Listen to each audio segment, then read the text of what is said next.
strides which has been made since the inception of its one-of-its-kind SEMICON program. Probably it's a pioneering effort on part of Government of India that the SEMICON program has laid a very strong foundation for the growth and development of the semiconductor. Welcome to all of you. Let's give a round of applause for SEMICON 2025 because we have all congregated here in large numbers to ensure that India will be a great force in semiconductor. Yes, today's session we are indeed honored to be taking off with design, EDA design, product creation and startup ecosystem development. And this session also will offer us great insights into India's growing design capabilities and so on. With us today, we have Mr. Jyotis Indirabhai, the CEO of Netra Semi, already set here to take off. Please come, sir. He has more than 3 decades of experience in chip design, and before Netra Semi, he worked as design manager and micro-architect at Intel Corporation. So all in all, he has 9 patent grants and several pending patent applications in the domains, and still we don't want to clap. He's had 9 patents. Yeah, why I ask this question is I want all of you to be proactive throughout the day, just you have been in the last 2 days. It's over to you, Mr. Jyotis Indirabhai. It's all yours.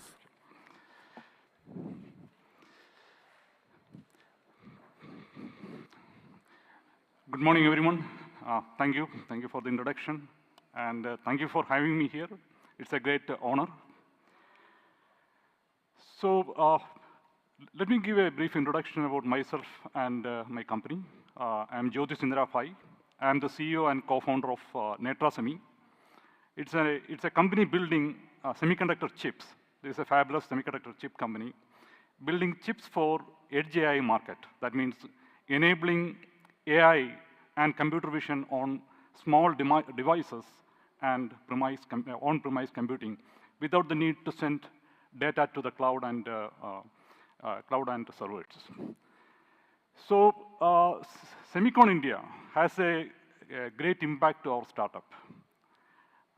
We started in 2020, and in 2023, mid of 2023, in SEMICON India Future Design event in IIT Delhi, we got an award from then IT Minister Rajiv Chandrasekhar ji. This was a Future Design Startup Award. Along with that, we were awarded a DLI Startup Award. So this was a huge impact for us, and we are standing here after 2 years, closely after 2 years. So a lot of milestones happened for us in between. We are in the tape-out stage of one of the most complex chip, probably. It's actually an edge AI chip with a significant amount of performance and features targeted for video analytics market. And there is one more chip going to get taped out by December this year. This is also an AI chip with the microcontroller features. And also, most importantly, we also raised 107 crores, that is around 12.5 million USD funding, Series A funding, just closed last month. So these milestones would not have been possible without the support and the policy of the Indian government and the SEMICON India award we received in 2023. So coming to the policy aspect, what we are seeing here in India is a completely new kind of emphasis on deep tech and semiconductors especially. What we are seeing is actually a government with a continuous, comprehensive and innovative policy for semiconductors. Why I am saying this? Why it is innovative? What is happening is, see, I have worked for multiple geos. I worked in US, Japan, and also travel around the world. I have never seen a kind of support scheme like this, a DLI or C2S. So this kind of schemes I have never seen. I work for startups in US, in Bay Area. But I have never seen, there's a great ecosystem existing there, but government side, I have never seen such kind of policies or even promotions available for startups. Same here in Taiwan or even Japan. semiconductor companies or even any deep tech companies are not supported like this manner, right? And that's why I'm saying this is an extremely innovative policy from the government side. And secondly, it is comprehensive, right? They are not just throwing some promotion schemes. Okay, you take this DLI to get 50% discount, like refund. No, that is not how the government is moving. They are creating EDA tool infrastructure, chip-in, one of the biggest effort in the semiconductor sector around the world. Huge number of EDA tools are procured and made it available for startups, student community, colleges, academia. So all are getting opportunity to get access to multi-crore worth of EDA tools. And this is unheard of. And secondly, on the support side, of course, startups need to contribute to. They have to take care of more than 50% of their contribution to these programs. But still, 50% refund, when you go for a tape-out, it's not a simple thing. And also, most importantly, you are getting exposure. Look at Netra, we are here, right? We are getting exposed to the expos here, stalls here. And also, we are getting opportunity to talk to OEMs, right? Indian market is accessible to us through various government initiatives. So that's why I'm saying it is a comprehensive policy, right? And here is a government having both innovative and comprehensive policy for startups. And thirdly, it is continuous. When we received it in 2023, we thought that, okay, when the new government comes, it will go away, right? But it is still staying, and it is going in a much better manner, and there is going to be a DLA 2.0 with much more benefits waited for the startups, right? So it is a continuous policy. So it is innovative, comprehensive, and continuous policy placed there for the startups and the semiconductor companies in India, right? So this is the best time. And most importantly, there is a PM who is talking Moore's law, right? Have you heard anywhere in the world a PM talking Moore's law in front of an event like SEMICON? I had a great opportunity to interact with him yesterday morning. And I mean, the conversation we had is extremely technical, right? And so this shows the vision of the government, vision of the leaders of the government, right? And that's not a simple thing. There is a government who is supporting semiconductor as a domain with innovative, comprehensive, and continuous policy. And they are counting on this community, the semiconductor community, to deliver for India, right? This is a great call. So this is a great call each one of us should take and deliver for the nation, right? Each one of us has an element of patriotism in us, but I am not going that far. I'm saying that this is a great opportunity. India-like country is a huge market out there, huge talent out there. 20% of the world's semiconductor talent is here, and a very less entry barrier kept there for the government, by the government, with the form of EDA tools, DLA schemes, etc. And if you cannot deliver at this point of time, I'm saying we will never be able to do that. And this is the time when we should really work towards that. Coming back to the reason why I'm here, let me give a small overview or a description of our journey as Netra Semi. So we are actually started in Trivandrum in 2020. Even though we started in 2020, the effort started a bit 2-3 years ahead. So I came back from US with the vision of starting a startup, because I worked for a few years in the startup industry, mainly on the wireless chip domain in San Diego area. So when I came back to India, a lot of friends asked me, why you are going back to India? If you want to start a startup, start in California, right? It's easy because you can find good co-founders and also good investments available there for semiconductor sector. But for me, it was not just, my intention was not to get succeeded in a startup journey. It's not all about success, a purpose also, right? I want to be succeeded in the middle of the people I care, right? That is, I mean, you can call it as a homesickness or whatever it is, but I think sometimes the weakness helps you to move forward, right? So that is the first part of getting me come to India and starting this startup. And I got some wonderful co-founders and who were also like joining my journey. And I knew that it's going to be a long process, especially since we are talking about like last 8 years back. It's not easy to raise funds in India. There are no DLI scheme, no C2S scheme. You just have to find your own ways, right? That's how Netra Semi was started.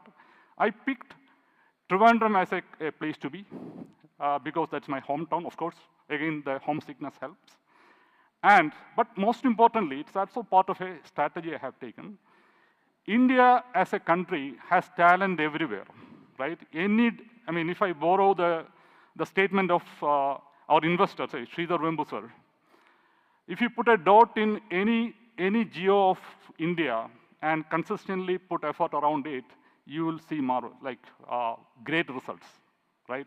It doesn't need to be in Bangalore or Hyderabad or Delhi or, for that matter, any place. Any place you pick, huge amount of talent available, and you can actually invest on people, you'll see results. I mean, I believe that story. So when I started it, in fact, that is what my motivation also. And also, of course, there are certain advantages as a tier 2 city like Trivandrum has. ISR are very close. I mean, a lot of advantages there. But even other places also have similar advantages. We started, and I knew that investment is not going to knock our doors, right? We have to sustain. So sustenance is extremely important for startups. So we took some bootstrap jobs, bootstrap contracts. We created a team. We took some years. And also we took one field which is going to be there forever, which is AI, right? Because see, if you are investing on a high gestation period game, then you need to have a field identified with a long life. So we took computer vision and AI as a domain to be, and we didn't want to simply create a chip. First of all, we didn't have money to buy all the IPs and all the tools. What we took is a path of IP building, intellectual property building, because even with open source tools, you can build IPs. As long as the design is in your brain, you can always convey it through open source tools. So we started that manner. We created team using bootstrap projects. We trained them. We picked the best students around from the Trivandrum region. We invested on them, and we gave them opportunities. Many of them were actually craving for technical jobs, first generation design jobs, because many of the MNCs offer them 12th generation chip designs, bug fixes, regression runs. What we offer to our engineers is world-class first generation chip design opportunity, which I think many of the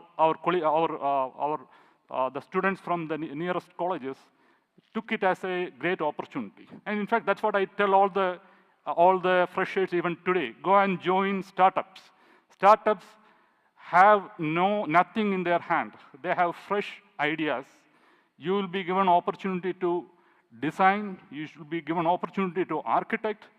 So these are the opportunities students have, because to me, my learning is, if you don't learn a technology in the first 7 years, you are never going to learn anything, right? So 7 years, I think it's a great opportunity to work for startups. That way you'll be able to work on the great, the first generation designs. So we trained people, but then you have the IPs, you have the team, now what, right? We were educating investors for the first few minutes. Like I was interacting with pitching to the investors. And what I have noticed is, they were not, semiconductor awareness is not among the investors early stage. I'm talking about 5-6 years back. But with a lot of things got changed after we got the DLI award. The DLI got announced, and a lot of interest happened from the investor world. They wanted to learn about semiconductor, the opportunities.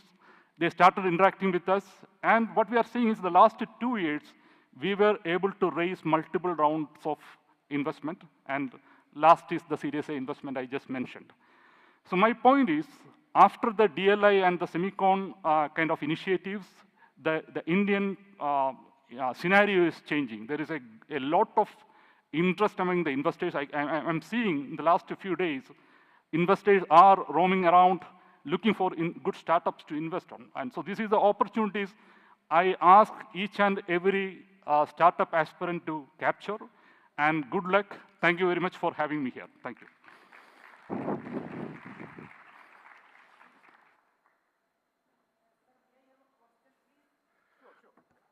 Take it offline because already we have short behind time. Yeah.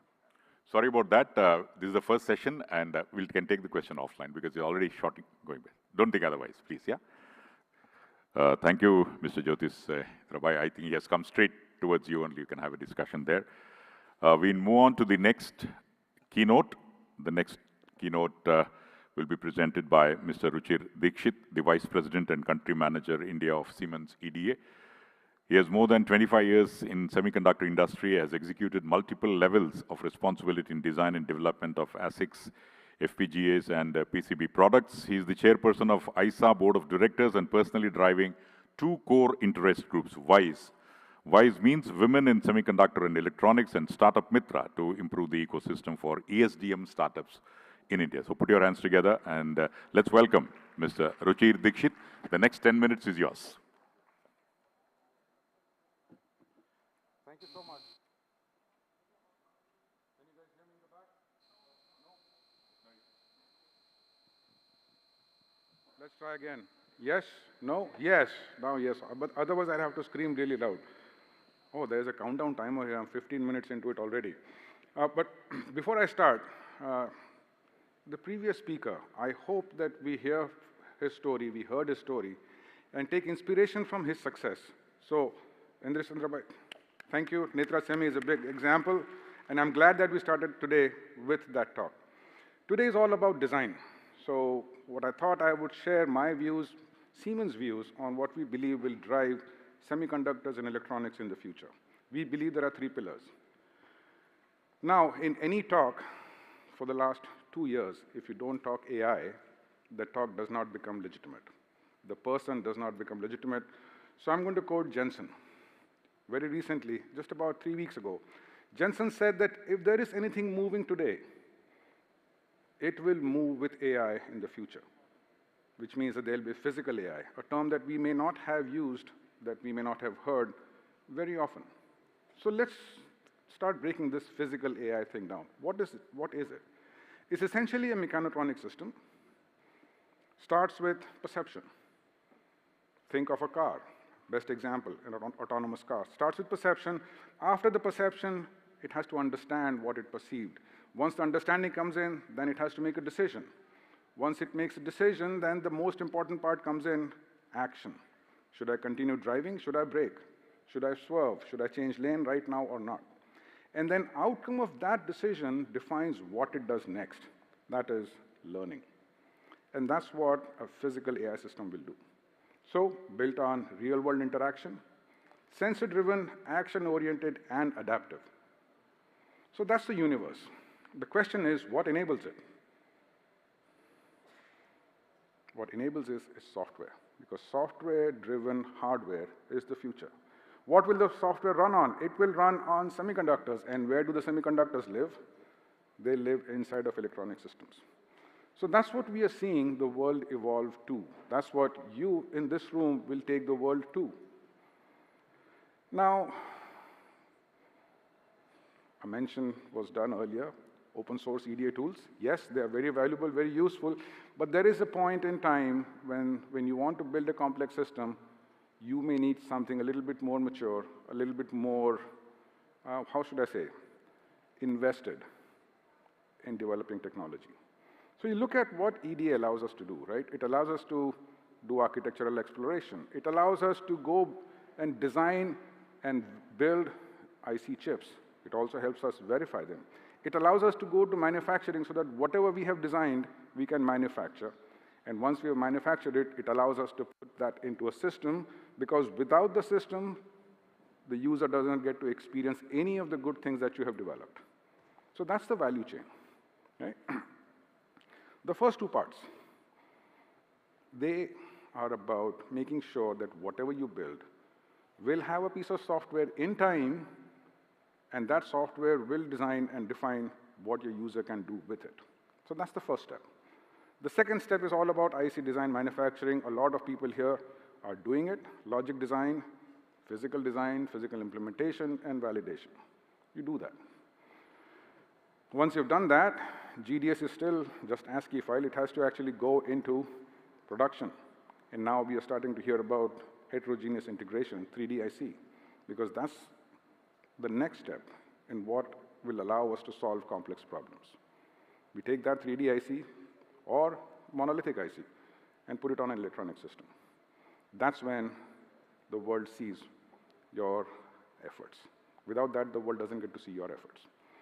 So this is where we are focusing, is to make sure that whatever you're doing, you can take it to your end customer and provide the experience that you want.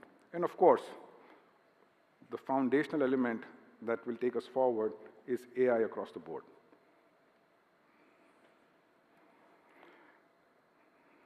Are some of you making parts that go into these devices, or devices that look like this?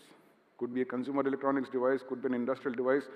You could actually be making the factory that makes these things. And that's where IC, electronic system design, becomes the core or the center of the entire digital twin story. It doesn't matter what you're making a product, making an IP, making the factory that makes the product, there is the ability to make a digital twin. But when I talk of AI, right, physical AI is something I mentioned earlier, there are multiple layers to this AI. It's not just one thing. We keep talking about AI here, AI there. So I thought I'll just break this down on what AI could mean for you as a designer. And I will come back to this slide. I'll make a mention of it. But just keep this in mind. AI for design should be a system. It's not just about making faster engines. It's not just about making faster engineers. It's not just about fewer workloads. Of course, that's the bedrock, because if we don't do this, as somebody who enables you to do designs, there is no stake at the table. That's the basic things, right? So we start with that. And that's what we do to get the outcomes, right? Me and other EDA providers are working on making the engines faster, adding AI, ML into the engines, Gen AI capabilities to make your engineers faster, get to the data faster, get the knowledge faster, and then using agentic AI to reduce workloads or move these workloads from human to machine. So that's layer one. And that's what everybody has been talking about so far. And that's just the beginning. That's where we start. That's not where we end. Where we end is this concept. Any knowledge that you have today, it could be user manuals, it could be some things that your peers have done, it could be your own design data. You combine all of that, do you have the ability to use it? It could be from any product, any phase in the design, by anybody else in your company. Can you utilize it? So you take that, build the next layer on top of it. Add your LLM, your choice. You built your own, brilliant. You want to use something else, brilliant, use that. On top of that, add another layer of assistants, of reasoners, and agents who will do actually the work for you. So that's the layer one that I talked about. That sits on top of this foundational element. Now, wouldn't it be nice that every single tool that you were using in your flow, mine or somebody else's, could not only utilize the AI that's built into the tool, but could also learn from every other step that was taken in the design process. So you had all the tools on top of it. Now you have the ability to use all the knowledge from outside, all the knowledge from inside, across the design flow, through the tooling, through the phases, and learn from each other. That's real AI. The question is, how will you use it? You could use it through a web-based interface, you could use it through command line, you could use it through the tool, or you can build your own interfaces. You have a design style in your company, you have a communication style in your company. Use the APIs to access the system outside.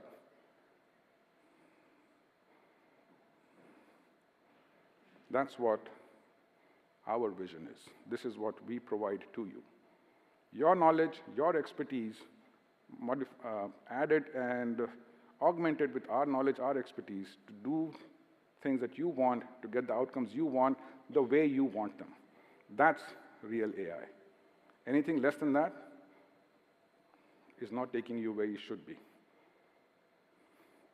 The second pillar, heterogeneous integration, 3D IC. Yes, our Prime Minister did talk of Moore's Law, but we know that Moore's Law is not going to be sufficient. We have to find different techniques, and 3D IC is now one of them. The thing is, when anybody talks of 3D IC, the first thought, and perhaps the only thought that comes to their mind, is multiphysics. Of course, that's a problem, right? There are so many things that we need to take care of. There are physical issues, assembly issues, thermal issues, manufacturability issues, and all of that. But there's something more. When you start thinking of a heterogeneous device, maybe the chiplet was done by you, by a team inside your company. Maybe it was done from outside. I left that intentionally blank because sometimes this is what I draw, which is what I get from the people I talk to. What's other than multiphysics? This is the real picture. When you start to look at things that you need to build with your IP, with your chiplets, with somebody else's IP, with somebody else's chiplets. It's not just about the physics. It's about logic. Will this work? Can I put this together? Once I manufacture it, if I can I test it? Because if I cannot test it, all the effort that you put in is a waste. So this is what a 3D IC flow should look like, and as a designer, as somebody who's making silicon, with some of these parameters you should be looking at. And if you're not, I encourage you to take another look. I have about 3 seconds over. I'll take 30 seconds more, promise. Because this is the last thing, software enablement.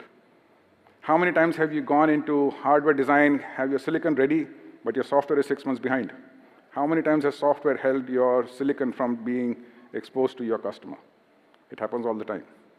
But if we are saying that software is going to define the world going forward, if everything that we build is going to be software driven, we will need to know, before we make silicon, is this software going to work? Is this software that I'm thinking about will get me the function that I want? So you must have the ability to either virtualize the entire system, and we have people who have virtualized the entire car, every single function of the car in a virtual mode, making sure that the parts that they manufacture later, 18 months out, 2 years out, are manufacturable, they are functional, they will work with each other, and all the software that I'm going to put in the car will actually make it. From there, you can come down, all the way down to the prototype level, and that continuum is also important. So, this is where we see the world going. We see the world being driven by AI, for AI. We see the world being three-dimensional, and we see the world being driven by software, and this is where we're investing. Thank you so much for your attention. By the way, this is a very brutal room. It looks so empty, but I know there are more than 150 people here. If we just had one column, this would all be full. So thank you for your attention, and have a good day.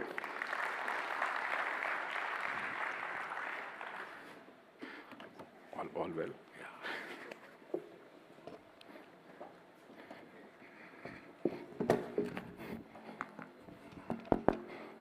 Thank you, Mr. Rajesh Dikshit, and definitely it was a great presentation. And after the two keynote presentations, ladies and gentlemen, we now move on to another important panel discussion on semiconductor startups in India, the challenges, champions, and the road ahead.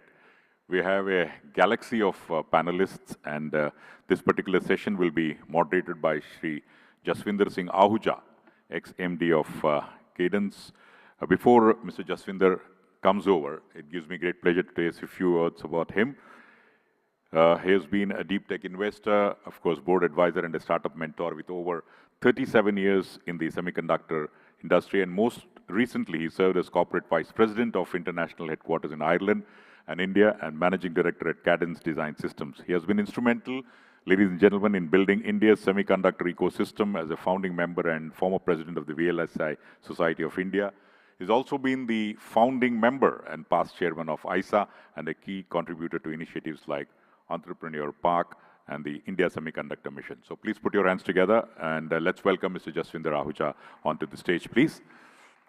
And very quickly, I would like to call upon the panelists, Mr. Neil Gala, the CTO, co-founder in Core Semiconductors, is the co-founder and CTO there. He's a pioneer in India's RISC-V ecosystem. He co-founded the landmark Shakti processor program at IIT Madras in 2012. He has served on multiple nation and international committees. Hearty welcome to you, Mr. Neil Gala. And after that, Mr. Parag Naik, the co-founder and CEO of Sankhya Labs. He's a seasoned technology serial entrepreneur with over 32 years of industry experience, including more than 21 years in indigenous high technology startups.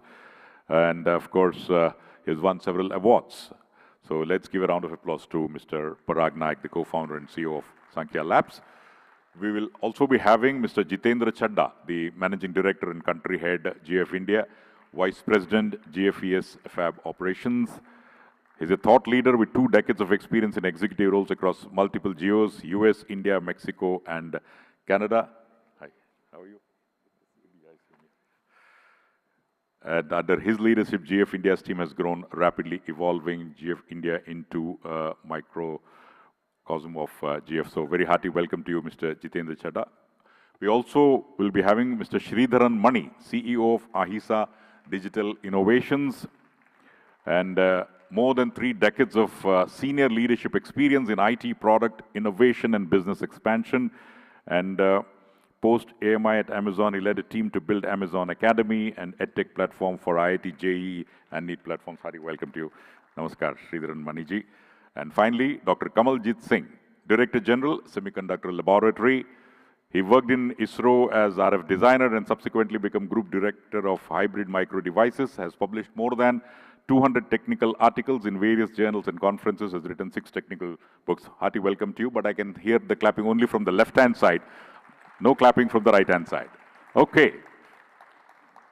So with that, I would straight away hand over the session to Mr. Jaswinder. So over to you, sir. Thank you. Good morning. Okay, we are set for a very exciting panel here. The last couple of days, there's been a lot of focus on the manufacturing ecosystem, but let's not forget the fact that at the end of the day, we've got to fill up those fabs with some designs. And so today we're going to talk about the fabless ecosystem, and we have a wonderful panel here today. We've got Neil and Sridharan, who represent 2 relatively new fabless semiconductor startups, both of whom have been selected as part of the DLI initiative. And I believe, Neil, your startup was incubated at IIT Chennai, Pioneer. And then we have Parag, who is a veteran entrepreneur, one of the very early startups in the fabless ecosystem in India, Sankhya Labs, which subsequently got acquired by Tejas Networks, and he's now part of Tejas Networks in the Tata Group. So he's a battle-scarred veteran of the industry, and we'll get to learn from his experiences and perspectives in building up Sankhya Labs. We have JC, as we affectionately call him, who is another industry veteran. He was part of Intel in the past, where he was also, during that period as the chairman of ISA, he was leading a lot of the industry initiatives at Intel in developing the ecosystem, and presently he's country manager at Global Foundries, and again, a huge supporter and advocate of the ecosystem in India, and playing a very active role. So we will gain from his perspective. And finally, we have Dr. Kamaljeet Singh, the sole government representative on the panel.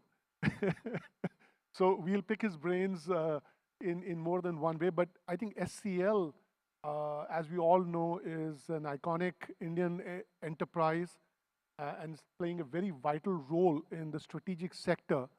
And Dr. Kamaljeet Singh, congratulations. 2 days ago at the inaugural, the PM was gifted a memento, which had the Vikram 32-bit microprocessor jointly developed by ISRO and SCL, and several other chips that have been designed as part of the C2S program but fabricated at SCL. So SCL is definitely playing a very vital role in helping bootstrap and develop this ecosystem. What we're going to do is we're going to look at the journey of a fabless startup through different phases. And I'm going to pose a few questions to some of the gentlemen on the panel. And obviously, if others want to jump in, please feel free. There are mics right next to you.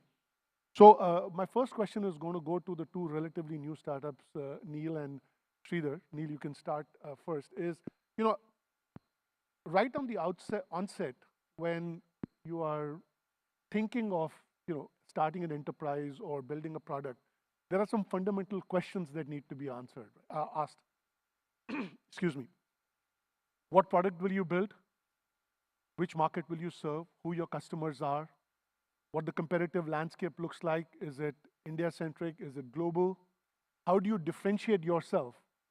And last but not the least, how you make money, right? And which is all about achieving scale.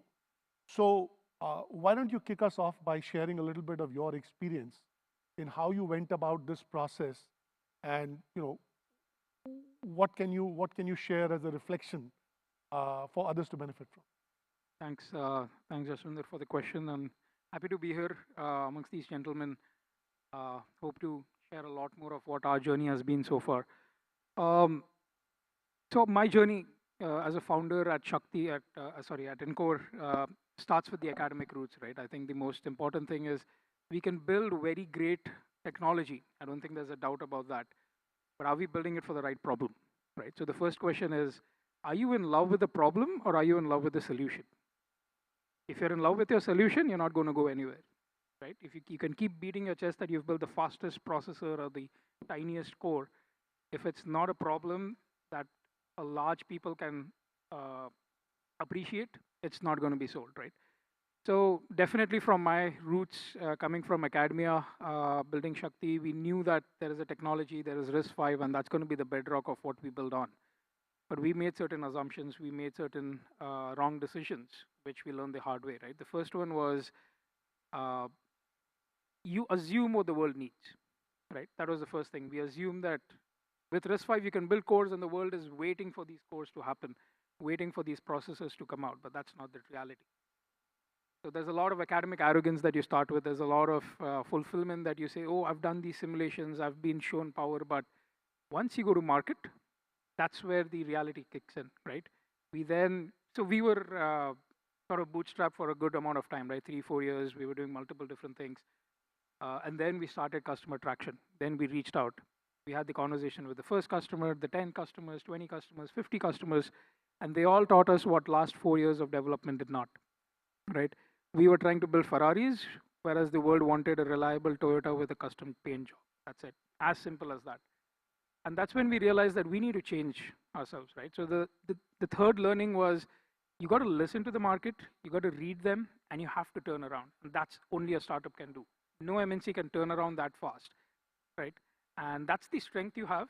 And I was lucky that all of my co-founders, we realized that, we saw that, we turned around, we realized that, not just the cores, people want everything that comes around these processors, the tooling, the verification, the infrastructure.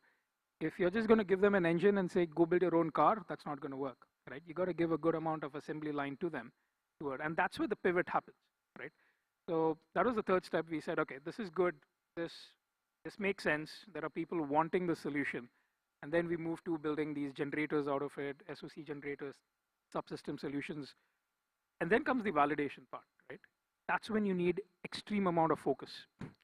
And we just stick with one customer first, go to silicon, get the silicon out, test it for them, do everything possible for their success, because that's where your success is, right?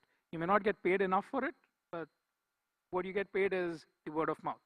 Today, that same customer is at SEMICON, we've got 4 leads coming from that first customer, right? And that's the investment you want to do on. You don't want to be doing 5 different things because you're a startup and you don't know what's going to work. Pick one, choose one, focus on that. And when it comes to making money, I think we are an IP company, right? We don't build chips. We're also getting into the automation side of things where we're trying to solve the spec to RTL space. The economies are not favored in that space, right? They don't make you $1 billion or a unicorn. Roadmap is tough to build in that space. That's where you got to innovate, right? And one thing we've done is we've realized that today is a subscription era, right? You're not going to, I mean, if you want to choose a channel on your dish TV, you pay only for that channel, right? You no longer pay for the entire package anymore. You can pick and choose what you need, how you need, and that's exactly the model that we are also trying to imbibe. Whether it's IP, whether it's automation, whether it's the solution, I think making a change in the business model rather than sticking to just NRE and licensing, having a subscription-based model. That's something that we're trying out. We don't know whether it's going to work or not. But yeah, those were some of my learnings, some of my initial thoughts that people should be aware when you're starting your journey off. Happy to hear others. Good morning, everyone. Thank you. First, I would like to congratulate SEMICON India, DLI, Mighty, and all the people who are behind the scenes to make this happen.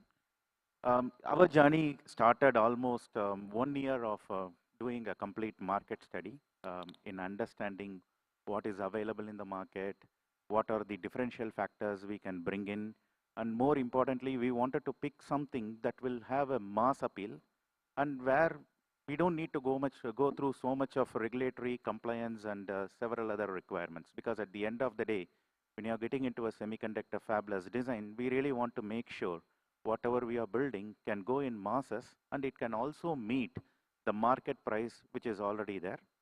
Then we went to all the manufacturers, OEMs and ODMs who are making a product line which will be with our chip. We shared our feature list. We had multiple rounds of discussions with them. We understood what is needed and what is not needed. And finally, we had our business plan and business proposal in terms of what is going to be the overall costing, and then had to look at how we are going to fund this whole operation. And more importantly, we wanted to have a very strong validation done, and that is where DLI came. So we had our business plan and our solution and the chip, whatever we are making. We basically pitched it to the DLI forum, and in DLI forum, we had like stalwarts like Vinod Damji and several people were there who actually validated our proposal. And then like when they validated our proposal and when they finally gave a go ahead, then we know that, okay, we are actually getting into a SOC that will have a big market appeal and which will also have a good volume business, because at the end of the day, being a startup is a little difficult. But importantly, when you are a startup, your funds are limited, so you have to focus on the areas and you need to have a very first pass silicon, and you really need to have a market that you will accept and observe. So we started with the market and then we finalized on what we want to go. My team had a lot of stalwarts who understood this area and who have been experienced in the telecom and networking side that really helped us to focus on this. Thank you.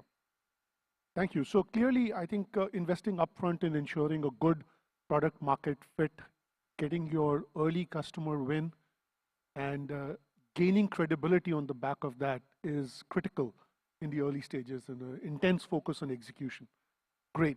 Now, obviously, the big question is, where is the opportunity for Indian fabless startup companies to, build products where they can be successful? We are looking at the worldwide semiconductor market projected to be roughly about 1.1 trillion by 2030. I think the numbers keep fluctuating a little bit, but something of that sort.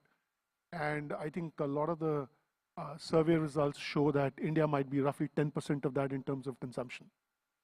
So a little over 100 billion maybe by 2030.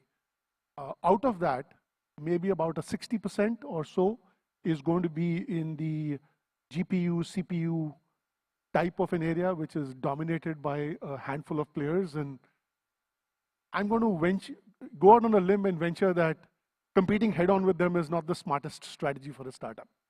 It would require rather deep pockets and big investments. So, Jesse, you have a global view by virtue of having been in the industry for quite some time, working at multinationals across geographies and the like. Where do you see there is an opportunity? What sectors do you think Indian companies should try to address where they can be successful, where they can build a sustainable business, so to speak? Because it's also about scale, right? Semiconductors is a scale business. You're going to build, let's say, 100,000 to 1 million chips a year, right? Your wafer pricing itself is going to be 20% more than a global player who's going to build 100 million chips a year. So what sectors do you think provide an opportunity to build a sustainable, successful, profitable business for Indian startup companies? Thanks, Jesse. First of all, thanks for a very kind intro, Jesse. I don't think I deserved, all that you said. But, I just want to start. I've been telling this to Jesse, but I want to openly say, lot of, uh, lot of us growing up in this semiconductor industry, and specifically in India, we have always looked up to Jesse for a longest time. At least people I know, some of the You're people making in the me feel room very for old right now. 20, 25 years plus. I think you have given a lot of inspiration to a lot of when we were young, during our young times. And I think some of the things that we tried to achieve, came through, what we talked over the last 20 years with you. So thank you very much for that. I want to openly say that. And not only me, a lot of us, when we talk offline, we talk about that. So, round of applause to Jesse. And I agree with Ruchir, it's a very daunting room. But, Ruchir is not used to it. I'm very used to empty houses, right? So this is not, I'm not afraid of this one. I think you said right. The only change I will make is the statement, Jesse, you made before I answer my question is, hopefully it is not 60% in the high end, it's 40%, because that's our view. It would be 40, 60 when we get to $1 trillion, industry. When I say 40, 60, just to clarify, 40% on the mature, advanced nodes, 60% on the mature nodes, kind of a thing. So that's the view. I think that's where we feel how the industry will go. Now, to your question on what the fabless companies should look for in which segments they should play. One of the lessons I've learned working very closely with the startups, and I'm in awe with everybody who does a startup, because, I can never imagine to do one, is that not to tell them which areas to look for. I think that's the biggest mistake that mistake I've made multiple times, telling them. Why I say that is a mistake is whenever you tell them, I think first they don't listen. They will never follow what you're telling them, because they already have their passion. They already know which area, they would want to contribute. They have their experience that they bring to whatever they start as a startup. But what I would say is, in general, if I have to give, little bit of, guidance, because we all work very closely with startups, from our business or the company perspective, or personally at times, right? I think first thing we all should know, not only the startups, but even the industry, players like us, is there is lot of trend change that is happening, that we have to be aware of and build and be conscious that that trend should not come in way of, anything that we start today within next 5 to 10 years, right? I'll give some examples. There are many. But, I think the new materials that are coming in the semiconductor, from, CMOS to compound, the GaN and the silicon carbide space, right? From electrons to photons, because that is the need, with silicon photonics coming in, that is the need that you need, not only on the edge, but on the data center side of it, right? From, the generic purpose SoCs to, application specific, and it is being enabled by AI designs and so on and so forth, right, becoming cost effective. I think if you look at all of those trends, and you can keep adding, I think there are 8 or 10 that are received. The first thing, if you are starting a fabless, or if you are looking at it, see where these trends and what impact to the industry these trends are going to make, so that you are aware right off the bat. The second one, I would say, over the time, I have divided the startups, especially in the semiconductor space, into 3 segments. One is, and this is not, I think, the industry one, it's just in my head. So one of them is like deep tech, where you are trying to bend the law of physics or the limitations of physics, and you are trying to bend and going across it. I think very, very impactful if you are in that play.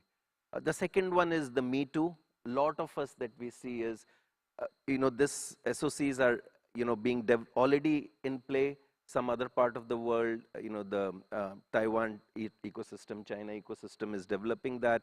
And you also want to do it, and do it at a right cost or a better cost, right?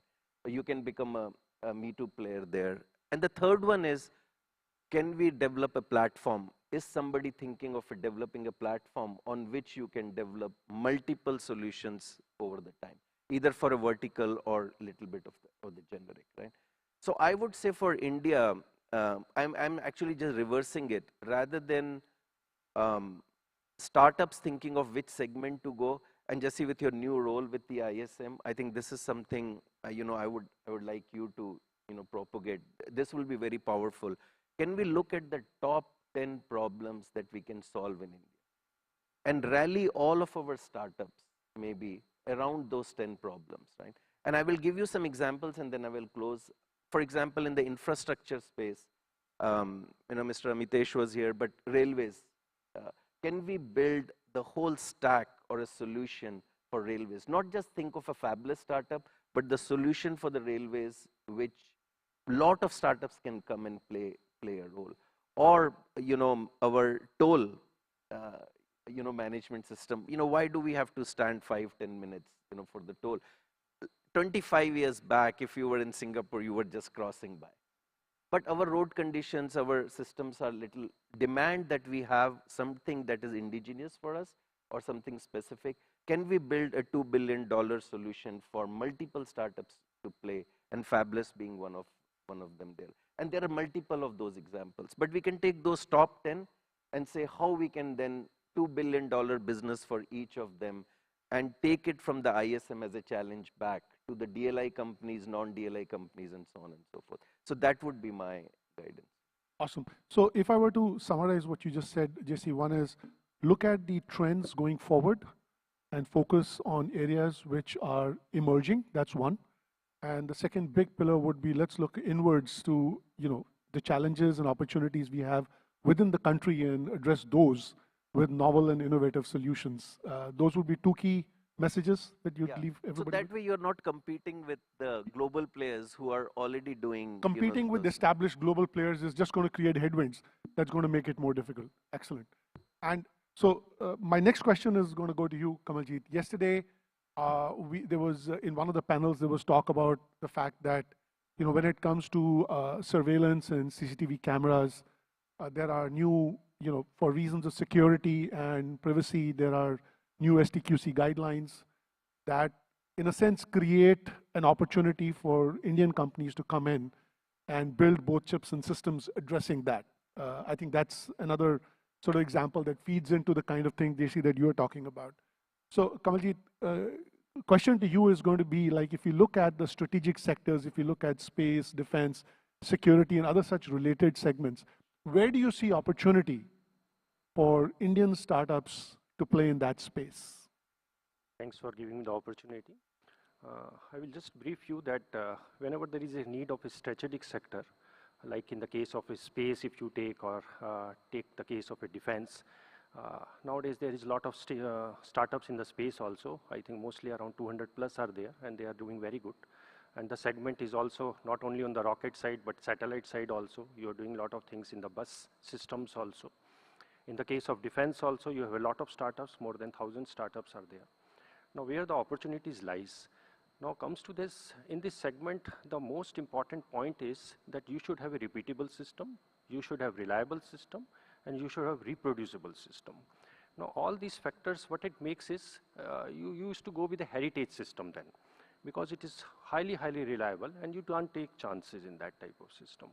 But what is happening in the present scenario is, you need a system which is miniaturized, because if it is a miniaturized, you save a lot of things, like rocket cost is saved. You need a modular system, you need an agile system, and it can be reconfigurable system. Now, what is happening in this case is, if your system is very big, now you want to make it miniaturized. Lot of systems has to be put in one chip. Now you have to define a problem like that way, so that your board size decreases drastically. And in this scenario, what we have done in the case of SCL also, we have taken that type of challenge, and we have made 60 to 80% reduction in the size. Now, what startup can do is, because if you define a problem to them, they can come out with a very innovative solutions. Now, another part is, because you are in the strategic sector, so you need the design also should be in the country, manufacturing also should be in the country, and validation also in the country. So in the case of SCL, we are doing the customized solution, but we are also opening up for the startups. And that is why we are giving our PDKs to the startups, so that they can use 180 nanometer. The next approach is, because once you have made the design, like if I am a designer, if I am a startup, What I need from design to product, it has to come out very quickly. It should have low turnaround time. So as an IDM in SCL, not only we are giving the flexibility of doing this designing as well as packaging, we are also giving manufacturing, as well as the another aspect is we make it the TRL level 7 or 8. So we also have a capabilities of screening and qualification of the devices. Now, keeping this scenario in mind, the only thing is because in the case of strategic sector, you have to define a problem for the startups, because if the problem is defined in a particular way or they understand it, they can come out with the solutions. So now I think space sector is open up. They have put all their specifications on an online platform. So anybody can take that challenge, can make it. Now one more example is there is one more processor which is known as Leon processor. This is Red Hat processor, and that also is an imported thing. So one more challenge can be taken, like this type of processor can be made in the country itself using this manufacturing of SCL as a prototyping, and in future in 2 to 3 years when Tata Fab is coming, it can always be put it in 28 nanometer. The another thing which startup has to look into is, because strategic sector needs mill grade or space grade radiation hardened devices and all. So that also they need hand holding. So that way there should be more interactions of strategic sector with the startup, because they should be knowing that what is the Red Hat and what is the mill standards, which is making it in extreme temperature, the devices has to be there. So I'm seeing this lot of opportunities in there, not only in the space or defense, like in the case of railways also. There is modular things which is coming in the Vande Bharat, so lot of scope for them also. Even in the space for not only in the chip side, if you see space sector and all, there are triple-E components. In the triple-E components, you need lot of triple-E components like MOSFETs and all, which we are not producing, discrete transistors and all. So that also has to be looked into, because that technology itself is prone for HMCs and all, which we can customize it. So there are a lot of opportunities which is there for the present startups. Thank you. No, clearly in these strategic sectors, in the area of infrastructure, we want to be self-reliant, Atmanirbhar in the true sense of the word, for various reasons. And there is, what I'm hearing from what JC mentioned and what you're saying is that there is a lot of opportunity, and the government itself is going to be a huge customer in these areas. And SCL is committed to working very closely with startups and enabling them to be successful in addressing these needs and solving these challenges. Added up to that, last year we have a space startup meet. Last year we have a startup meet where 35 startups were there in Delhi itself. 8 and 9 have taken PDKs from us. They are doing the actual problems which we post to them. 10 days back we have a space startup meet where more than 180 startups have joined there, and we have given that opportunities which we are providing to them. The another thing which we are giving to the startup is we are giving some space free of cost in our MPW shuttle run. So they can utilize that type of opportunities also. Awesome. To make that type of their product which can be validated also. Awesome. So, Parag, now coming to you, right?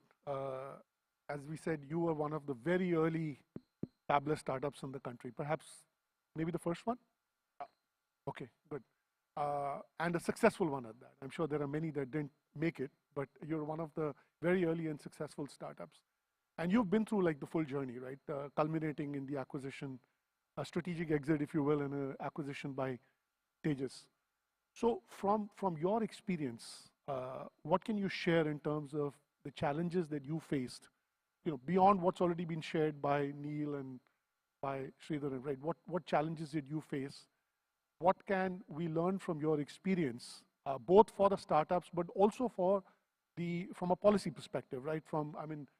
We know that MIT and ISM are very committed to doing whatever it takes to enable this ecosystem. So we'd love to hear from you your perspective, both for the startups, but also for the policymakers.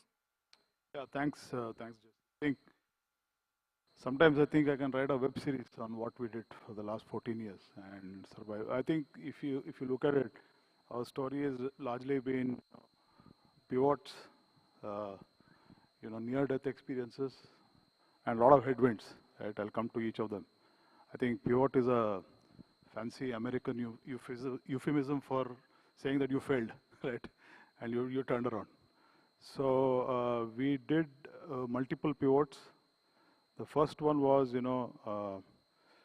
We started off like any other, I think Neil said that, right? You're starry-eyed, you've got this romantic vision that you'll start a company, you'll become a billionaire in maybe about 5 years, you'll go IPO. And we thought, we thought we had one of the best architectures that we had. I think, like JC mentioned, we took on probably too much, plate in the first place, right? We invented what passes off now as multi-core heterogeneous DSP architectures. We didn't know that at that time. So it's called that. So about 10, 15 years ahead of our times. That said, we came up with a product. The product worked. We had, design wins with Sony. But then you just couldn't meet the pricing. So what happens is semiconductors is part, it's the tip of the iceberg, right? Technology, if you look at it, is the tip of the iceberg. The real thing is the operations and getting the grit work done. You have to meet the price points, you have to meet the quality requirements of customers. We still start off with semiconductors as some kind of a technology hobby, but converting that into a business has been a very big challenge. So one of the things that we didn't bargain for when we started off is the Chinese government and the Indian government. So the Indian government was giving us headwinds, pulling us down at that time. I'll give you a couple of stories of how we went around. So the difference between then and now for Neil and Mani and probably Jyotish now is the macro environment. So somebody raises money and the minister tweets, said, wow, we raised $25 million, $20 million in 2011 or 2010. We are one of the only startups in India, non-Chinese startups in the world to probably raise money. And that too from Intel Capital and General Motors. So nobody even knew about it, right? So probably we were not that narcissistic as we are today. So the macro environment is very different right now. So that's a big thing. You get immediate visibility. You get also all the accolades and also VCs chasing you. During our times, we were competing with Flipkart. All the Kirana stores, I call them, passing off as deep tech. So that was the challenge that we had. The Chinese government, because the moment you get into a design, you get a design win or a design in with a customer. Somebody out there is buying revenues. At that time, we had a lot of these Chinese startups coming in and being subsidized by the government. So they got a wafer pricing that was 1/4 of what we used to get. Yeah. How do you compete? No technology can compete. You can't build a business. So that was the challenge at that. And just to talk about the headwind that we got from within the local ecosystem is, we taped out, we did our first 40 nanometer chip, I think it was. It was 40 nanometer chip. We did the first 65 nanometer chip in 2010, 29, in less than $1.5 million those days.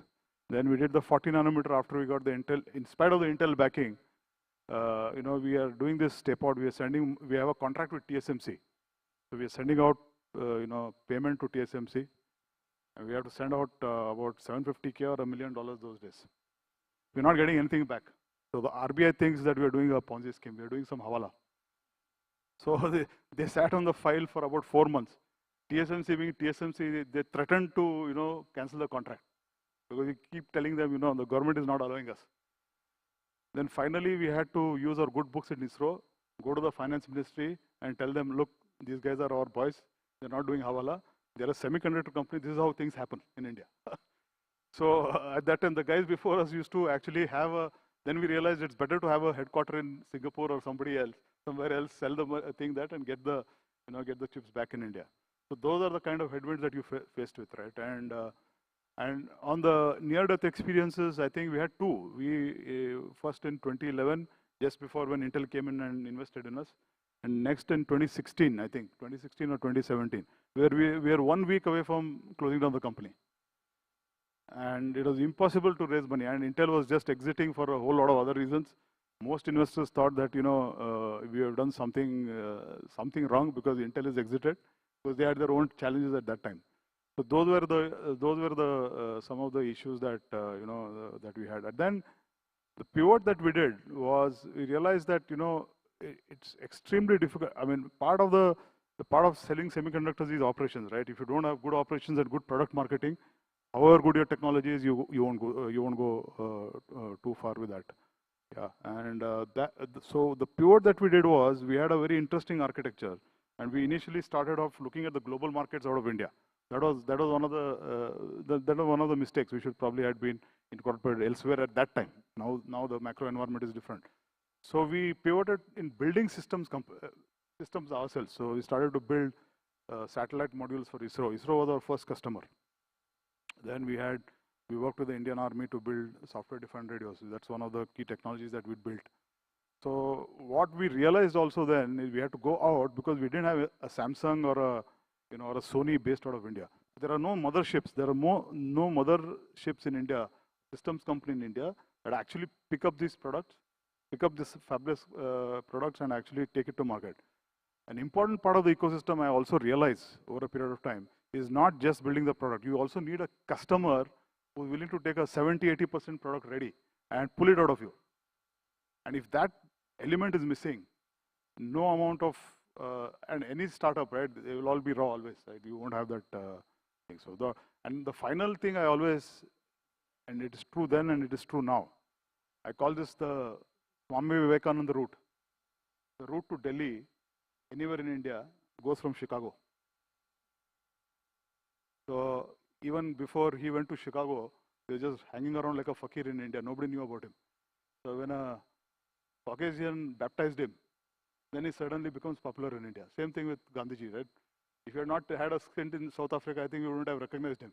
So that's the problem, that we have a mindset, I think, in India, that we should be actually be willing to bet and believe in our own entrepreneurs. That was the lesson.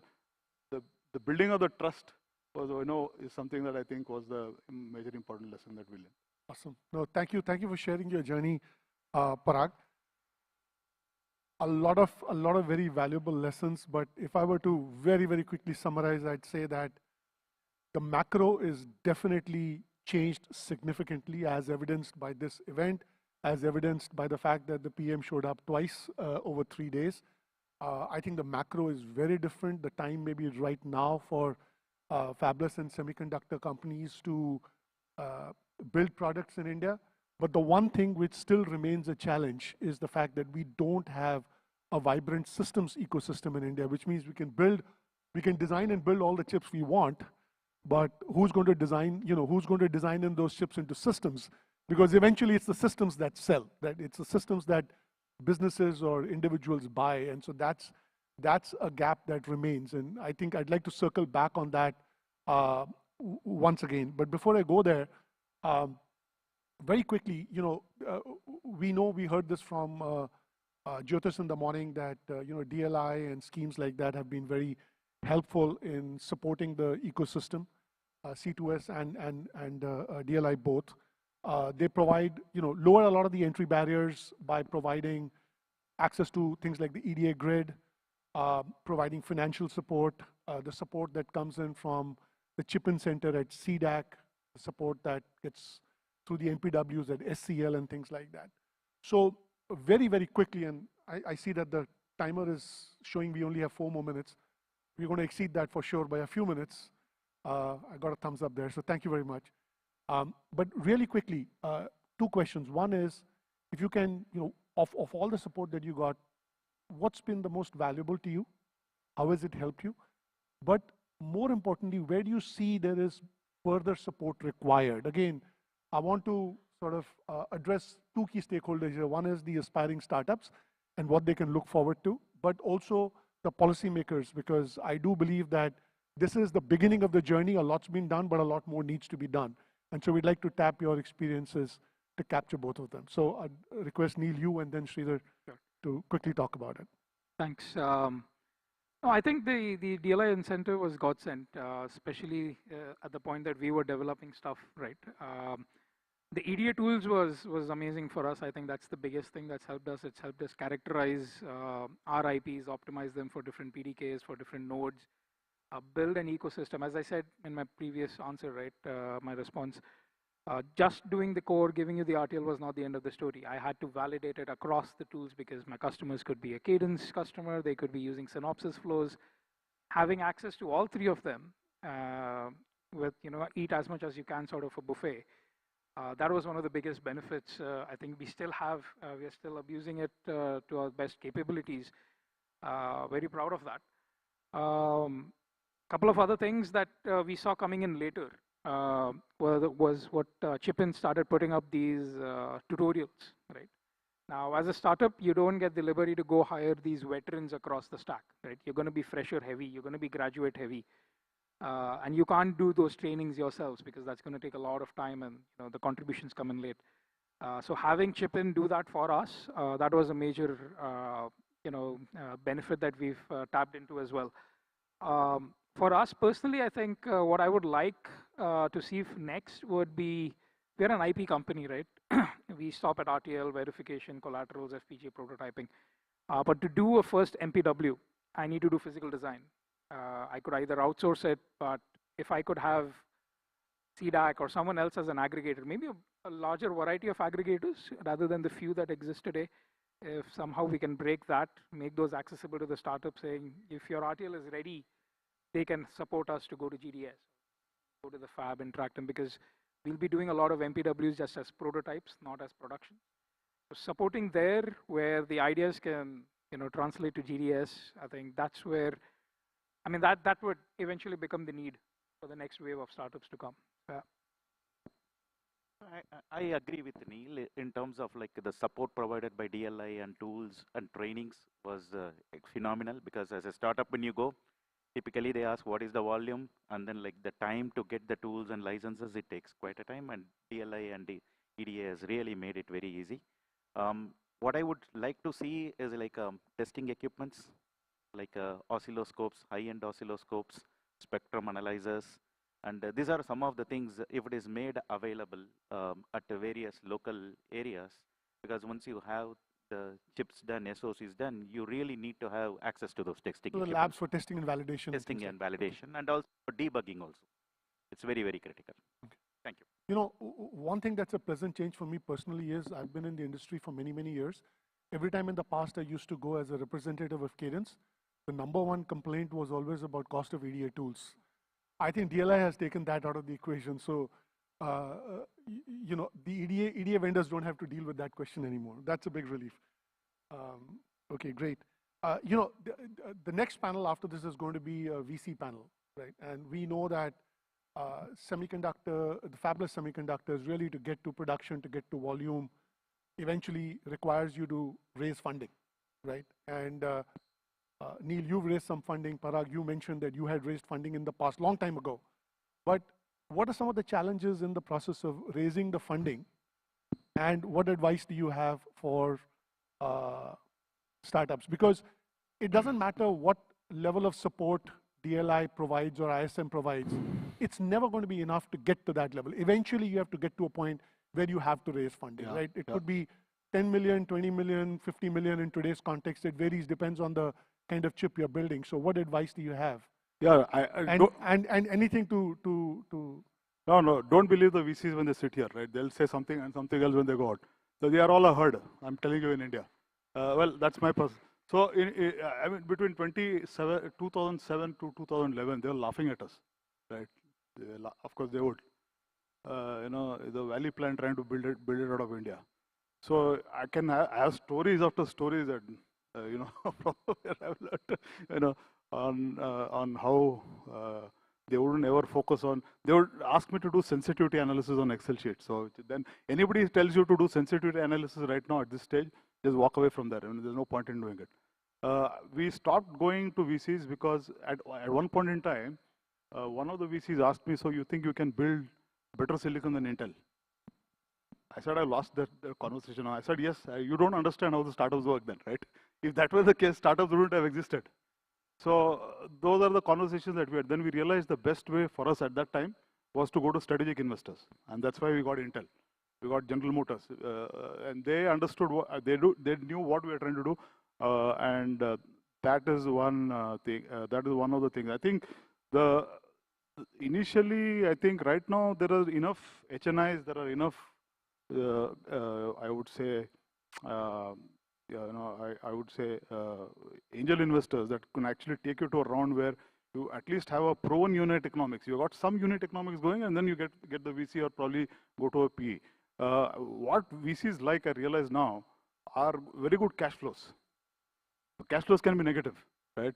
And yeah, Flipkart is still making losses, right? And I mean, they pumped money after billions of dollars into that. But any long gestation businesses, I don't think even in India there's anybody who understands that yet.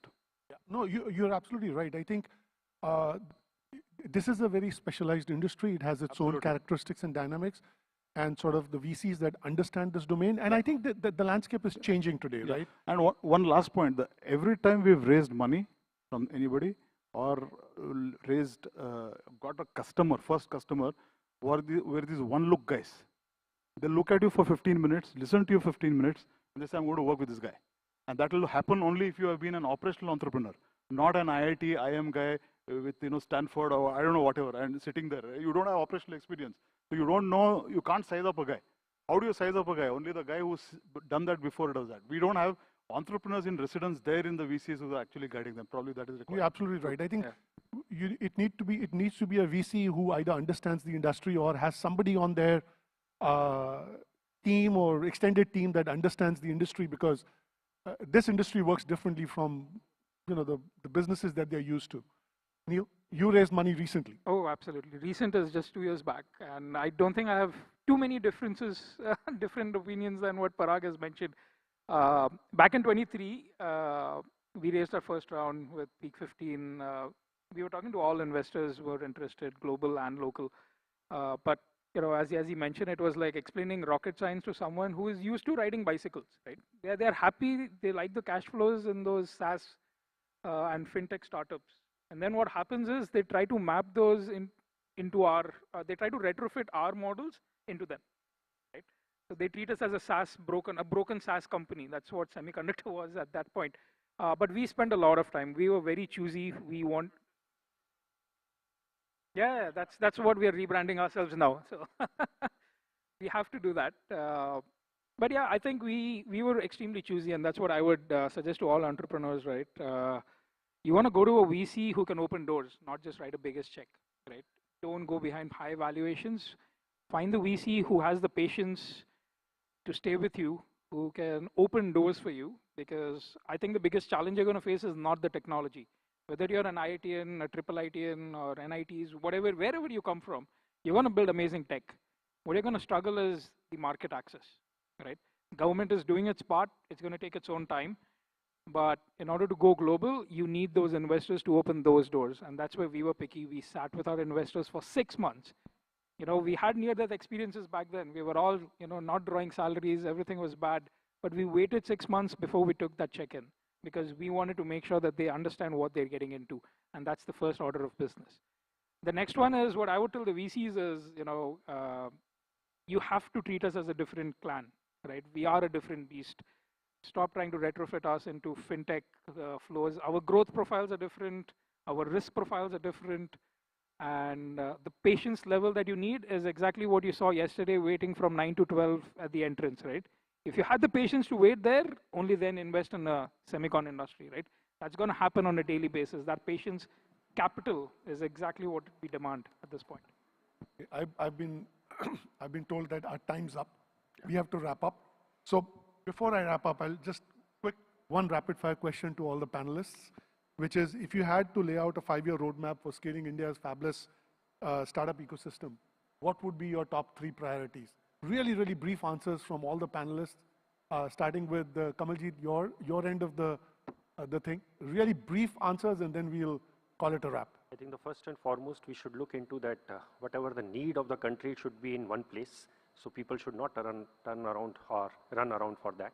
The second thing is we should have clear roadmap, like IPs which were made by our own country, startups and all, should be available to all of the people who are working for the strategic or academia.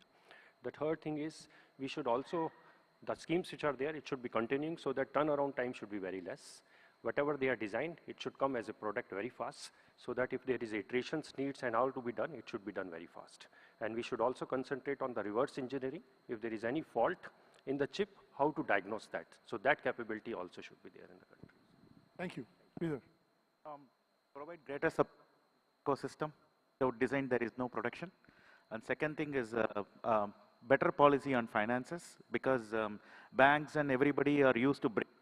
I think raising funding will always be a challenge. That is one thing. And the third important thing is market access. Market access.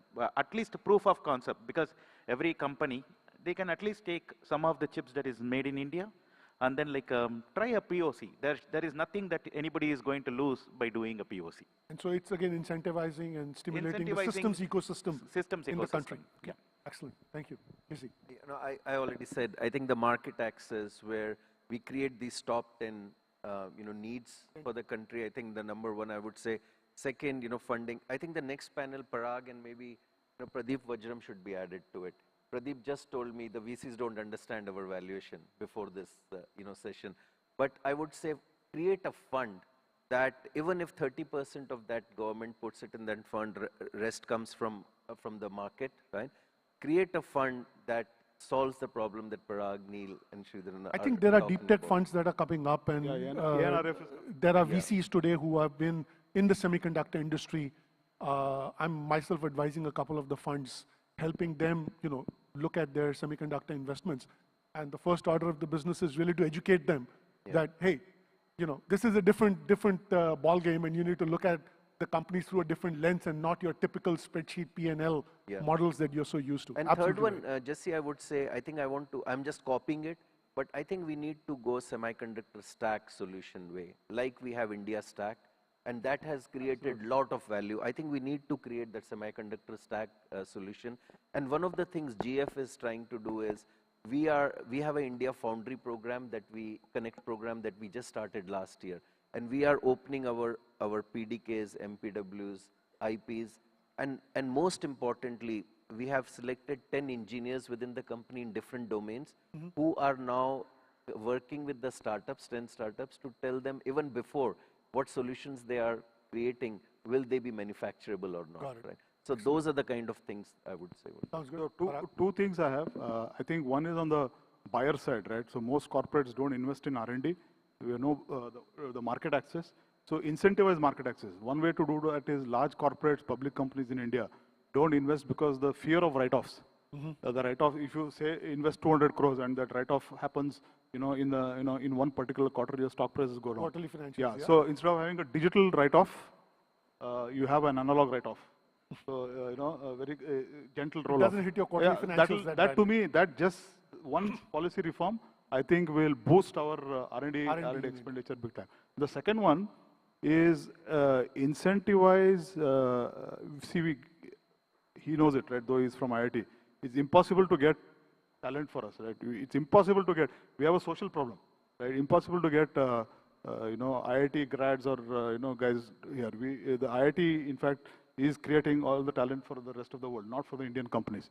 So one way to do that is actually give tax breaks to people working in startups. Or in tier 2 cities. I think Jyotish is doing a great job. We have another company in Belgaum. We have the same problem. How do you keep people in tier 2 cities? Give them tax breaks. Attracting and retaining talent is a challenge. Yeah. Those two things would go a long way, I think. Awesome. I was going to say the same thing, right? We need some ways to motivate talent to choose Semicon and stay in Semicon.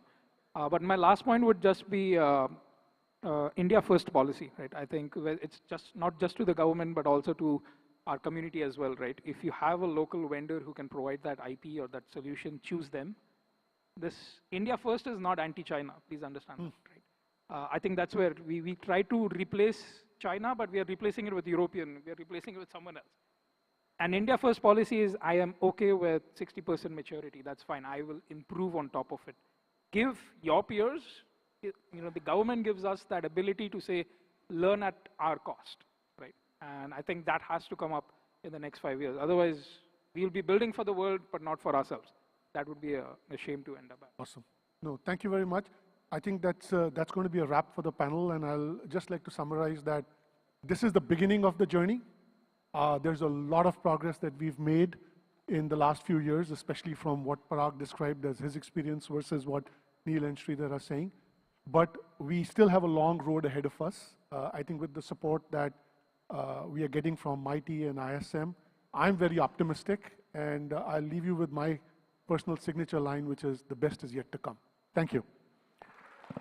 Thank you very much, Mr. Jaswinder Singh Ahuja, for moderating the session. And also, we'd like to thank all the esteemed panelists, Dr. Neil Gala, Mr. Parag Naik, Mr. Jitendra Chadda, Mr. Sridhar Mani, and Mr. Kamaljit Singh. Thank you very much. Sir, it's already beyond schedule, sir. They'll come to you. Don't worry. Just be there. Thank you very much. We would sincerely apologize for the esteemed audience here, because it has already gone much, much beyond the schedule. But definitely the panelists will be there offline, and you can pose your questions to them. Yeah. We now move on to the next session, as already been indicated in the session about the VC and startup perspectives and priorities. Investing in India's chip future, VC and startup perspectives and priorities. Thank you, sir. Thank you. To discuss the investment opportunities in the semiconductor sector and role which venture capitalists and investors in shaping the semiconductor ecosystem in India. I would request the panelists to kindly clear the way in front of the stage, please. Kindly move to the left. And there's a room on the left-hand side. So,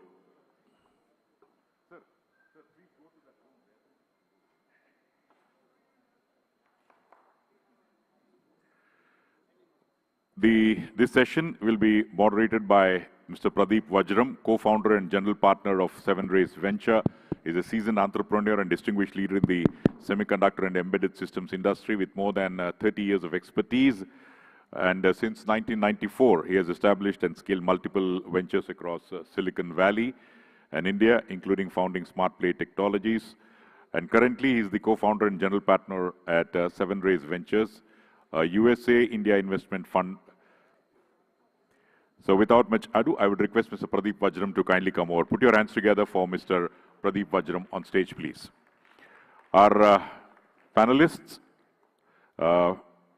Somshubro Sompal Chaudhary, I would request the co-founder and partner at BF Ventures Bharat Innovation Fund to please come over, sir. And is also a co-author of a book, New Kind of Computational Biology, that was recently published by Springer. Hearty welcome to you, Mr. Chaudhary. We will also be having Mr. Nikhil Rajpal, CEO of Hero Electronics.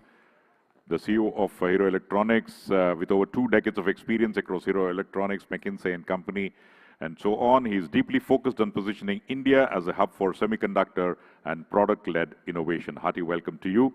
I would also like to call upon Ms. Vrinda Kapoor. Please come over, ma'am. The CEO and founder of Third Tech and recipient of the Army Design Bureau Award. And she represented Indian industry at the High Tech Handshake event, has been the unanimously elected to the GTWN Global 30-year-old organization, which acts as a forum for executive women in telecom and others. Hearty welcome to you, ma'am. And finally, I would like to call upon Mr. Shashwat TR. Yes. Hearty welcome to you, an accomplished electronics engineer with close to 2 decades of expertise in advanced and non-destructive testing solutions for critical industries, including aerospace. His career reflects a unique blend of systems, engineering, high-level machine vision, and software development. So, hearty welcome to Mr. Shashwat, and straight away it's over to Mr. Pradeep to take us through the session. Over to you. So, good morning. The panel discussion is about investing in India's chip future and the perspective of VCs and startup founders. This topic is almost a third topic, very similar topics. Yesterday there was one on the product nation, and today, just before me, Jaswinder and myself, we are talking about a similar topic, but different perspectives from participants. So just to give you background, if you look at what's happening is today the semiconductors are backbone of any in any country's economics. And our Prime Minister Narendra Modi ji yesterday talked about, the day before yesterday talked about how he described is the semiconductors are digital diamonds, and it's a perfect way of describing it. If you look at what's happening today, we cannot even imagine our life without electronics, whether it's a phone, or a laptop, or a tablet, or a smartphone. Everything is automotive, the car, compute, whatever you do, and more importantly, national security as well. In the past decade, if you look at 3 decades, India has done extremely well. We've been a service industry, mostly in the software as well as in the hardware. And those we have done extremely well, and we created a huge companies and over the globe. And today, but de facto, if you have any services, India is a service hub. Everybody knows that we earned the world trust on that. But moving forward, now India has embarked on semiconductor mission to become a part of a semiconductor ecosystem. And if you look at the world, total revenue is about 600 billion, and is going to be about $1 trillion in the near future. But our contribution to that is very little. India's contribution is very small. But we consume today about almost 10% of that. Now, India has now made a mission to make sure that we participate in that ecosystem and to contribute that. Now, moving forward, if you want to be good at that, it's going to be a very different ballgame. Now, the reason why it's going to be a different ballgame is it's going to be a lot of passion capital is required. We also need a very strong technologies. In addition to that, a good government policies are also required. So, to me, what we are thinking is we are moving from service nation to a product nation. It's a very different ballgame. More importantly, there are many countries that are already well established in this market. So how do we play, how do we enter here and become strong? So I have a great panelist here. Combination of for any startups, semiconductor startup, the first thing you need is a vision, which are entrepreneurs. The second important criteria is the finance, which is the VCs. And third important thing is who is going to buy, and which are OEMs. So the panelists, all 3 or 4 of them are here with a great experience in all of these fields. So without delay, what I want to do is first question to you, Sam. Semiconductor investment is a very different ballgame. India has been ecosystem, VC ecosystem has been great, but they've been investing in a lot of software ecosystem, e-commerce, and all of that. But the playbook for the semiconductor investment is very, very different. Now, I do see there's interest from VC ecosystem in India. What changed and why do you think it's more interesting now? Absolutely. So, can you guys hear me okay? Yeah. So, yeah, I mean, we are one of the early pioneers in deep tech investment in India. And my prior background, I'm kind of an operator turned VC. Was managing director of analog devices prior to that. Ran system companies and had startups and so forth. So kind of a new genre of VCs that are coming in. But again, compared to the discussion that we had in the last session, right? Obviously the VCs, I've been put on the hot seat out here, right?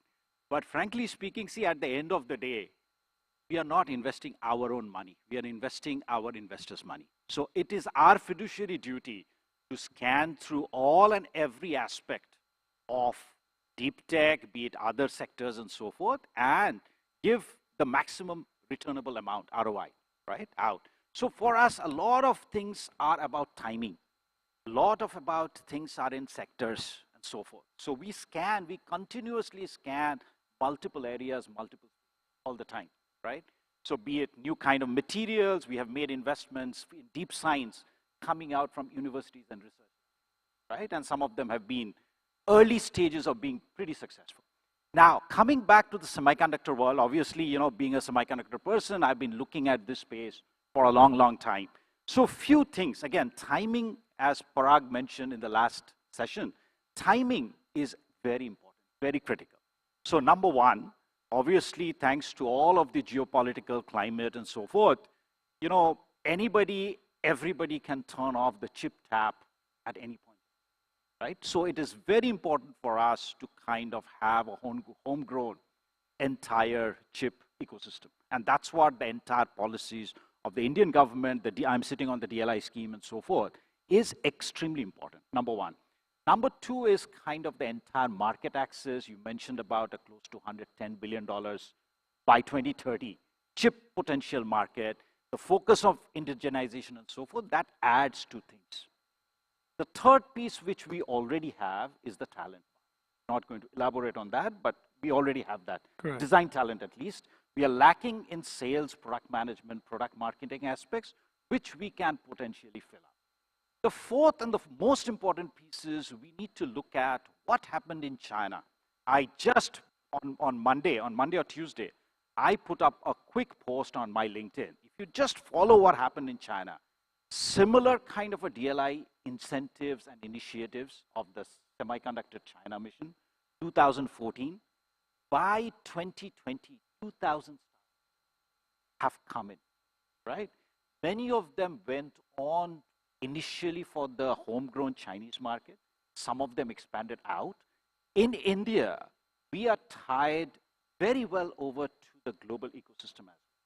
So if we can do stuff in India first, using the DLI, PLI incentives and so forth, then take these designs to a certain extent out, maybe not in US or advanced markets, but South. That's a big. So the sheer quantum of startups that are coming in, and we gotta choose a couple of them, make them successful. Believe me, once we have some success stories, more and more capital is gonna open. I absolutely believe in that. Like, you need to have a success story to have more number of companies to come in. That's what happened to the service industry as well. And frankly speaking, the investors rightly pointed out, to a certain extent, it's a herd mentality, right? But once you see success, believe me, money starts pouring in. So one other thing, I'll just lead one more question on that. And you're taking the example of China. But the difference, I want to be here a little bit more clear here in terms of the way of course we have to learn from them, but the way they've done is the amount of budget or money they have put in is significant. If I understand, it's about 20 plus billion, the big fund. More than that. Much more than that. And that's where I see the difference right now. And we have 1,000 crores, which is 100 million. Very different. So how do you, yes, we have to learn from them. That's how the countries have done. But what's your suggestion? We are not there. And how do we, in this environment, what do you suggest we should do? I'm waiting for all of these deep tech fund of funds from NRF, the DLI 2.0 and so forth to kick in. So today, if you look at what China did, close to $47 billion of money they put in from the government coffers. In addition, the other aspects of the regional governments and so forth, they put in close to another 20, 25. And the VCs also put in anywhere, initially they put in around 25 billion. On top of that, another 100 to 250 billion. So we are still, I would say probably it's a circa 2014, 2015, if you compare to where China was. So 10 years, at least 10 years behind. It's a combination of the government, VCs, and private money coming together. But de-risking many of these early aspects, which DLI scheme has done, right? That is very helpful.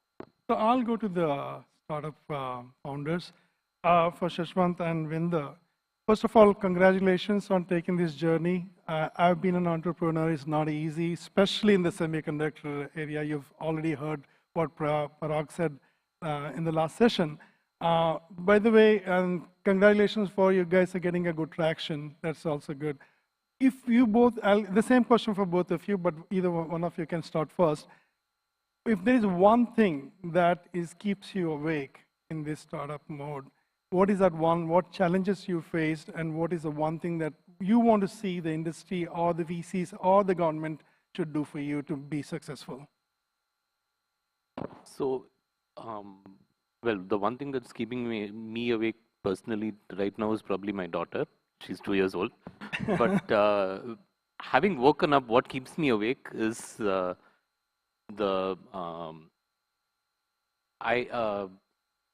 sheer amount of money that we are spending of our investors with a certain risk factor attached to it. And you have no option but to spend that and go ahead, because if you're not bold, you're getting nowhere. But if you do spend it, how do you know that you've actually made the right decision? That is probably a very short summary of being an entrepreneur, I think, as you very well know. Everybody here very well knows. So I couldn't agree more, and I would add to that one more thing. The The one challenge that we have as we go up against an economy like China, where there is a whole of nation, whole of government, whole of industry approach towards building an ecosystem, that is still largely fragmented. Right? And until all of those different trails start to converge. So just as an example, my CTO joined us from one of the largest Chinese semiconductor companies.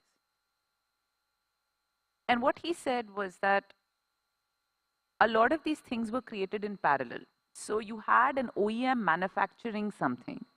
You had the 6 different semiconductors that were critical to be able to scale the supply chain of that. There was government incentives plus venture capital that was stacked up for each.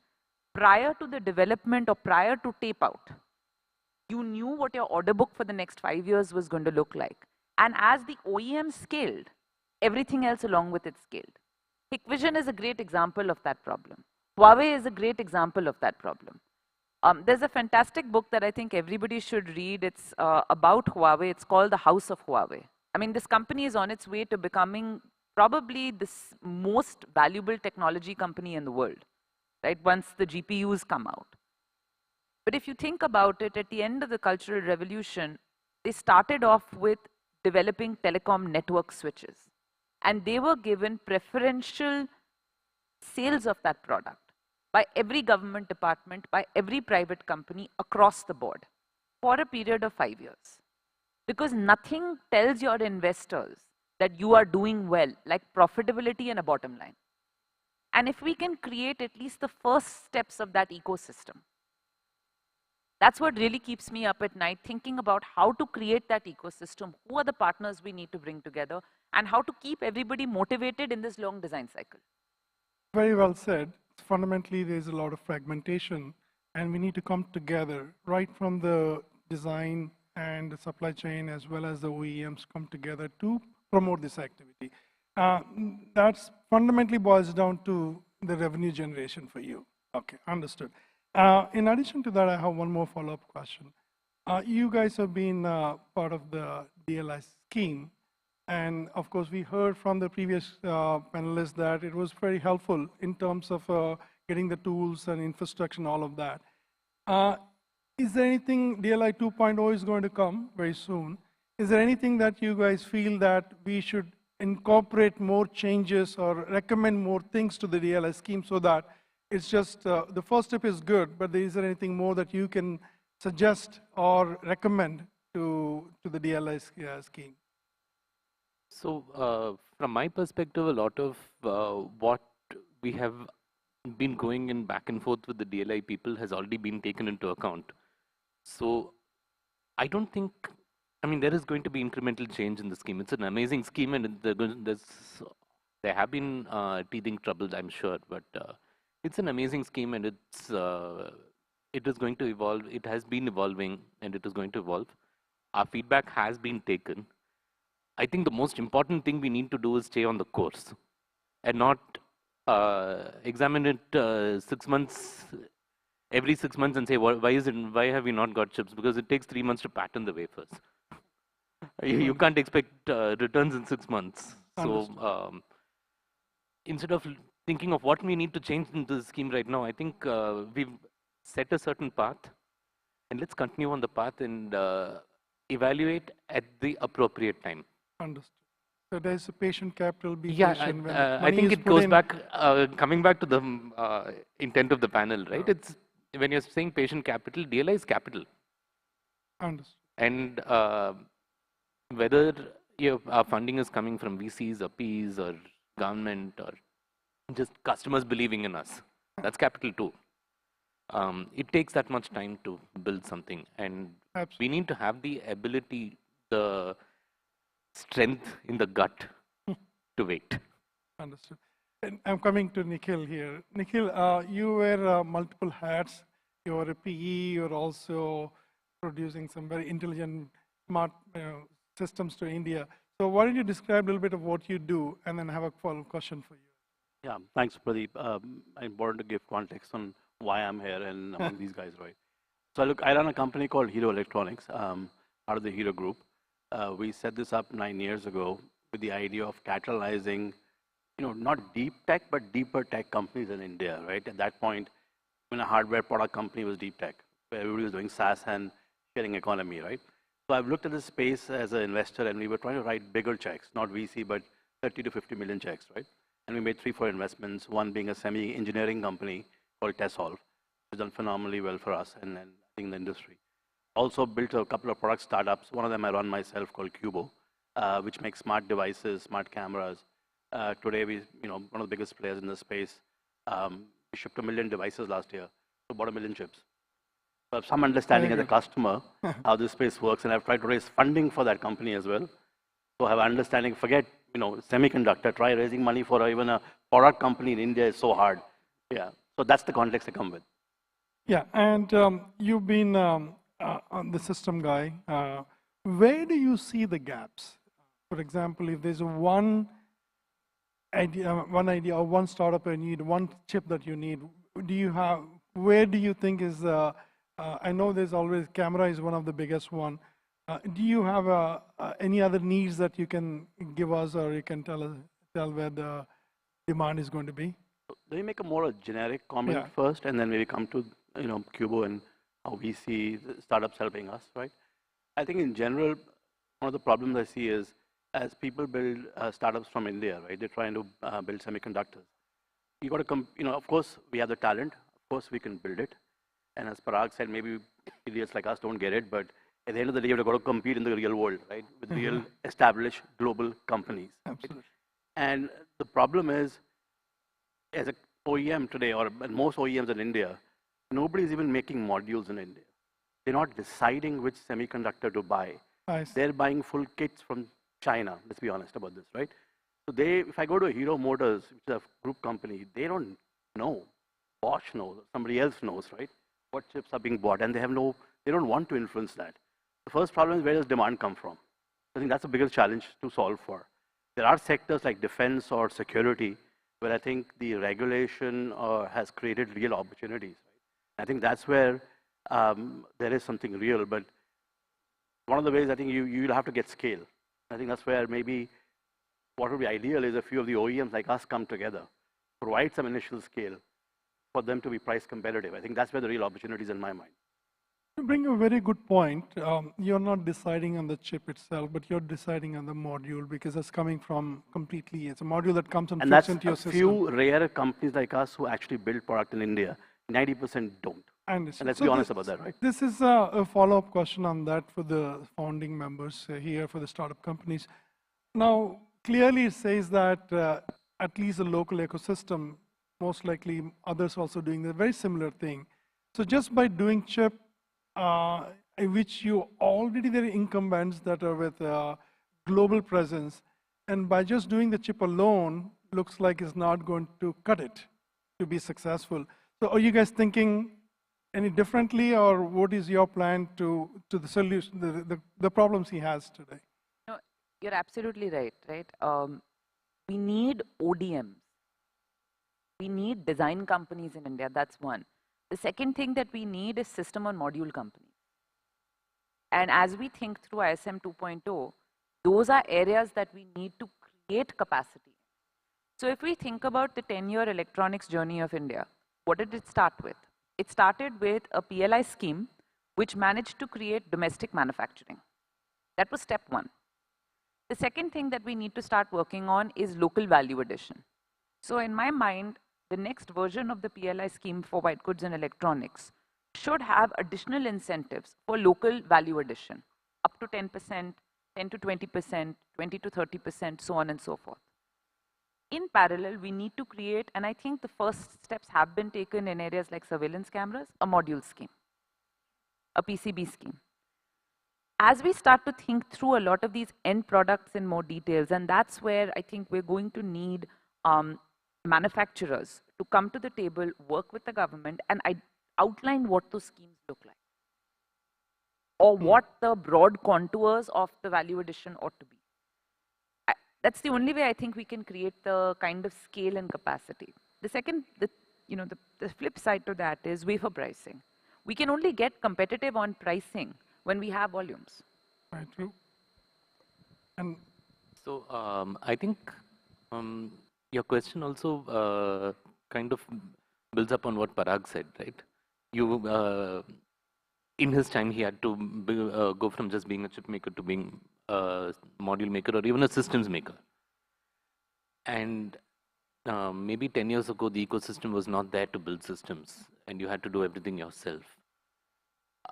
It's still very interesting to think of things in a slightly more chip plus something. If I'm selling, either I have to, so I'm making microprocessors, right, and microcontrollers. I need to provide not just the chip, I need to provide the IDE, the entire software stack. Am I going to build it, or am I going to contract that out? I need to provide modules because nobody really wants to take the headache of putting memories and processors together, and sensors for that matter. You get them as finished modules, right? So who's going to do that? And I think there are two ways of looking at it. Either you can capitalize and build the entire stack in one company, which has happened before in the world, or you can try to build out an ecosystem. And I think that is a design choice of the ecosystem, which we can't take as individual companies. It has to be a consensus decision of the entire ecosystem. And a lot more dialogue is needed, a lot more testing of the waters of how it is going to work in the Indian ecosystem is needed. It will take a while to settle down, but I think we will, because we have all the pieces. I think the theme for the last 12 months is we have all the pieces, how do we bring them together? Sure. So what I'm hearing is it has to be the more integrated solution, right? Help the customers to make their R&D lower cost, so thereby some of the challenges you have with the wafer pricing could be leveraged or could be mitigated. Can I just say, because you said R&D cost, we spend a shockingly low amount on R&D in this country. Absolutely.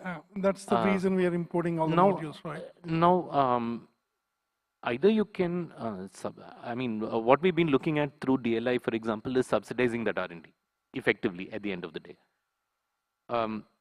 Another way of looking at it is, this is the really hard part. Convincing corporates to say, by spending, another 0.25% on R&D, that's all I'm asking for right now. Can you unlock 10x market value? That is a hard thing to convince people. I want to come back to you. Oh, please. Add something to that. I think, it's a chicken and egg. It's the R&D capabilities are there. I mean, we also have test all 3,000 engineers. We do ASICs for large, ASICs for a lot kind of people. So capability is not the issue. I think the issue is you need scale to be competitive. Today, I can buy a camera SoC for $1.2 with everything bells and whistles on it, right? And I have to sell the camera for 1,500 rupees. I change the price for 50 rupees, I lose 10% market share, right? And who am I competing against? The same Chinese companies you mentioned, right? So you need scale to build, you get the prices down. I think so.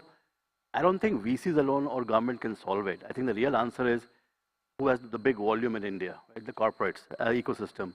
We've got to find ways to get the ecosystem work with startups, right? And put some risk, take some risk, put some volume, and to make this happen. And there can be creative ways to do that. I think that's the answer. I don't think VC money alone will solve it. I think it's never one person cannot solve, especially the VCs. They can only enable you, but the real burden is on the founders and the ecosystem that needs to enable them as well. That's clearly understood. I want to come back to you on the semiconductor investments. If you look at semiconductor, to be successful, there's no way you can survive with the $5 or $6 million as initial funding. Any product we do in semiconductors is at least about $10 to $15 million. If you don't have that kind of decent money, it's hard to compete in the global world, and even here, in India. Most of the VCs that in India don't cut the check size that $5 to $10 million, at least the ones which I've known, unless you bring the outside VCs. Is that changing now, or is there syndicating few VCs coming together and saying, yes, we need to do this ecosystem. Let's go and put a $5 or $10 million as an initial check? So let me answer you in kind of two phases. So one part is, I think to a certain extent, and you start seeing, the news stories and so forth at a very early stage, 2 to 4 million or 2 to. I think that piece, early stage investing, is coming, augmented by kind of 2 million from DLI 1.0, right? So that, to a certain extent, I would say early stage, if it's a commendable team, they have a very focused approach towards a very certain market, the market is big, there are some certain regulatory aspects and so forth facilitating that market, or these guys are coming up with some innovative solutions, that is not just an incremental, but a step jump compared to even global stuff. I think you are going to see, a lot of stories on that front. The second part, which is still a big struggle, is even if you raise that 3 million to 5 million overall, getting to that 10 to 15 million next stage, right? It's a chicken and egg. The second stage of investors want to see at least the chip out, right? They want to see certain lead customers and so on before kind of committing that size. That is where I think we are facing a struggle. Correct. There's a consortium of a very small number of deep tech VCs and so forth like us. We are obviously looking at this space in very rigorously. And once we see those signs and so forth, I think pooling in the resources and so forth should not be that big of a problem. But we need to see those early signs of success. The second part is a lot of strategic investors, right? That's a big pool, family offices, strategic investors, that's a big pool. I think founders should try beyond just the finance. I think Vrinda want to say something, yeah. So no, I agree. I just wanted to build on that point. I think seed investments are happening, deep tech all over the place. And I mean, from hypersonic engines to semiconductors, right? I think the challenge, and I think this is a founder and ecosystem challenge that we need to solve, is Series A and Series B. So there are two things to remember. Your early prototype chip is designed because it's a technology concept. Getting that into the hands of a customer at mass production is 2 tape outs away. Minimum, yes. Right? That cycle is normally 18 months. That is the challenge. What is the customer lock-in? Is the customer actually locked in? And believe me, this is not just a semiconductor problem. We are deep tech investors. I think we see that across deep tech spaces. Yeah, since I know this industry very well, I can understand where she's coming from to take to the tape out at least 12 to 18 months, thereafter to test this another 6 months, and then customer validating another 6 months. So no matter how you look at it, a 2 years gestation cycles is required. And from there, so you need your Series A funding in place. Exactly. When you have a customer. Absolutely. Signing up for your first mass production. And then immediately after on delivery, you need to be ready with your Series B. So the pressure on the entrepreneur between that end of seed stage, early Series A and Series B, that's the valley of death, right? So, and there, the market access, not market access, OEMs supporting with contracts is the make or break of those companies. Absolutely. So fundamentally, your input to the VCs is help us to go through this entire minimum 2+ years of cycle. And I mean, and an extension as well. Extension as well, yes. I don't think it's about helping us, right? Yeah. I think one of the points on the previous panel was that we need to come together. If we want to make a semiconductor ecosystem happen in this country, OEMs, VCs, governments, and startup need to be partners in this journey. Absolutely. We need to take decisions together, right? We need to have a certain amount of aggregation and focus. Understood. So, if I may. Okay. Yeah, please go ahead. Go ahead. Okay, I just want to make a very small point over here. Historically, the VC and semiconductor industry grew in lockstep. The first VC-backed semiconductor firm was Fairchild, which was the first semiconductor firm. Somewhere these two seem to have broken apart, but as you were saying, Series A, Series B, that structure actually comes from the semiconductor industry. So the two which grew apart need to drift back closer together, I think, in a certain sense. And Nikhil sitting in the center over here is very interesting because he's a linchpin. He has 1 foot in, how you have 3 feet, I don't know, but you have 1 foot in P, 1 foot in the OEM and 1 foot in semiconductors. So I would actually like to hear your thoughts. Going to say that, look, building, I think one of the things I've seen, and I've talked to startups, right, is as an OEM, is, and this is the nature of the problem, it takes a while for the product to be built, to be proven, things to scale. But as an OEM, I talk to startups, I never hear a compelling reason why should I shift. What I hear is I can do this. But that's not compelling enough for an OEM to commit, as you said, the volume or capacity, right? So I think that's, I know, and it's not easy for a startup early in its journey to be able to say that, but that's a problem. So I think that's what we're going to solve for. And there's got to be creative ways between an OEM giving volume, maybe investing in these startups, take more risk to sort of bridge that challenge of show me the value, or the startup saying, trust me, I'll do it for you. Sure. So even some NRE. You have something to say? Yes. I was just saying, right, to a certain extent, the basic problem what we happen, the chip is of course not ready, right? The seed investors have invested, right? And the commitment from the customer is not there. It's maybe just a plain simple LOI, right? But nothing more.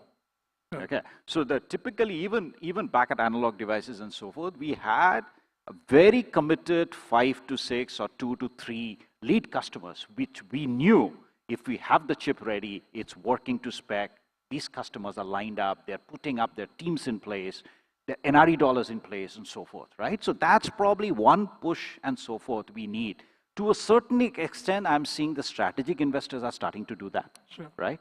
The defense piece and so forth, but we probably need the Indian large enterprises, right, to start doing that to a certain extent as well. So clearly the message is very clear. So right now we have a bit of a fragmented industry, and to be successful in semiconductor ecosystem, you have to have a very collaborative efforts, right from the VCs to the founding members and the Indian OEMs is very important. Potentially also corporates being part of this entire ecosystem. So that's very good. I wanted to, they know we are about 10 minutes, 11 minutes we have. I will have one question for all of you, but then afterwards I want to give some time to the audience to ask some questions because they've been waiting to ask questions for the other panels. So what I want to ask you, this is going to be a very open-ended and a very, kind of not easy to answer, but we are consuming about 60 billion as of today, 52, 60, depending on which report you look at it. And very small percentage of that is actually indigenous. It's really not much. If by 2030 you want to accelerate this, do you have any secret sauce that you can say that, oh, if we do this, it will accelerate? To increase to go from the single digit to double digit? If there's a secret sauce, I think it is product design and product marketing. It's not, there's nothing technical that we need to do which we have not already done. Okay. I think it's the ecosystem, and I think the missing piece of the ecosystem right now is the electronics manufacturing. No, I think similar lines. I think it starts from manufacturing, having more product companies in India, more module makers here, big boy VCs here. They need to trust more product companies. We can trust the startups. So it's an ecosystem. I think that's got to come together. Very good. So I'll take a slightly different tack, right? So see, we are kind of on the right track. If you ask me, probably 7 or 8 years back when I was selling chips out to the Indian market, right? Compared to that, I think the number of Indian OEMs, Indian designs happening out, even Mahindras and the Tatas of the world, strategic electronics, again, we would have expected a lot more, but I would say at least, depending on the sector, 5 to 10x more designs, more Indian designs, right, are happening today, right? And this actually translates in my conversation with many of my semiconductor sales folks, right? That piece is happening, 5 to 10x growth, number one. Number two is the quantum of money today the DLI 1.0 has put in. This is still comparatively peanuts compared to what China has done. China in 7 years, believe me, 2014 to 2020, created 2,000 startups. Today, I am personally tracking 120 startups, right? And that's a very big step jump from 2020. So in 2030, can we create anywhere from 500 to 1,000 startups? My answer is yes, provided we push in the money. The second part is thanks to all of these initiatives and so forth that's happening on the PLI, DLI, the entire Make in India scheme. The number of companies designing in India, producing in India, manufacturing in India is going up, right? So just let's put 2 and 2 together. Understood. So very clear message. So we have 8 minutes. I wanted to open this questions for audience, and then we'll have a closing comments. Yes, please.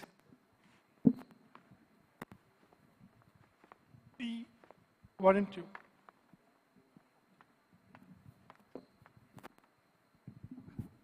Namaskar. Good morning. I am Dr. Jagdish Shivahare, professor and ex-distinguished scientist ISRO. Sir, my question, how is the SEMICON India different than global in terms of value-added strategies, potential priorities, and nation-building challenges?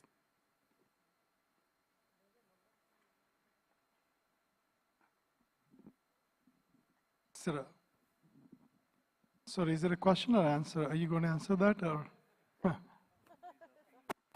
Let's go ahead, yeah. Okay, Meri Helle, semiconductor entrepreneur from Finland.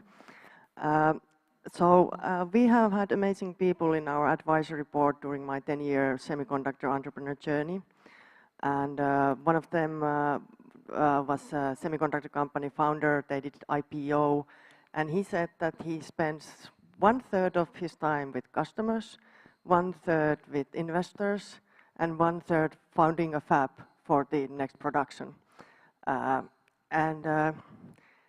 Then I made a phone call to another advisor, and he founded a company called Heptagon. They had a pilot line in Switzerland, built mass manufacturing in Singapore, and AMS acquired them with close to 1 billion in 2017. And I said to this that 1/3 to go find money. And then he said, no, it's 50% of the time. And his experiences, it's not that he sold diffractive optics chips to camera modules for Apple and Nokia back in the days, but he was able to sell the idea to VCs multiple times. But what I'm saying, why should we spend 50% of our time explaining VCs the things when we have the Ferraris and they are driving bicycles? This is waste of time. How can we solve this and do the real chip? I'm sorry. We couldn't quite understand because where the sound system looks like... sound system is very difficult to understand, unfortunately, yeah, out sorry, here. Unfortunately, we couldn't clearly understand. We can barely hear you, guys. Maybe I could help come on the rephrase stage. Yeah. Come on the stage, yeah, please. Sorry, you have a question? No, maybe I could rephrase and add on to the point that she was making, but you can go ahead. Yeah. Sorry about that. You want? Maybe it's because of the echo. Just a short question. Is it now better? Is it better? Can you hear me? Why don't you shout it out? Oh, okay. Okay. Without the mic. The advisors, one of them did an IPO with a semiconductor company. 1/3 went to seeking money.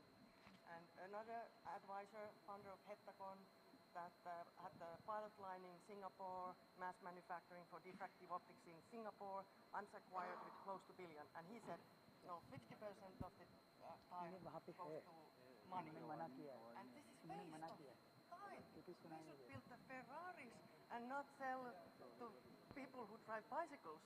So how can we build an ecosystem and fund this and make chip happen big time? And No, so I'll take it. I think if I understand correctly, so most of the time and energy of the entrepreneurs go up in fundraising, right? Versus developing the product, selling the product, and so forth.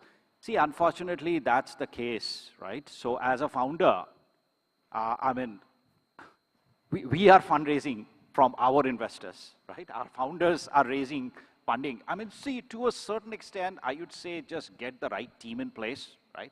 As a founder, as the CEO, one of the big points essentially is the fundraising aspect. You know, you can decide, you can use a banker, you can use other pieces and so forth. You can use your board, your current investors to help make the introductions and so forth. But at the end of the day, unfortunately, the founder has to pitch, right?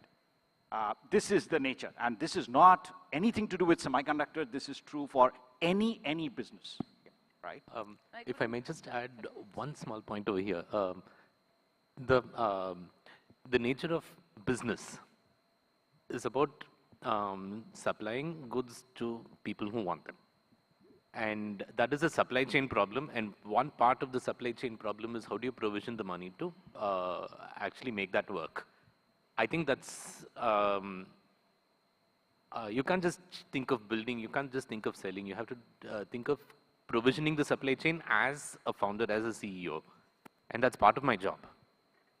The only answer I can give is get a team, get a co-founder, and get somebody who will take, so you said one third. I have a top team of 3 people, including me, who handle each of the 1/3.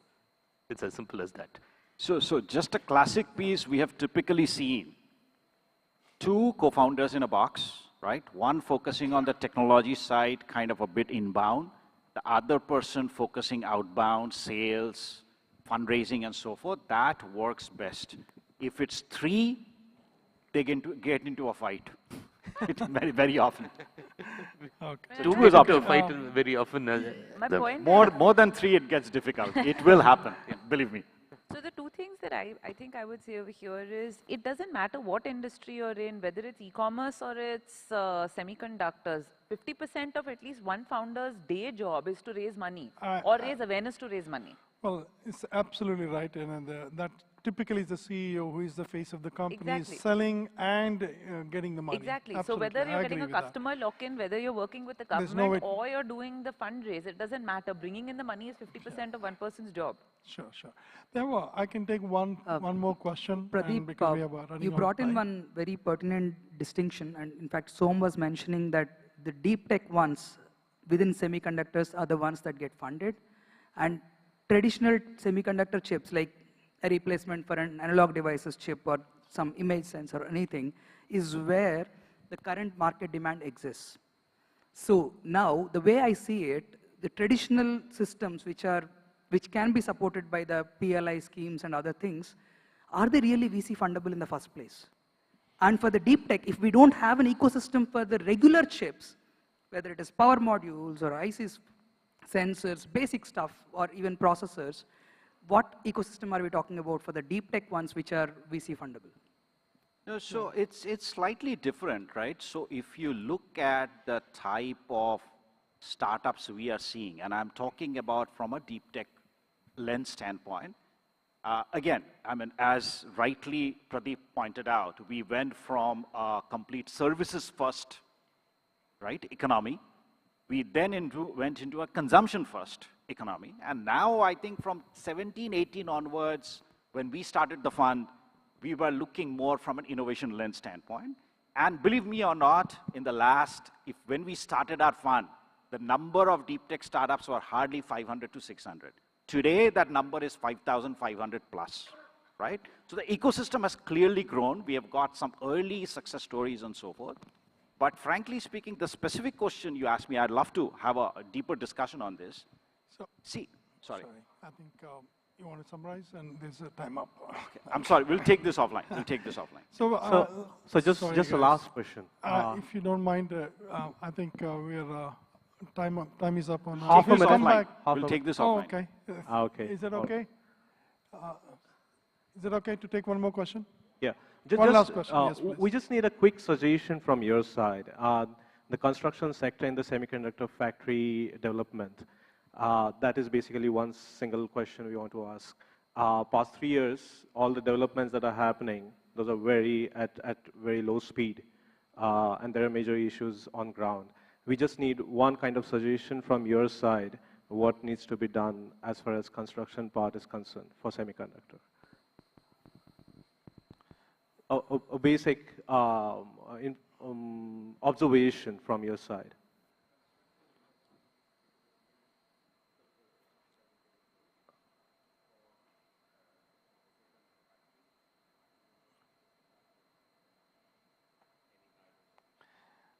Yeah, I think we were able to. Can I take that question? Okay, I think from what I understand is there's so much of manufacturing construction is happening, factories. What is an opportunity here? So I think it's fundamentally IoT is a big thing. Anytime you do manufacturing or any of these things, IoT plays an important role in making the process much more efficient. And that market is pretty big, and there's an opportunity there, I feel. Yeah. If you want to ask. So we have time up. I just want to do the closing comments. So it's very clear to me and to all of us, it's a once-in-a-lifetime opportunity to build the semiconductor ecosystem in India. Obviously, there are some positive things. One is the most positive thing is we have a talent. There is no question about it. One of the largest semiconductor design teams in the world we have. The second thing we have, which is also fortunate, is we have the local ecosystem, which is almost $110+ billion in the next few years. Those are the positive things. On the challenges is, I think what we hear very clearly, loud and clear, is the ecosystem is not a little bit fragmented. It has to come together, and whether it's a VC system, whether it's OEMs and the startup founding members have to come together to enable this ecosystem, number one. And if you look at from our wall point of view, it's very important for us to participate in that. There's no choice. So far, we've been looking at it from sidelines, that we have to be part of it. And I think in the next few years, if we come together, there is going to be a definitely big impact that we can create in the global semiconductor ecosystem. Thank you very much. Great, thank you, thank you. Thank you very much, Mr. Pradeep Vajram, Mr. Sompal Chowdhury, and of course, Mr. Nikhil Rajpal, Ms. Vrunda Kapoor, and Mr. Shashwat TR. Thank you very much for that wonderful session, for giving us your strategic insights into fostering investment in India's semiconductor startups.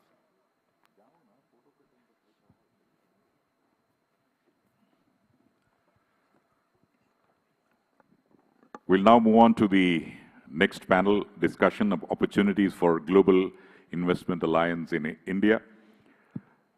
Well, ladies and gentlemen, we'll now all set to explore opportunities for global investment alliances in India. Now, this will be a panel that will highlight how international investment and strategic partnerships are key catalysts in advancing India's semiconductor ambitions. As we are all aware, with the growing global interest in India's evolving policy landscape, this discussion is going to uncover how cross-border capital can fuel infrastructure, innovation, and long-term growth in this sector.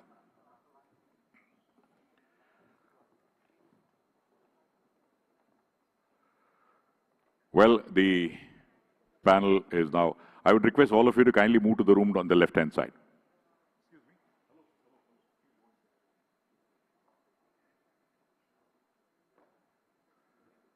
Request the esteemed delegates not to crowd in front of the main stage. I request you, there is a room which 3 exit boards are visible on the left-hand side. Request you to kindly go inside those rooms and have your offline questions so that the panel will not be disturbed. Yeah. Now, this panel discussion is going to be moderated by Shireen Bhan, the managing editor of CNBC TV 18, with over 2 decades of experience in the field of television broadcast, tracking corporate policy news and events that define the business landscape in India. Please put your hands together and let's welcome on stage Shireen Bhan, a known face, anchor and editor of the award-winning show Young Turks, one of India's longest-running shows, and she's also the author of Young Turks, a book published by Random House India, and she has received several awards, and she needs no introduction. So put your hands together for Shireen Ban on stage, please. Hearty welcome to you. We now move on to the panelists. Mr. Sriram Vishwanathan, a founding managing partner of Celesta Capital. Please come over, sir. A global deep tech venture capital firm based in Silicon Valley, has more than 30 years of experience in technology, business operations, and venture capital. So put your hands together for Mr. Sriram Vishwanathan. He's an active advisory board member of the India Semiconductor Mission, an initiative led by the Indian government. I would now like to call upon Mr. T.K. Kurian, the Chief Executive Officer, Premji Invest. And it's the investment office sponsored by Mr. Azim Premji, founder chairman of Wipro. Request Mr. Kurian to please come over. An influential speaker, TK is a chartered accountant by training and has several technology patents to his credit. He has an abiding interest in strategy and history as an avid runner. Dr. Arogya Swami J. Paulraj, Emeritus Professor. I think you want to come together. Okay.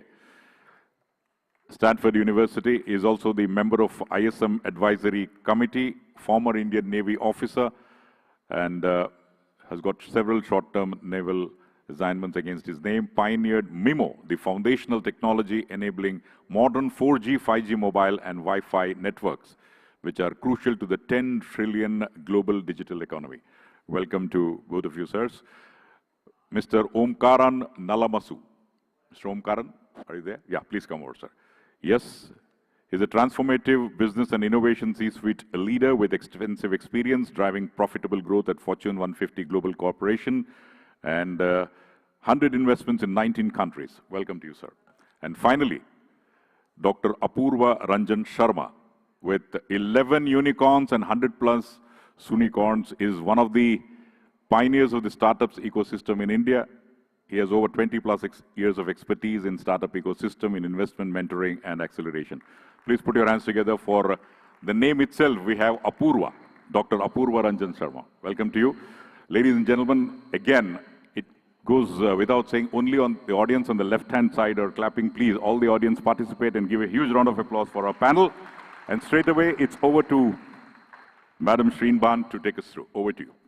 Well, thank you very much. Good morning, ladies and gentlemen. It's wonderful to be back here at SEMICON India 2025. And I think over the last few days, you've probably gotten a sense of where things currently stand in India with the government's efforts to really open up this sector, to invite private sector collaboration, participation, and investment. You've also got a glimpse of what's happening in the startup world. And on this panel today, we intend to marry the two, what is happening with the private sector, what's happening in the startup world, add a VC layer on top of that, and really talk about the global opportunities and the global alliances that can be stitched together to take the agenda forward. We've got an eminent set of panelists here with us. I'm not going to waste any time and get right to the heart of what we are here to discuss. And it is particularly a privilege for me to speak with these gentlemen. I wish we had more women, though, on this panel, but it is a pleasure and a privilege to speak with these gentlemen because they really have been part of the ecosystem that we've been discussing, not just here in India,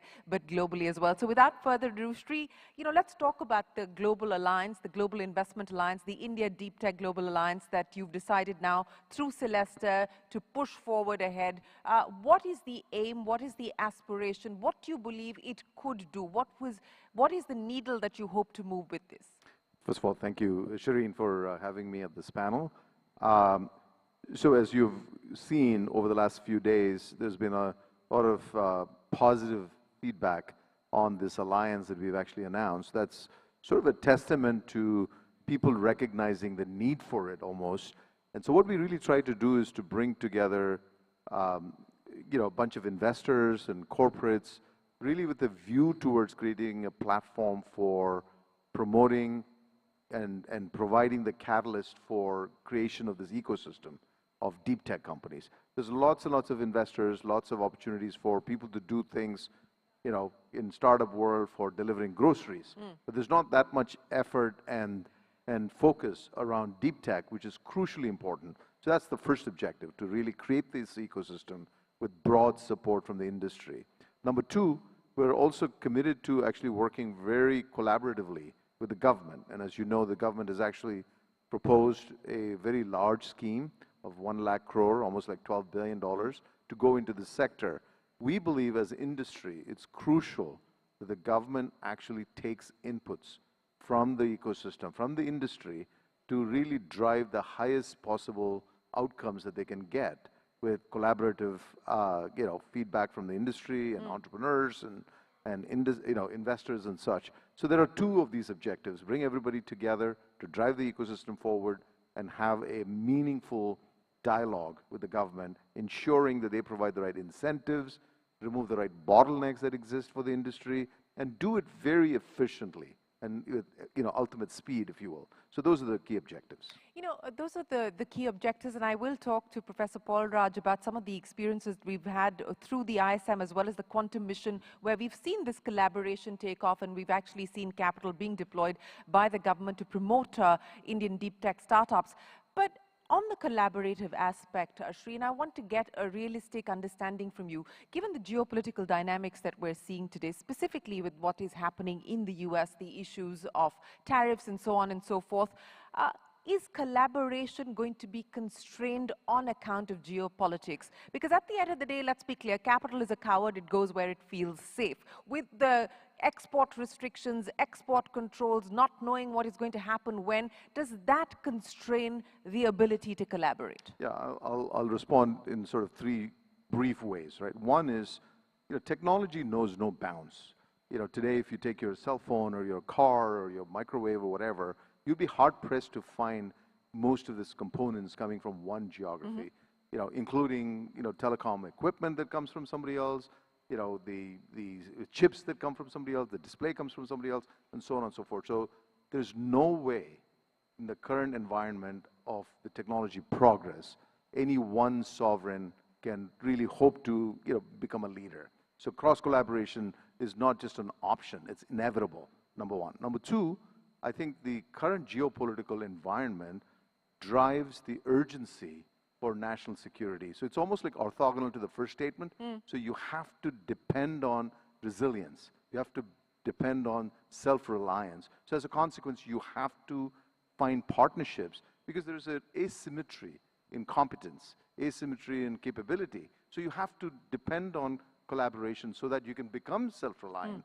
And the third point is, business as usual is over in the technology landscape because artificial intelligence is completely changing the rules and the pace at which innovation happens.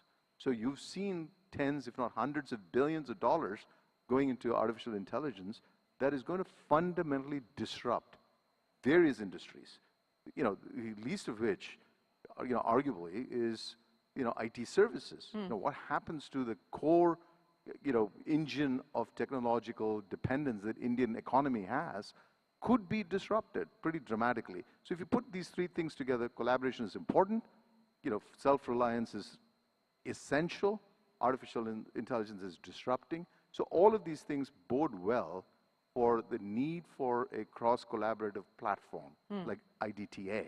And there will be many more, and there will be many participants. All of that has to come together, and the time is now. Well, the time is now, and that is crucial. But TK, many things that Sri just spoke to us about. I would like to get your point of view on what happens to Indian IT services, because the existential question is back staring the Indian IT services sector again. But before that, on the point about collaboration being inevitable, do you truly believe that it is inevitable? If it is inevitable, what do you believe alliances like the IDTA can do to ensure that we actually go past the friction, that we amplify the momentum that we're currently sitting on? And what do you believe should be prioritized for an alliance like the IDTA today? So, Shane, a couple of things. One is that, technology goes through inflection points. And if you chase the past, ultimately what will end up happening is you'll go where everybody else is going and you'll compete like crazy. So in a way, the alliance itself is trying to address those inflection points and trying to be ahead of that. That's one. Second is that if you look at collaboration, is collaboration inevitable? I think the answer is pretty clear. We will compete in some areas, we'll collaborate in others.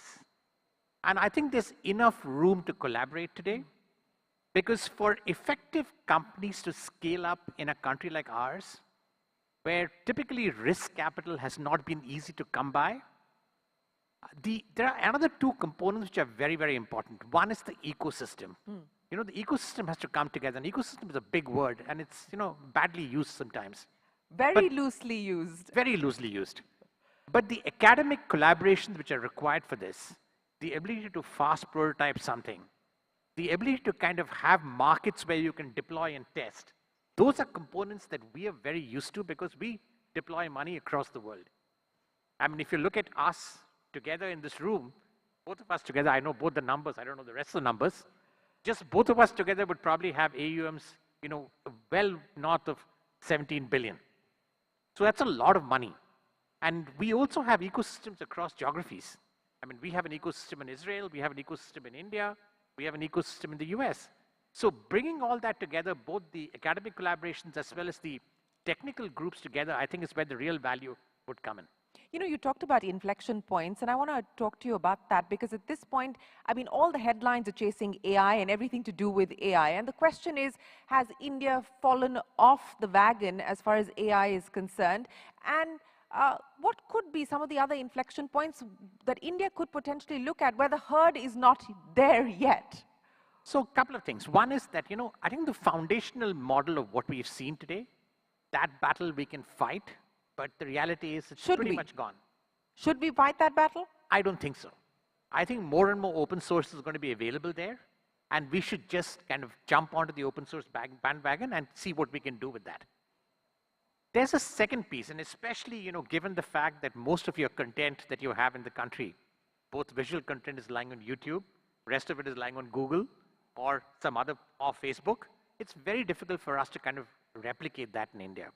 So jump onto open source. I think we are far better off as far as that is concerned. The second part, which I think is more important, is that as we pass this phase in the next 2-3 years, you would find newer models coming up. For example, right now we are seeing diffusion coming up, especially around text. That's a new area. There are very, very few companies jumping into that. There's a third area that's going to come down in another 5 years maybe, which is around neuromorphic computing. I think these are the areas where today we can take a lead. And you'd be surprised. You know, the original AI group, which I've been working with now for many, many years, there are about 40 people globally. 13 of them are Indians. And I think the talent exists. It's just unfortunate that they're not in the country and they've gone outside the country to actually do what they're doing today. So I think there's a big opportunity to actually bring people back, foster research today in the country, and work with academic institutions. And given what's happening in the US right now, especially with funding getting cut, this is the time to do that. Well, this is the time to do that, and can we benefit from a possible brain gain as opposed to losing out because of the brain drain? That's a question that I want to put to Professor Paul Raj. And sir, let me start by asking you about that. To TK's point, can we bring back people to India, benefit from him? This is the time, this is the opportunity for us to do so. But also importantly, from your experience of running the ISM, what are some of the key learnings that we can take away for this alliance to focus on? Thank you, Sharon. Can you hear me? Yes, yeah. Loud and clear. Yeah. So let me start with making a couple of points. I'll come back to your question. So, you know, we look at ICT in our country. We have 3 layers. Right on top is services layer, which runs on the internet. And I think much of revenue is probably from the foreign companies, the Googles and the Metas, but we also have Indian companies. We do very well. And so that layer is pretty strong. We are doing very well. Then the network infra layers like Jio, Airtel, I think they have to, we have good participation from Indian companies, we're doing well. The bottom layer, which is called the core ICT layer, is semiconductors and systems. There, our share is very, very, very low, and that's what I think all this current effort is around building that share. So a goal for us, I think, in about 10 years should be about, let's assume it's going to be about 2% of global value-added revenue. Currently, the VAR is about 1.6 trillion. And let's say by 10 years, it's going to be 2.5 trillion. So 2% is 50 billion VAR. So gross margin is, say, 30%. talking about something like building $150 billion top-line revenue companies in our country in core ICT, semiconductors and systems. It's a long, long way to go from now, but that's the challenge in front of us. If not 2%, even 1% is still 75 billion. So it can be done, and I think involves many, many things. So just on ISM, I'm the chairman of the ISM scheme. We have very, very beginning, and in general, which I think is very relevant to the people and the folks here, is that the companies I see, we probably have funded about 30 or 40 of them, are not, semiconductors or core ICT is a global ecosystem. It's not one country. There's no such thing as self-reliance. Impossible. You take a fab, it's got something like 5,000 supply chain members all over the world. So even in fabless, we depend on so much tools from outside and so on and so forth.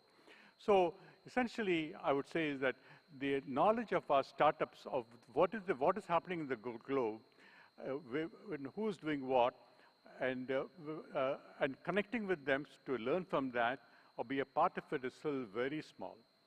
So typically, a fund would come to me for funding, say, I'll build automotive radar, give me $3 million, I'll do it. Well, I'm on 2 companies in the United States. We have funded 150 million, and we are failing. So it's a very tough industry to enter. Our industries have to understand the global ecosystem better. So that's one point I would say about ISM. But we are very good entrepreneurs, and also with mostly all VCs. I'm an academic. But the real thing to make these successful is that entrepreneur who can squeeze water out of stone, because it's extremely difficult to enter, very difficult. I know China, I know United States, full of failures. So it's very hard to enter. So we too will have to learn. It's hard, but we are people. I already look at Dhirubhai Ambani, who could go from petrol assistant pump to building his empire. So we need those people to come up. For every 100 entrepreneurs, one of those guys will do it for us. So that's my hope, to find those people. But don't underestimate how difficult it's going to be. The role of VCs is to provide the funding. And I think in general, I think in deep tech, it's not so strong in our country. There are quite a few, but not so strong. So I think this initiative by the government to invest from fund of funds and also invest in venture capital, some of them have US roots, is useful. And the US roots are particularly useful because they tend to know what's going on in the United States. So I think that knowledge is important, because I don't see that knowledge strong enough in our own country. So I think these are good things. Now let me come back to Shirin's first question. That was about what? I've forgotten now. Shirin, remember my first question? I've kind of forgotten as well. Okay. Okay. Talent. Yeah. How do we bring back talent? Thank you, Sri. How do we bring back talent? Oh yeah. So that, so China took back about 30,000 people.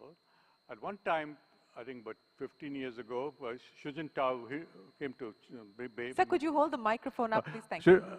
China has taken back about 15,000 people back from US in, I would say, in areas like related to what we are doing here, core ICT. And just one question. I've been involved with China for many years. So I think Xi Jinping came by, I think, maybe about 10, 15, 12 years ago. And he had a big event in Bay Area, and to talk to the Chinese people to come back to the United States. And I was one of the speakers, because I've been I'm a professor in China, saying they should go back to China, and China's opportunities. So Mr. Modi should come to Silicon Valley, and I'll get a Chinese guy to tell them to come back. So, but in order to come back, we need to do a lot more things here. So the Chinese did a lot of things because, people know that it's, in general, it's the ecosystem well developed in the US, the opportunities of success are much better there. The coming back is a very difficult jump for them, apart from family reasons. So we have to do a lot more to bring them back. So it's good to say I'll bring them back, but it's not easy. And I think, so that's a different discussion. Therefore, and the question is, I think right now, even by the way, in the last 5 years from Stanford, maybe 10 profs have gone back to China. Nobody's come to India from the Indian side. So I think that is a great opportunity, but it's not going to happen by just talking about it. We need to do a lot more work. Yeah, absolutely. It's not going to happen if you just talk about it. But, you know, Om, let me take that point forward. We just heard there from Professor Paul Raj about the headroom for growth and the opportunities that exist. But the point now is, what do we put together as far as the prescription is concerned? What are the next steps that both the government, the private sector, the VC ecosystem need to focus on to ensure that we get to that 35 billion, 150 billion that Professor Paul Raj was actually talking about? What's next? So we have certain richness in this panel. There are different folks, pure financial VCs, VCs who are focusing on India. I'll take the position of a corporate VC, how they operate differently. So we are part of Applied Materials. We are Applied Ventures with the corporate VC arm. And we have been a pure play deep tech company. We've been 25 years old, invested in about 100 companies in 24 countries. And we redefine the semiconductor technology as atomic engineering on an industrial scale.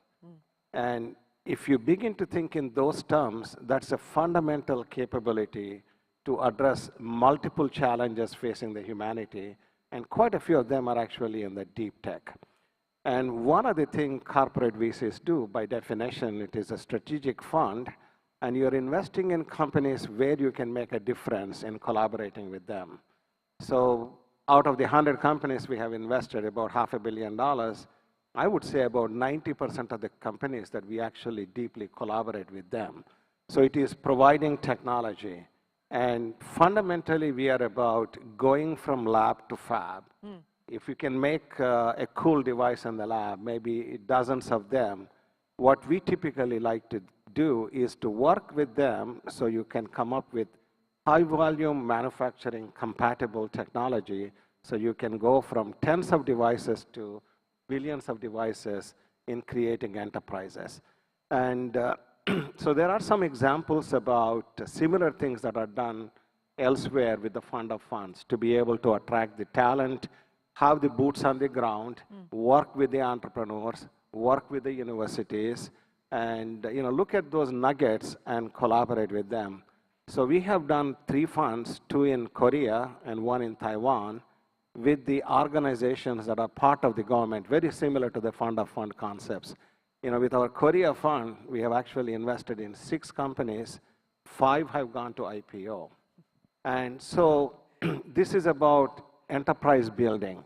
And coming to the infrastructure you were talking about, so the fund of funds attracts the VCs into the country, but we should also be thinking about vehicles like Star Exchange in Shanghai, where you are providing liquidity for the companies, technology-focused companies, that they can go to IPO. So as a consequence, they are grounded in the country, and they're building the organizations. The second thing the VCs also bring, and I'm an academic like Paul, but I also happen to be also a former VC. Former VC vice chancellor, but that's a different kind of VC. But the point is that you bring the talent and you nurture, you mentor people as a result of a mechanism like that. So what you essentially need to create is a virtuous cycle.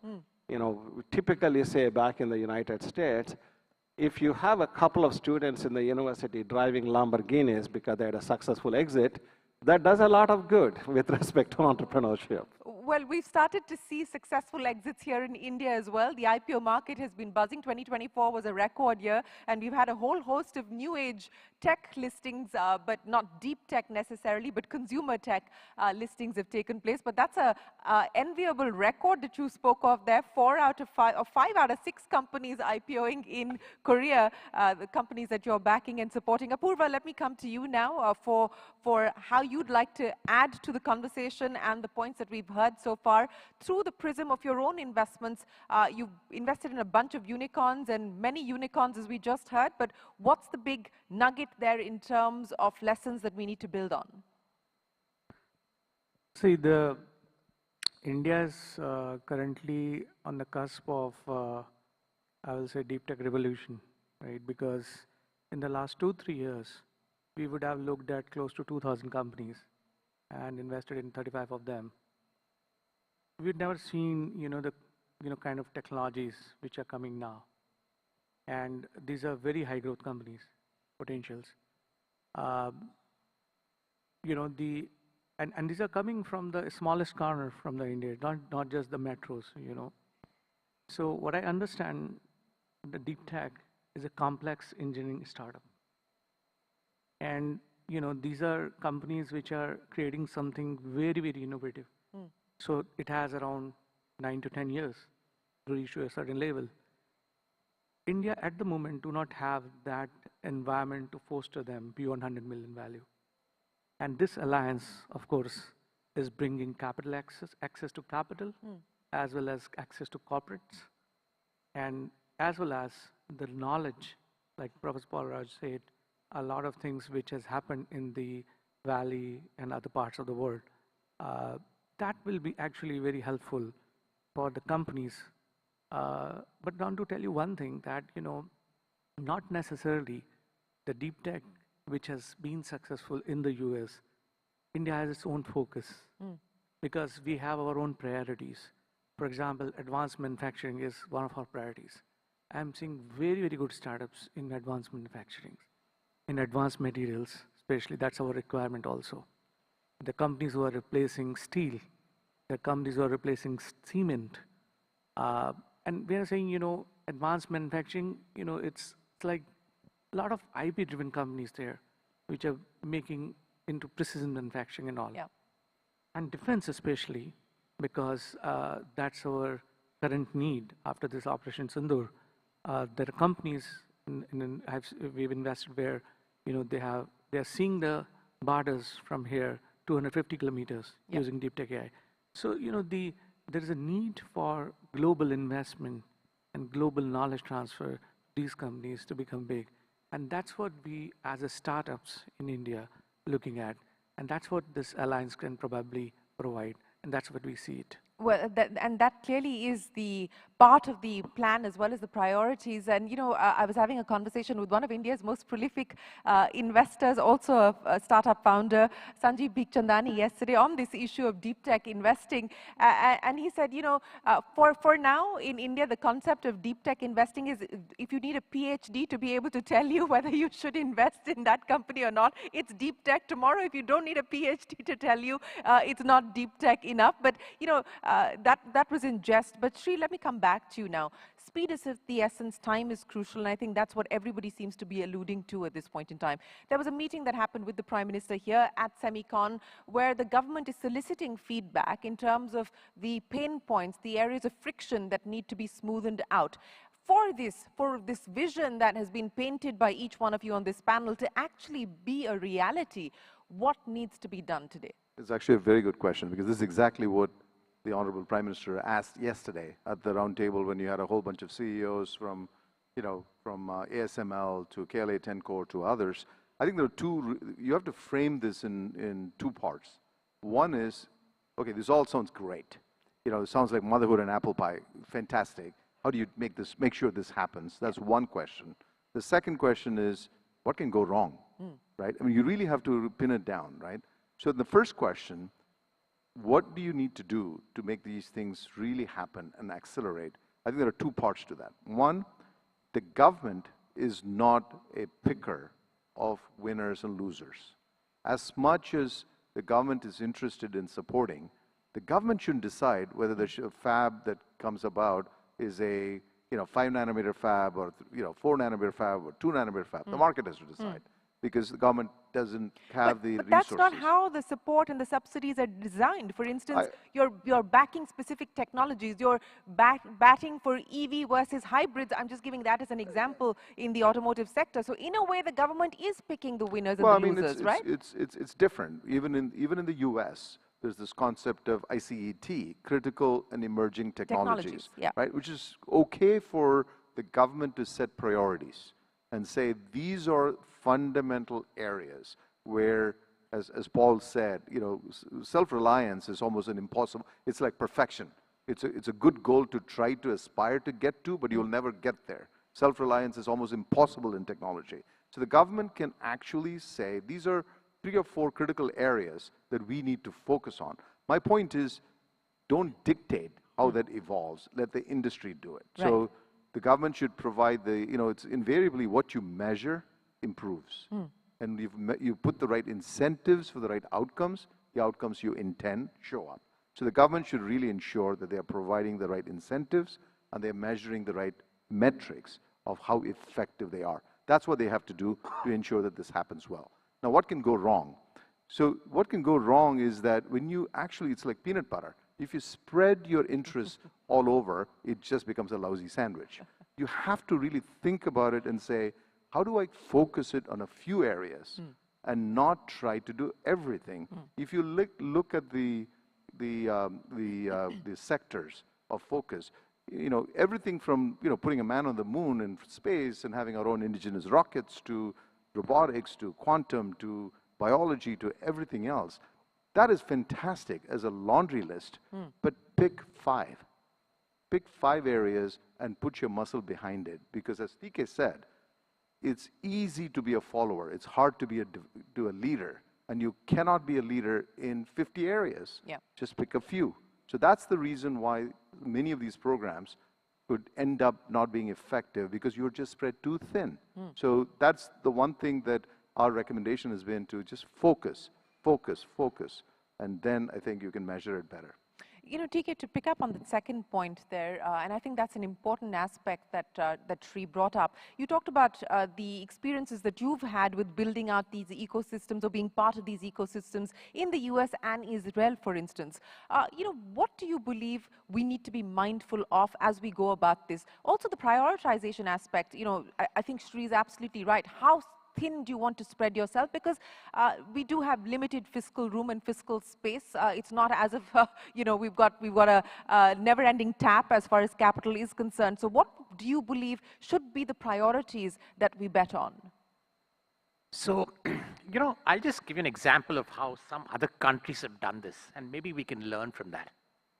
So if you look at China, for example, at the bottom end of the pyramid, where there are thousands of companies working in different areas, the Chinese government does not interfere. They allow companies to compete and probably die in the process. But the few that stand out, which they believe are truly world-beating, those are the areas that they pick up and say, we're going to put our muscle behind it. You look at batteries, for example, today, or rare earths, or permanent magnets. They've just kind of completely owned the supply chain end to end.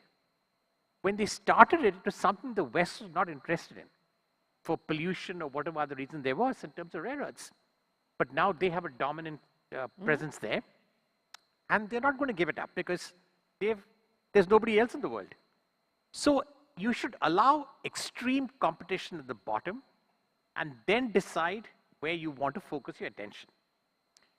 The second, as far as China is concerned, which is positive and also not a great thing for us, is if you look at the government in China, most of the people who sit there are engineers, especially in the Politburo and in the central committees. In India, most of the people who sit there are not engineers. So to that extent, the ability to understand technology, at least at the government level, is significantly higher. But it's not a problem that can't be solved, as long as there are enough engineers in this room and outside who can kind of add to that. So I think it's a question of tapping into the population that can help you achieve the objective, which comes back to the ecosystem. Ultimately, for example, if we go to a new country, one of the biggest things that we do is we build academic alliances. That's very important for us. Because if you have to assess new technology, you can't do it on your own. You understand markets. You as a VC have to understand markets well. You have to understand evolution of markets. If you start getting into the base level technology and how that's going to work for you, you will get stuck to one particular industry. So we build those collaborations with people on the marketing side, with people on the academic side, and people who've actually worked in that space before, because they can tell you much more about the industry than you can ever understand sitting outside. So that's extremely critical for us to build in the alliance. And each of us have to pick the areas of expertise. For example, us as Premji Invest, we have enormous expertise in AI. Today, we are probably the biggest investor out of India in the AI space globally, by far. And everybody from the top names that you see globally, in some form or shape, we are there. So from that What's the AI AUM for you? Our AUM overall is about 15 billion. If you just take AI itself, it'll probably be in the region of about 2 billion, 2.5 billion. Okay. So it's pretty substantial because it started in the past 2 years. But just to give you a sense, that's how we built it. And I think that's what is important for us to do. In India, if you just pick up AI, we may not have foundation level technologies available here, but you go one level above, the amount of work we do here for global giants, the process knowledge sits in India. We should really exploit that to a hilt. Because if you talk about the transition from IT services to something new, this is the area, because the application knowledge and the knowledge of the particular area that people are working on, that knowledge sits in India. Almost 3 out of 5 healthcare claims are processed out of India. The US doesn't have it, that knowledge. So that's what we have to really exploit here. Well, yeah, and I would imagine that that's the transition that Indian IT is going to have to look at this point in time as well. But, Professor, let me come to you on the points that both TK as well as Sri made on the role that the government should play and the role that the government should not play. To Sri's point that the government should not be picking the winners and the losers in this space. Let the market or the consumer at the end decide. The government likes control, and especially when it's giving capital, it likes to ensure that it has control. In your experience, again, with the ISM and what you're seeing happen now as far as, the quantum mission, et cetera, is concerned, what does the government need to be mindful of? Because now the government is also picking up equity stakes in some of these companies. I think a very good question, Sharon, and very good points made by my co-panelists, so all excellent ideas. To answer your question, I think I would just say that the government's role is largely to create an ecosystem which would allow entrepreneurs to come up and flourish. And let me say a few things that we might do. One, of course, is the government can actually writing checks. In fact, the government wants to write checks directly to companies. It doesn't have the knowledge to do that. So in some sense, the idea of fund of funds, of going through second-level fund managers, is a good idea. So I think that's one good idea. The other thing that government can do is really an important thing and opportunity now is to, because to build a company here, remember anything we touch is really a global technology. We take an iPhone, it has technology coming from all over the world. So it's a global ecosystem and we got to join it. And bringing back people will be very important. I think there, of course, is not going to happen with our startups. The government has to play a big role. I think bringing back talent, and I think now there may be an opportunity. The other issue I would say for the government to play a role is in, again, connectivity. For example, much of the startups that I'm involved with do not have mentors from countries which have this. For example, we take an automotive radar, or you take an AI chip. We can bring board members and mentors from US or from Israel where it's going on. China may be difficult. We do not have that. So I think creating an ecosystem is where the government can do and can do much more. But they're beginning to do things. And I would say certainly the fund of funds is a very important part. But again, my message is that this is not about make in India for India. So we have to join the global ecosystem, get a share. I think when the Prime Minister says Atmanirbhar Bharat, what he really means is we buy about $70 billion of core ICT. We should produce $70 billion ourselves. Some of it we'll export, or maybe more of it we'll export, some of it we'll buy. So we become a part. But today we're not a part. So I think government can do many things, but I think it made a good start. And we have to thank the Prime Minister for his encouragement and assistance. No, and I think that's a very important point that you make, that when we talk about self-reliance, we're not talking about an isolationist or an inward-looking India. We're actually, at this point in time, it is a sense of urgency that we need to connect with global ecosystems across different sectors if we really want to be part of the global supply chain. And that's the point that I want to put to you, Om. You know, a lot of the conversation has also focused on the need for supply chain resilience, for instance, and that has become even more critical given the geopolitics that we're seeing today. From that perspective, how does India become more and more integrated as far as global supply chains are concerned, and the things that we need to be mindful of from a resilience perspective? Yeah, first of all, I'm very excited to be here. I didn't come for the last two ISMs. Just looking at the vibrancy and excitement and participation, I think is very contagious. There's certainly reason to believe that India is on a path to become a semiconductor player. We would have advanced chip fabrication, advanced packaging in India.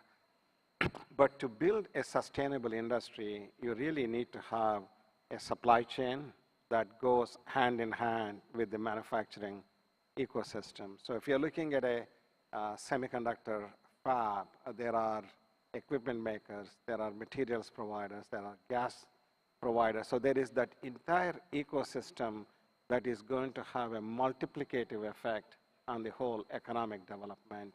So many of the companies, including ours, are here basically is thinking about building supply chain in India. Incentives bring companies to start manufacturing. Supply chain is actually going to ground them in giving them basically sustainability and grounding them in the country. You know, if we had a game for how many times ecosystem has been used at SEMICON 2025, we'd all walk away very, very rich from this. But Apurva, you know, I want to come back to you again now. Where are you, besides, of course, being part of this alliance, where else are you going to be putting your capital to work? See, space tech is something, and space tech, advanced manufacturing, defense, and you know, health tech probably. These are the areas where we are looking companies from deep tech, and we are really seeing amazing companies coming out from India and smaller towns. We invested in close to 52 cities in India, around 500 investments which we made in India, and you know, and these are the areas which are seeing a lot of innovations. I mean, I invested in a company which is into health tech, AI. They got 67 patents, Partex. And invested in a company into defense, which is optimized in India, 37 patents. A lot of high quality, good companies are coming into this. And we are looking these companies to get a lot of access from the global markets. Yes. So this allies, and that's what we are here.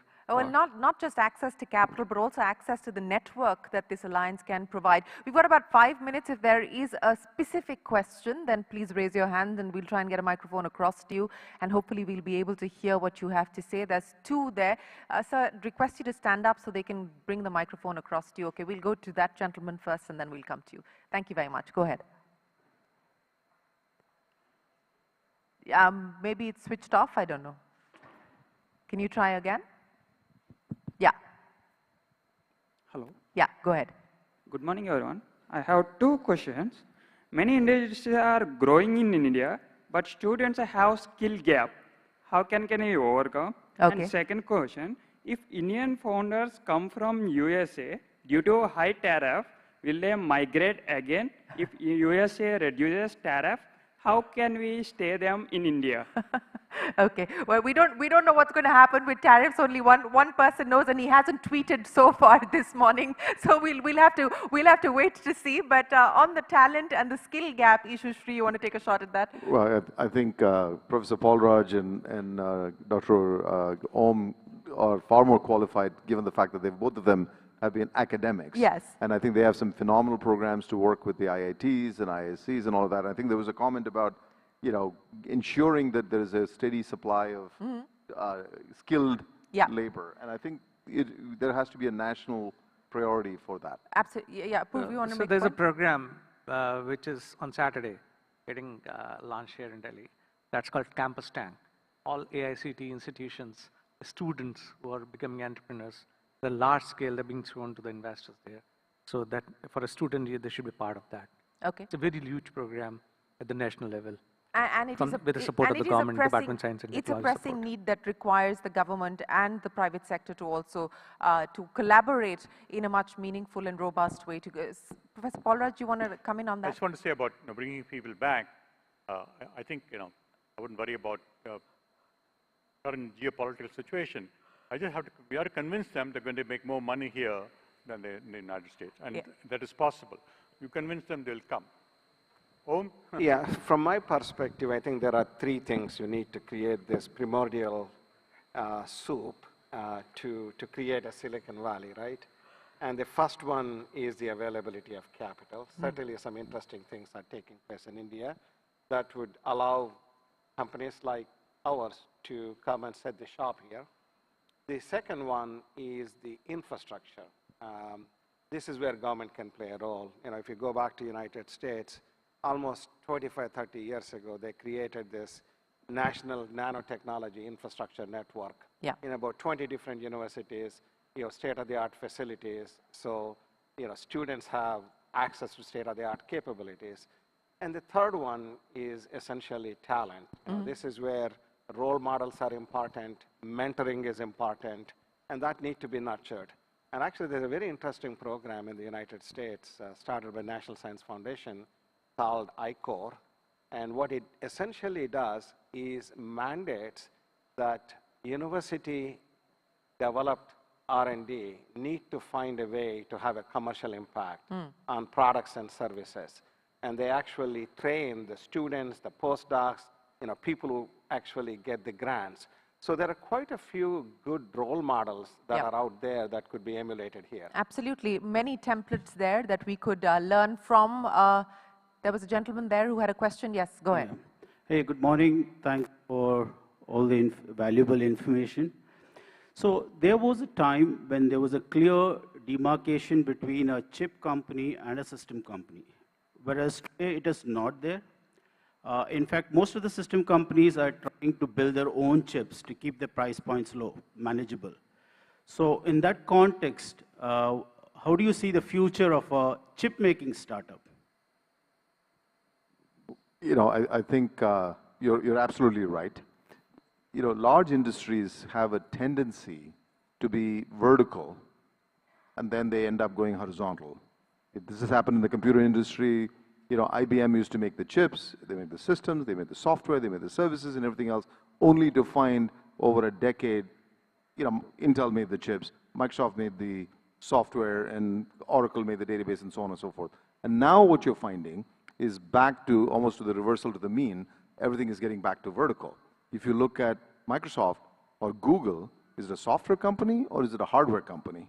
So inherently, everybody is wanting to have greater control and architectural freedom at the large company level, right? So that's the trend. NVIDIA has got, more number of software people in it than some of the largest software companies, and vice versa with hardware. However, when you're a small company, depending on private capital, you cannot do it all. I think I continued, and I'm sure, Om as an investor and TK and myself will tell you, just focus. Don't try to, boil the ocean. It's much better to have a greater share of a smaller market than hope to get a smaller share of a very large market. Because that's great. But, from a product and technology standpoint, you just cannot do it all. So you have to really be narrow. And as a semiconductor company, just do some narrow things and become good at it, proficient at it, and become profitable at it. Then you can expand. TK? I just give you a very simple example. And Meta, why do you think Meta took Llama open source? There's a very simple reason behind it. The day Apple shut them out from their own ecosystem, Meta decided that it could not have reliance on Apple, and it couldn't depend upon the Apple ecosystem to give them anything. So the reaction to that was, let's go out there and get the developer ecosystem to work for us. That's why Meta took Llama open source. And so that same thing exists for a company like Meta. If they couldn't do it, it's very unlikely that a small company out of India is going to take on the whole world. I mean, it's great to have that ambition, but not exactly the place where all of us as VCs would put our money behind. So I think that's an important point that Sriram just raised. Yes, Om. I'll give you what an entrepreneur should be thinking about for your question. They should go where the money is, where they can start an enterprise with lower risk. Start an enterprise at lower risk, and these gentlemen will put the money behind it. Where our time is up, we would have liked to continue this conversation. Okay, one very quick question. Yeah, this is Shivanand. So even Google CEO says hardware is not easy. So this is my baseline I want to put. And now when we talk about design startup hardware, is it audible there? If you can just move a little closer. Yeah. Yeah, go ahead. Go ahead, go ahead. So even Google says the hardware is not easy. Now, if we are talking about SEMICON as a strategic and all, without India being a chip designer and putting their logic inside, it's not really going to make this what foundation or whatever we are trying to talk strategically. That's not easy. So now when we are talking about the talent in semiconductor, especially chip design is getting higher, even acquiring a junior resources is getting very costly, especially post-COVID it's become tripled the hiring. And the technology, if you see the technology is a lot dependent on the EDA tools, and the cost of the tool chain and total is high. Now, what are the strategies for the chip designer startups or as a founders, how they should align equity? Because the cost involved towards that and proportion you want to claim, like which is not a software, you can claim something and you can have higher stake, whereas here the cost involved is very high and you are working more based on a talent. How the equity strategy and the founder combination, and typically to sustainable development and make the chip, because any chip you take, at least you will spend around 300 crores in Indian context. So how you would like to advise from the EVC point of view or experienced people who are done the startups and all? Sure. Thank you. Thank you. TK, you want to try and address that? I didn't understand the question at all. I'm very sorry. It's hard and expensive to make chips in India. So as a founder, looking at this, what would your advice be? Well, you know, like I said earlier, it's a place when you're a startup founder, there are only two things you're looking for. Number one, money to kind of fund your enterprise, your idea, of course, money to fund the enterprise, and probably markets. These are the three components that have to come together for you to succeed. My sincere advice would be, it's great to kind of run at the wall, but all it does is you end up hurting yourself. So pick spaces, pick niches that you believe you have where the market opportunity exists first and work backwards, rather than looking at a whole gamut of seeing how can I kind of break through the glass rather than just walking out of the door. And I think that's a very important point. They're often underappreciated, but the profit really lies in the niches. Gentlemen, we wish you the very best of luck with the Deep Tech Alliance and your aspirations to fund Indian deep tech startups. Thank you very much for your time. And thank you very much for all of you coming together and showing us that collaboration is possible and hopefully will be inevitable in many, many significant ways. Thank you very much, ladies and gentlemen, for joining us here this morning. Thank you very much, all the esteemed panelists. Thank you, Ms. Shireen Bhan, for moderating this session. And we would also like to thank Mr. Sriram Vishwanathan, Mr. T.K. Kurian, Professor A. Paulraj, Mr. Omkaram Nalamasu, and Mr. Apurva Ranjan Sharma. Let's give a round of applause, ladies and gentlemen, for this wonderful, thought-provoking session. And of course, they will be available offline, and a couple of questions can also be posed to them offline. Thank you very much. We now move on to the next session, the last session prior to the lunch break. And this is another fireside chat on challenges and demand in the semiconductor industry to explore the current challenges faced by the sector and the demand for new technologies and solutions. Once again, panelists, please move to the room on the left-hand side, please.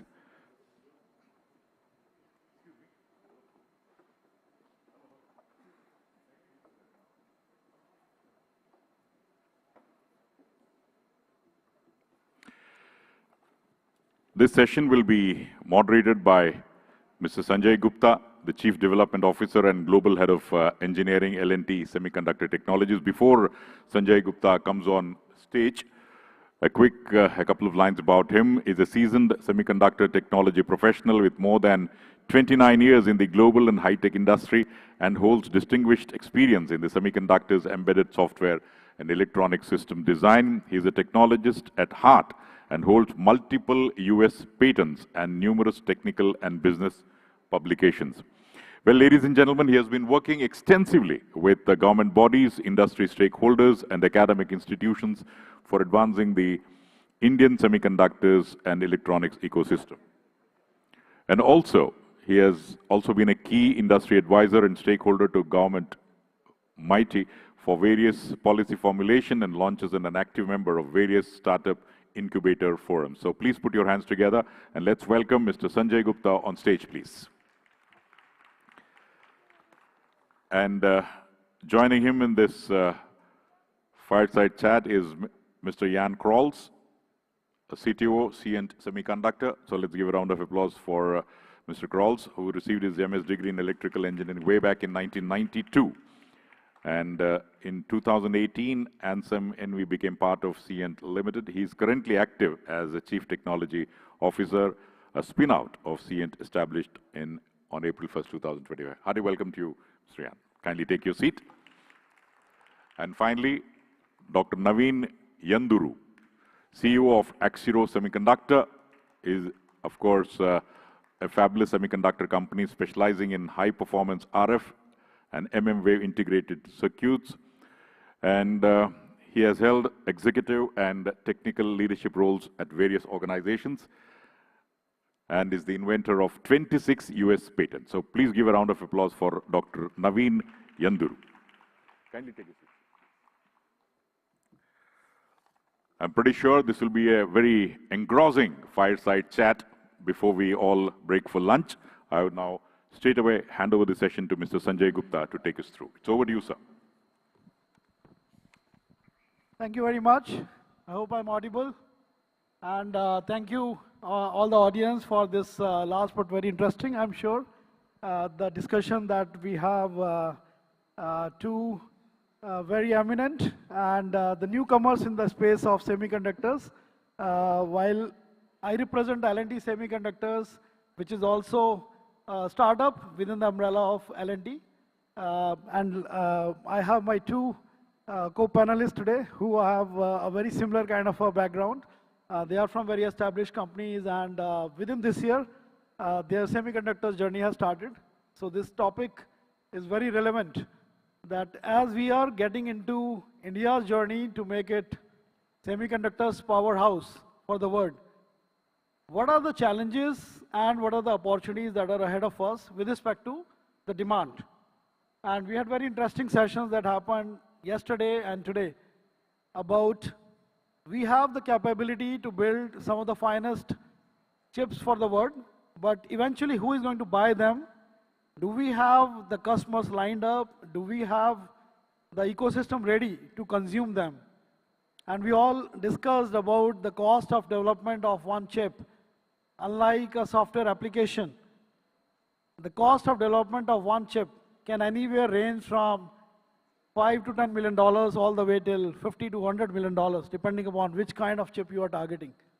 So the initial investment is so high, and that is why this question is very relevant, that where the demand is going to come from. Not long back, there was a point about the supply, how the supply is going to come from, and thanks to Government of India, MITI, and the entire machinery that is working, we have more than 10 semiconductor entities, be it upcoming fabs or the OSATs, which are coming up in different parts of India. And that is great. Everything has happened in last 3 to 4 years. So we are kind of getting there from the supply side. And that is where I am going to ask my first question to my panelist. We have Dr. Jain. He's a CTO of Cyient, and Dr. Naveen, CEO of X0 Semiconductors. So my first question is, from your vantage point, where this demand is going to come from, not to mention we have many sources. First source is obviously direct customers. They can be local customers, they can be global customers who are directly going to give the contract to buy the chips.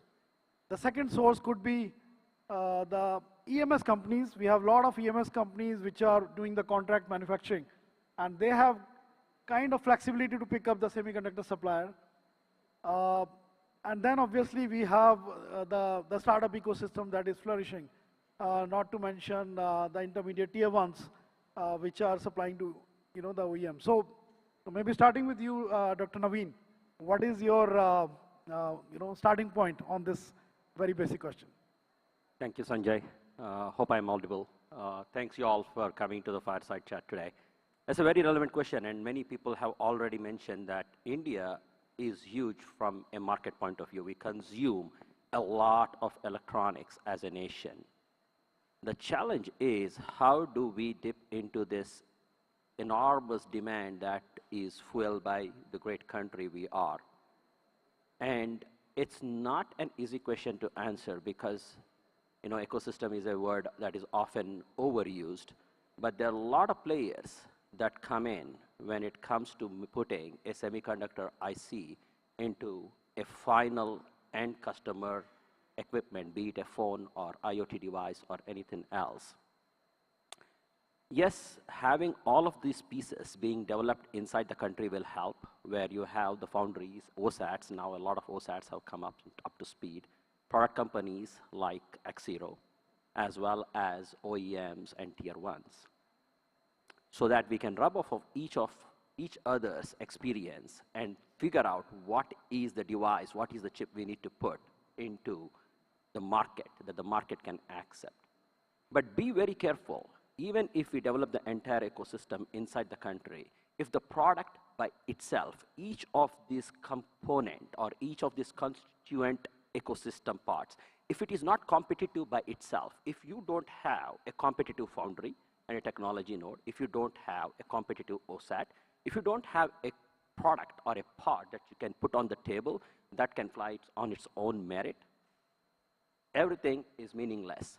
That's what is ultimately going to fuel the demand. If you have a compelling product that you put on the table, how much ever we talk about the ecosystem, how much ever we talk about the government support, how much ever we talk about the demand that we have as a country, if the constituent products or the components or the foundries are not competitive, game over, period. And that is very important to keep in mind. If you see Taiwan, for example, small country, but they fuel a lot of the demand across the world. Why? Because they make compelling products. And that is the one message that I want to give today. If you don't make compelling products across all of these verticals, foundry, OSAT, products, modules, you take it, and ODMs, OEMs, game over. Thank you. So, Dr. Naveen, your point is, no matter what, the product has to be globally competitive from all angles, otherwise you cannot survive, which is a very valid point.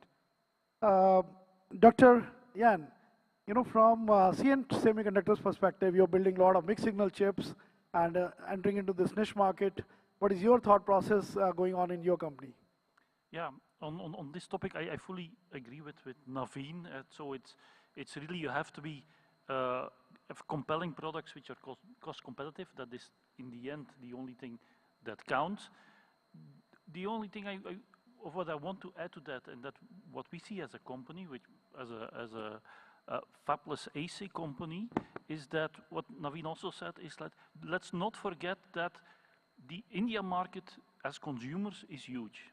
Yeah, and India has also some very strong OEMs in automotive, strong OEMs in white goods, in industrial applications. And what we see and what's actually happening today is that apart from, let's say, standard components that they use, these OEMs also have a need for custom solutions that are optimized for the India market. So a car made by an India OEM is not the same as a car made as a German car.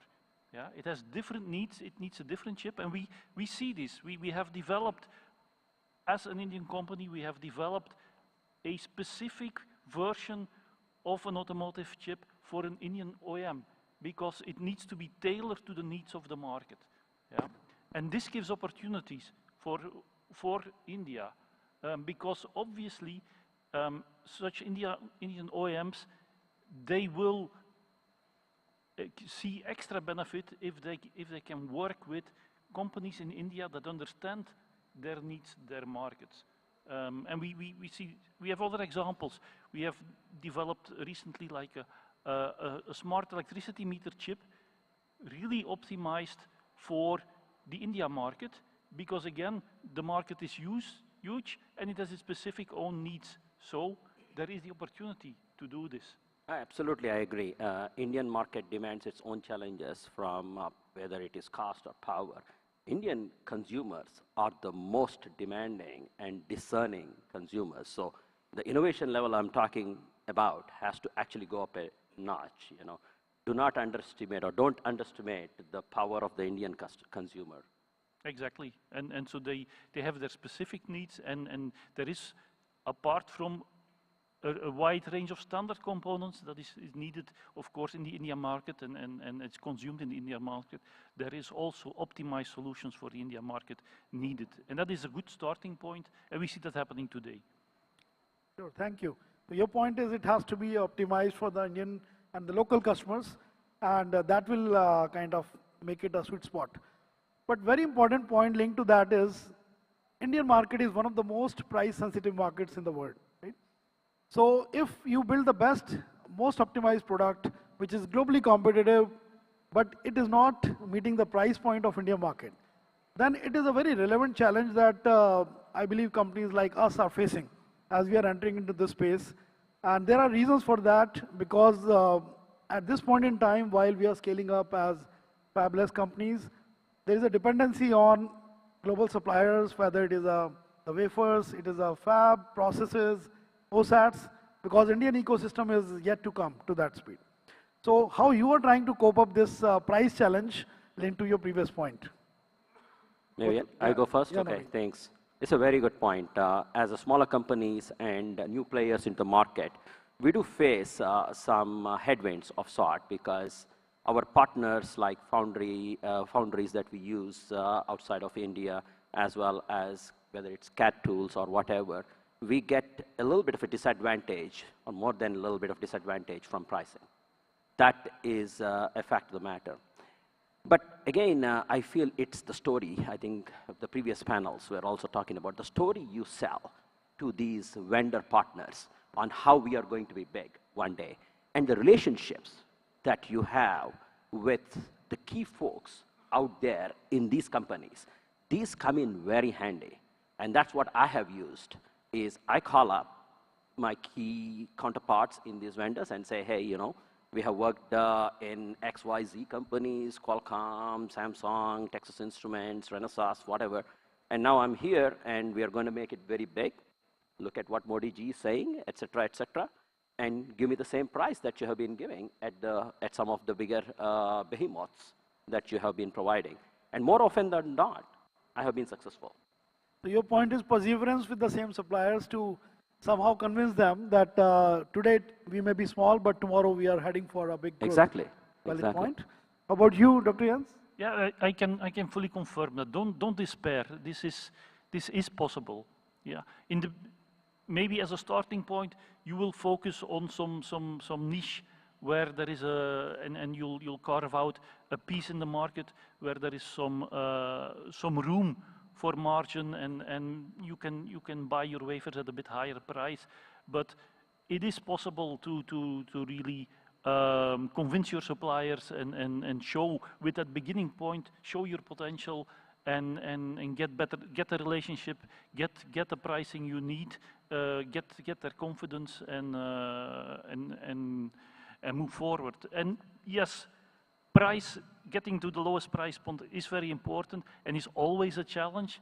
And this is nothing specific to India. If today you talk to a US company having standard components in some area like power management chips or something like that, they will say like, we are getting competition from China and they're undercutting our prices, and how can they do this? And we have fierce competition. Everybody has these challenges, and yes, don't despair, work hard on it, and it's possible. Okay, so basically the consensus that is coming out is price is going to be a challenge no matter what, but this is a necessary evil we have to get over with the focused customer approach and the focused design approach. Taking this lead further, right? Yesterday we had a long, very interesting debates and conversations around if we need to be a product nation, if we need to be a semiconductors product nation, one of the mindset that we need to shift is move from a service mindset into a architectural mindset, where we can be more creative from understanding customer requirements, translating them into what kind of architecture it will lead to, which is within the quote unquote price bands, quality bands, right? We can build the NVIDIA of a chip, but if it is not going to be more than $1, right? You cannot sell it for $1,000 for a $1 application. So that is one of the challenges we are going through. How to get there's no dearth of talent in the country, but to create a talent which can have the mindset of product design, product creation, not from service, but from architectural perspective. And I'm sure you have the similar challenge, so we'd love to hear how you are handling that design challenge. It's a very good point again, Sanjay. I think that's what we are always fighting against. But I have to say that Axiro comes with some advantage here. So it's kind of unfair because we have all of that already set up as a company, because we have strong legacy over 12 years that we have been developing these chips and have strong relationship with our customers. So we are always with our customers whiteboarding, whether in Europe or in US or even in Japan and China. So we have those relationships already set up. So the playbook that we're playing with Axiro is a little bit different than everybody else who are kind of starting up from ground up. We're already we hit the road running. So we have all of those relationships, we understand, and we come with that thought process of circuit level engineers have to solve a system problem. That's a very important revelation. You cannot just work in your box. You have to understand what your customer's pain point is and use your circuit level innovation to solve that pain point. And that's where you make innovative and differentiated products. Further, it's very important for the development teams to be very conversant with every aspect of technology. Because if you start with the wrong technology, you are stuck. How much ever innovation you put on it, it's not going to get going, right? Duck is a duck and eagle is an eagle, right? Eagle cannot do what duck can do, and the duck cannot do what eagle can do.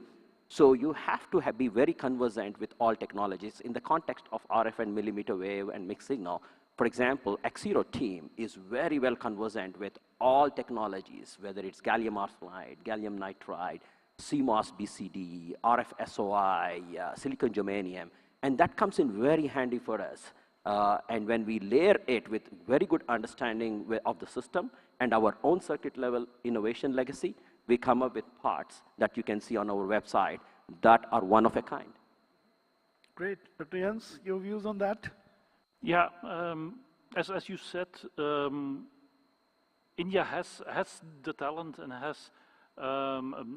is actually very well placed to make that jump, which I believe now is a small jump, because the design capabilities are for sure here within India. There is no doubt about that, of course. There's a very large community with all the skill sets at the highest level within India. But doing a product is more than just a design.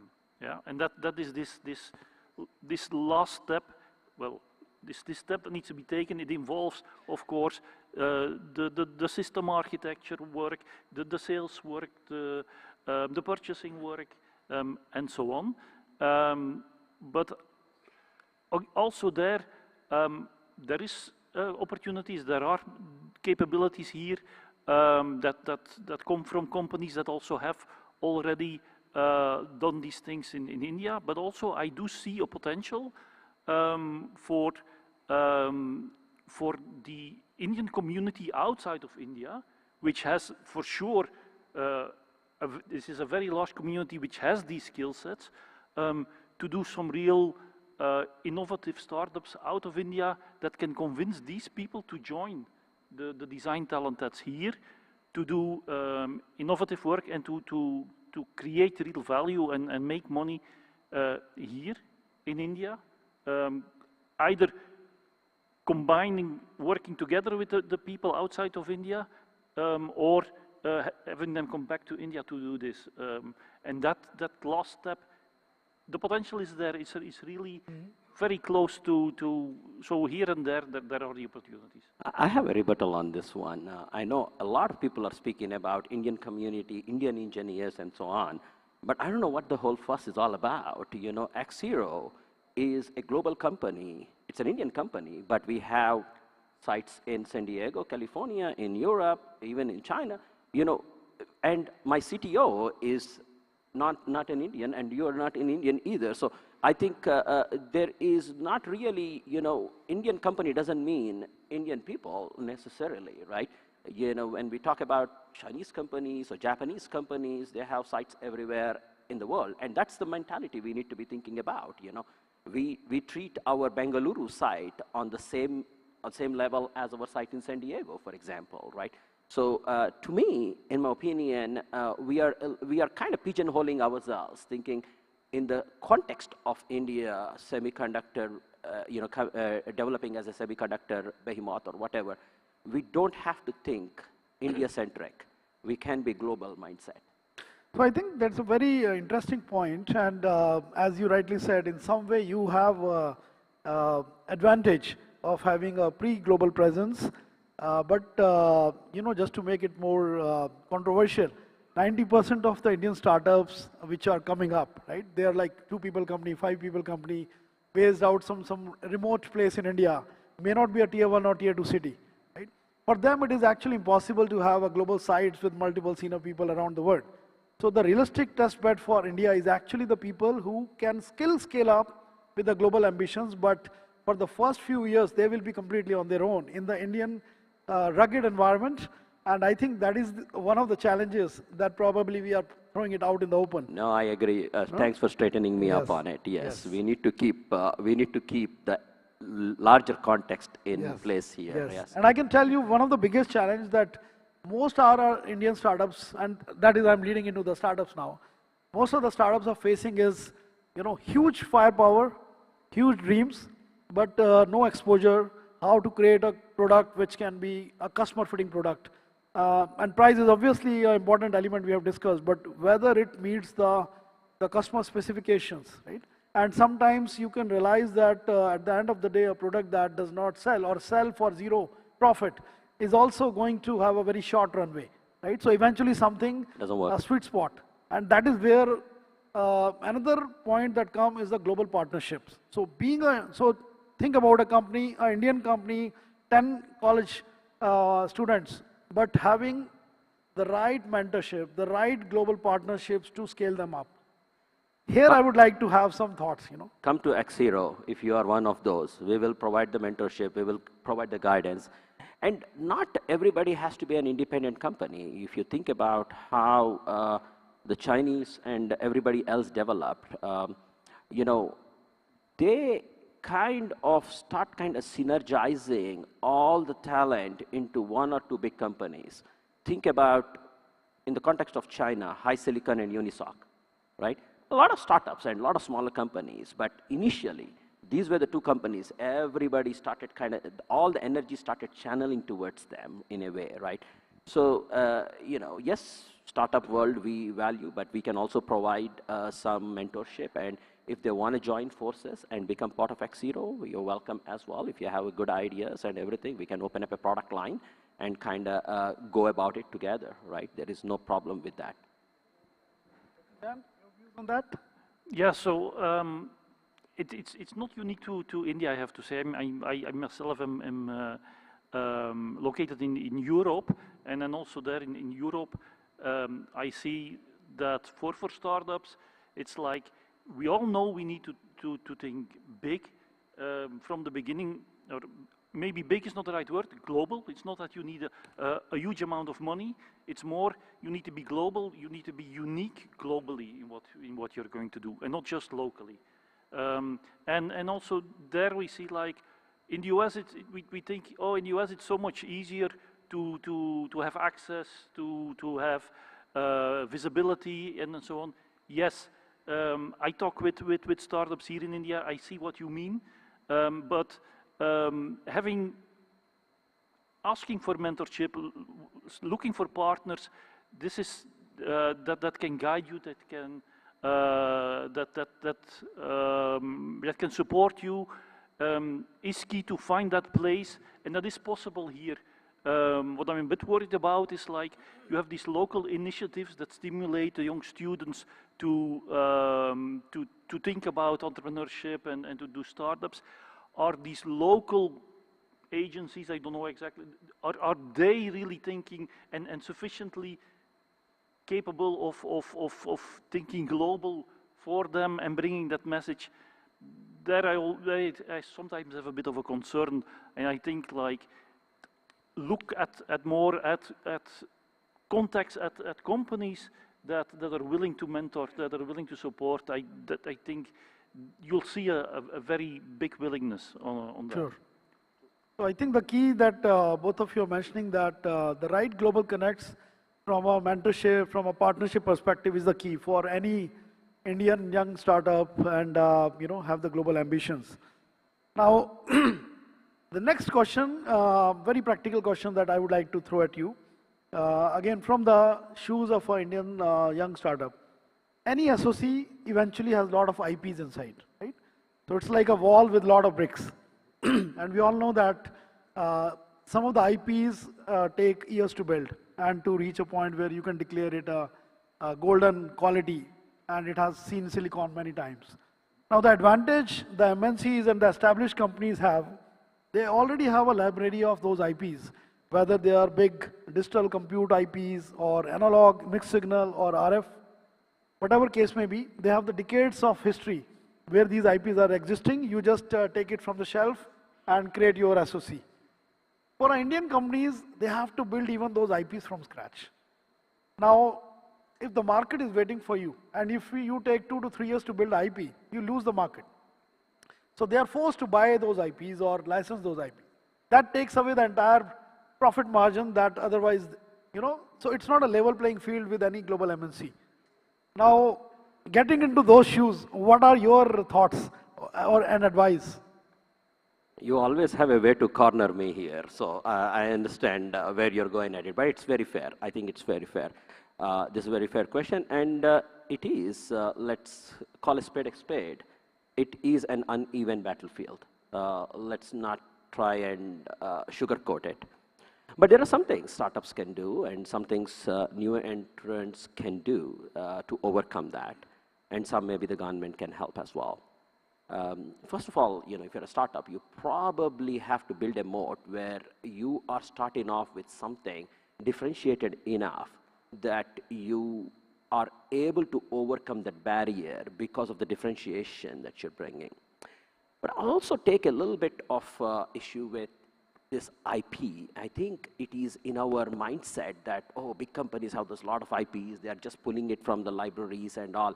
I think it is a little bit of an overstatement when it comes to, like, proven IPs that are very well rounded by be it ARM or anybody else, that IPs, SerDes IP or things like that. They are all available. You can always license them. Yes, maybe as a startup you may get dinged with a little bit more cost from the licensing fee point of view.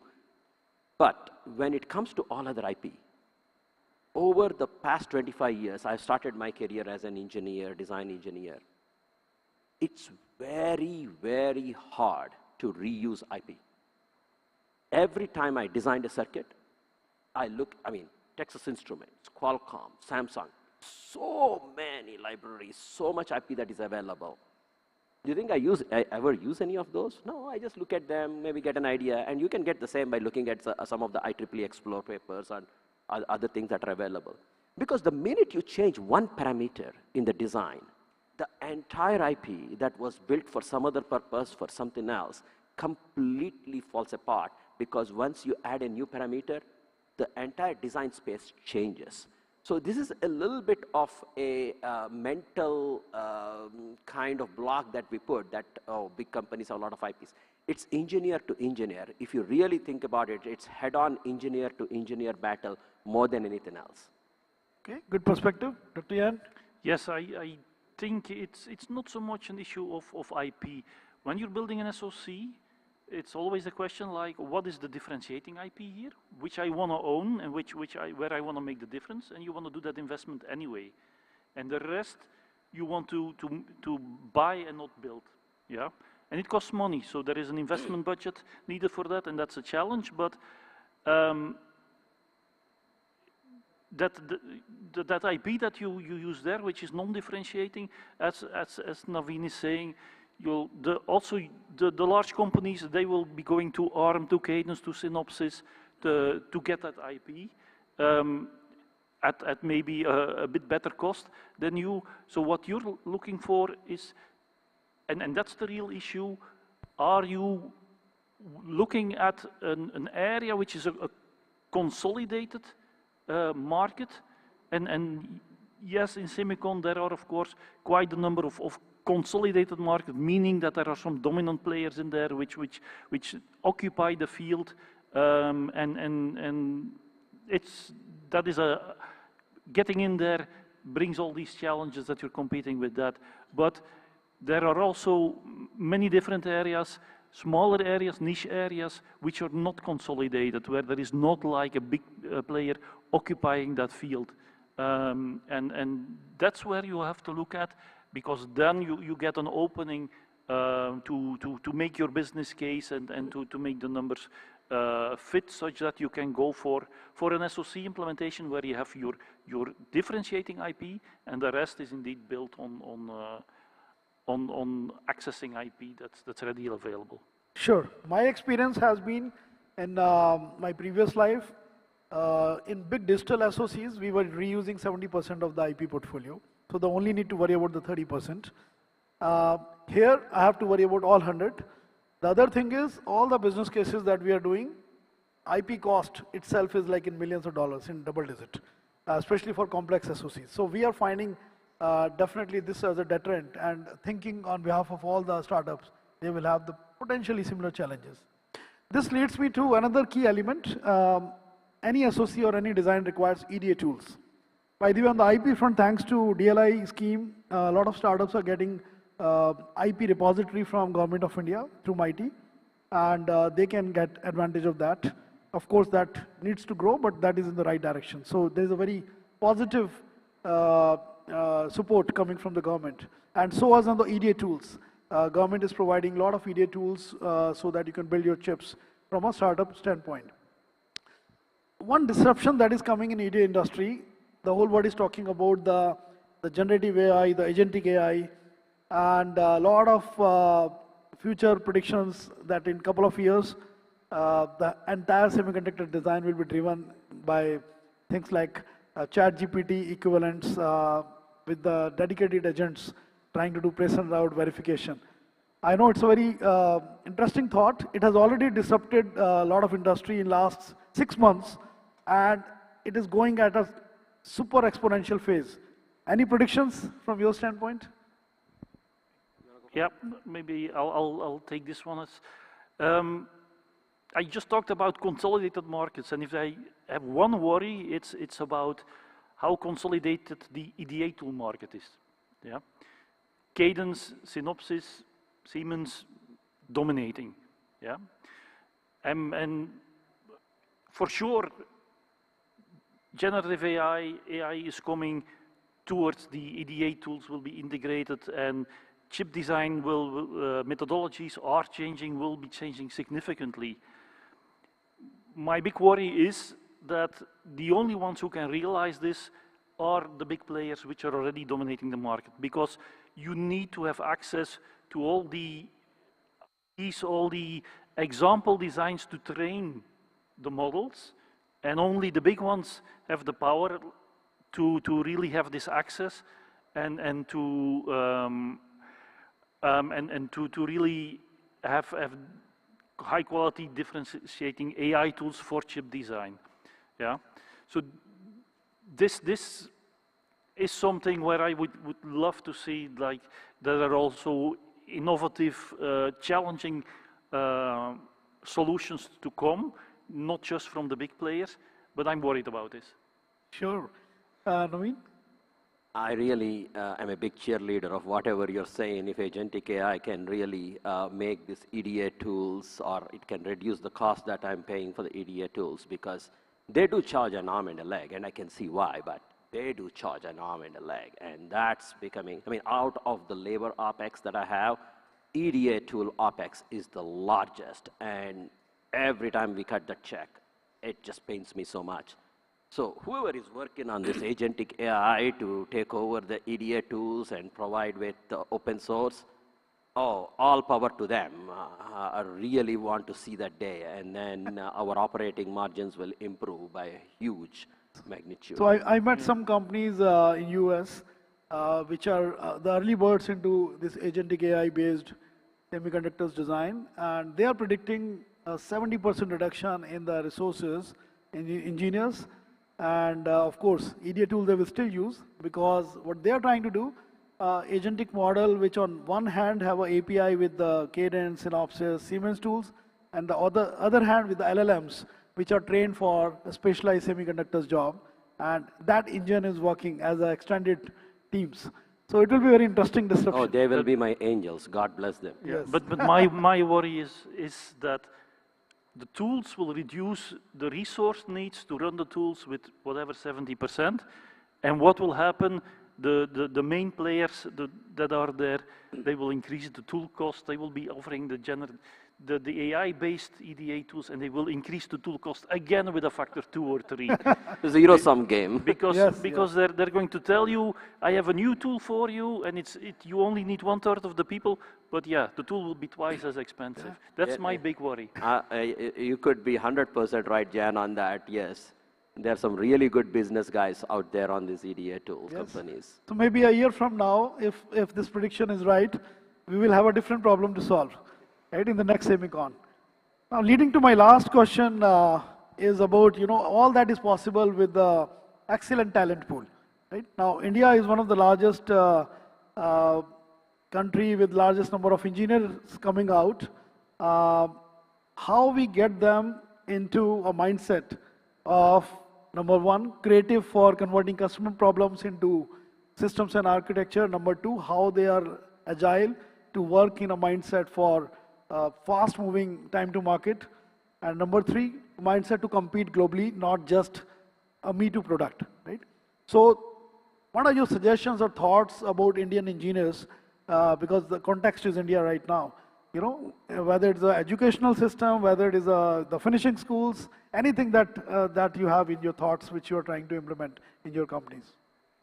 Yeah, for me, I think, so we just talked, let me link to that, like EDA-based, AI-based EDA tools coming up, which is like, could be seen as a significant threat for especially India, because we're talking like a reduction of the resources needed with maybe 70%, if that was your number, which could for sure be true. And especially the India has these very good resources, talent pool, which are like on digital verification, on back-end work and so on, which is the talent pool which will in this case be replaced. So we could say this is a threat to India, more maybe than other countries, and we need to shift to more creativity, more value-based work. For sure, this is true, but I see this as an opportunity, especially for India, because what will be needed as we get these new design methodologies, coming in. What we need is, of course, a young generation of eager engineers that are very eager to jump on these new capabilities that will be introduced by AI-supported design flows.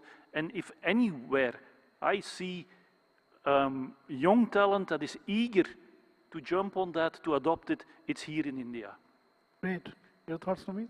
Call me biased, but Indian engineers are the best. There is no two ways about it. Jai Hind. So I'll tell you what, right? Ultimately, if you think about it, this opportunity, this initiative belongs to Indian engineers. Because, you know, let's look at it, right? If you open your eyes, who are the companies which are making the most money in the semiconductor market? What are the top 10 companies that you think of? These are the fabless semiconductor product companies which are driven by innovation, right? NVIDIA's, Qualcomm's, Broadcom's, AMD's. These are the companies that you think when you think of semiconductor market. You don't think of Amkor or Stars Micro or something, TSMC being an exception. Other than that, it's all fabless semiconductor companies. And what is the bread and butter of fabless semiconductor companies? Innovation and innovative engineers. Now, all these companies that I'm talking about, right? Look at their workforce, especially the top talent workforce. They are all Asian, and within Asian, and I mean a huge proportion of it, come from Indian origin. We just have to change the script a little bit, and as these things start changing, thanks to what Modi ji has set up and all these things that we are discussing today, I think and engineers, they don't care. They don't work for Indian company or Japanese company, or they work for a company.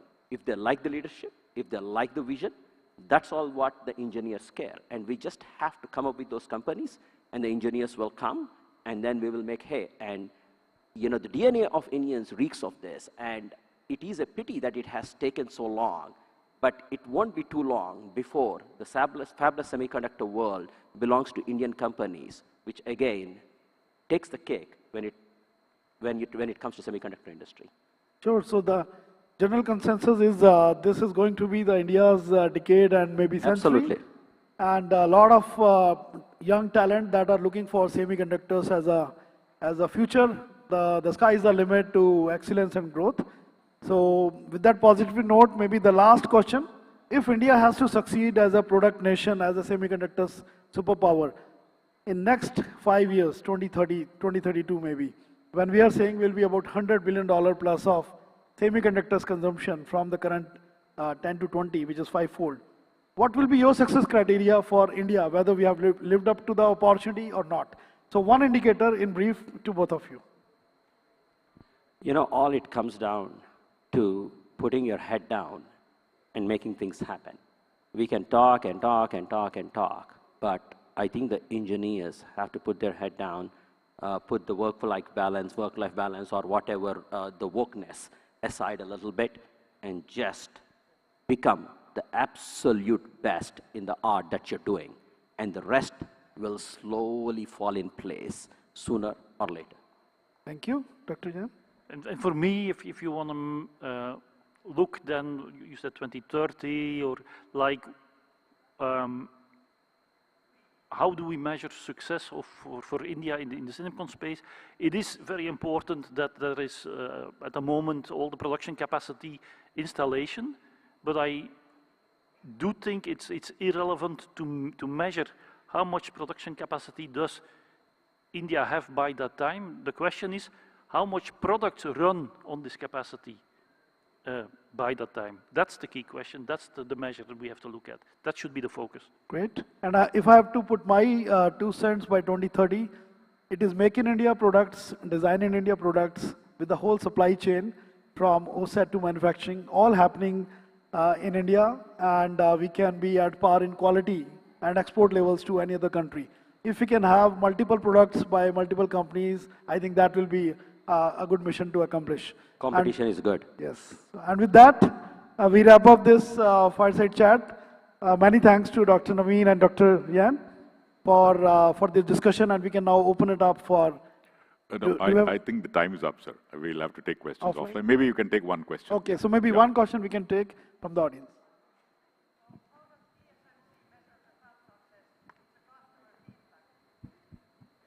Okay. Yeah, question there. Yeah, you can give the mic. A quick question, yeah. Both of you, yes, finally. But yeah, this is a question for Naveen. So he mentioned that he doesn't distinguish between the engineers in San Diego and Bangalore. But clearly there's a talent difference, especially when you look at the bigger companies. They give the designs of the mature designs to engineers in Bangalore. So how do you do that? Like when you say that you treat the engineers in Bangalore and San Diego the same? We don't do that. I mean, engineer is an engineer from our perspective. If you're hinting that sometimes the top-notch work or the most innovative work is not given to the engineers in Bangalore, I think again that's really the past. I think it has changed. If you look at Texas Instruments, for example, I know for a fact that the most cutting-edge technology when it comes to their converters and transceivers comes from their Bengaluru site in India. When you talk about Qualcomm and many other companies, that is the case. You know, that engineers in India are now running with the cutting edge. You know, there was this 2-nanometer design that was recently being started by Renesas out of their Indian site, right? I think that's a thing of the past, in my opinion. I think we crossed that bridge. If we are still hanging on to it, it's only because of our biases. I think the Indian entities of multinational companies are very well in position to go and challenge the business heads and say, hey, the next big chip that is state of the art, please send it our way. Yeah, one last question, yeah. So anyway, thanks for the discussion. I think a good number of times we heard competitive products and competitive systems, right? Now, what is a product? We are calling a chip, I guess, right? And system applications, highly, yeah. So my question is, to what extent do you shop for a good chip, a competitive, because the product is chip now. To what extent? I understand a good design are the brains of that, but where do you get the good heart, which is a foundry? So do you shop for that? Oh, absolutely. If you don't have a good starting point, like I mentioned, or the heart or whatever the system that is central to the whole thing, game over. And that's why fabless semiconductor companies are really overtaking IDMs. If you know what IDMs mean, they have their own fab and they're trying to make it work somehow. So X0, that's one of the very first thing we do. First, find the right technology choice, foundry and the technology node of the problem that you're solving. Without that, like you said, you're operating without a heart. Yeah, sorry, just to follow up on that. So I take out just the foundry. I consider only the foundry. So you have a fantastic design out there. You go to a foundry. Which foundry would you choose now? Because they're not designing anything. It's a B, C, D foundry. Do you shop for any of these foundries to get your good competitive product? Sorry, I didn't understand the question very well. Maybe, Jan, you understood it? No, I'll just clear it, sorry, if you don't mind. So your question is like, will you really shop and for purely look at technical properties of a good foundry. of a technology at a certain foundry? And the answer is no, you need both. So you need a foundry with which you build up a commercial relationship. We talked about this earlier in the discussion here. You need best pricing, and for best pricing you need to have the commercial relationship, you need to build the volume. So you cannot shop around every time, but it must be end-to-end. You need to have the commercial relationship to get your pricing right, but it must be with a foundry which also has its technology top-notch, exactly, at a low cost. And so it's very important to to find that point and have the, that relationship with a selected number of foundries with which you want to work. And just to add to this point, a very important angle, in addition to commercial, in the current geopolitical situation, the supply chains are very, very important lifeline for any country.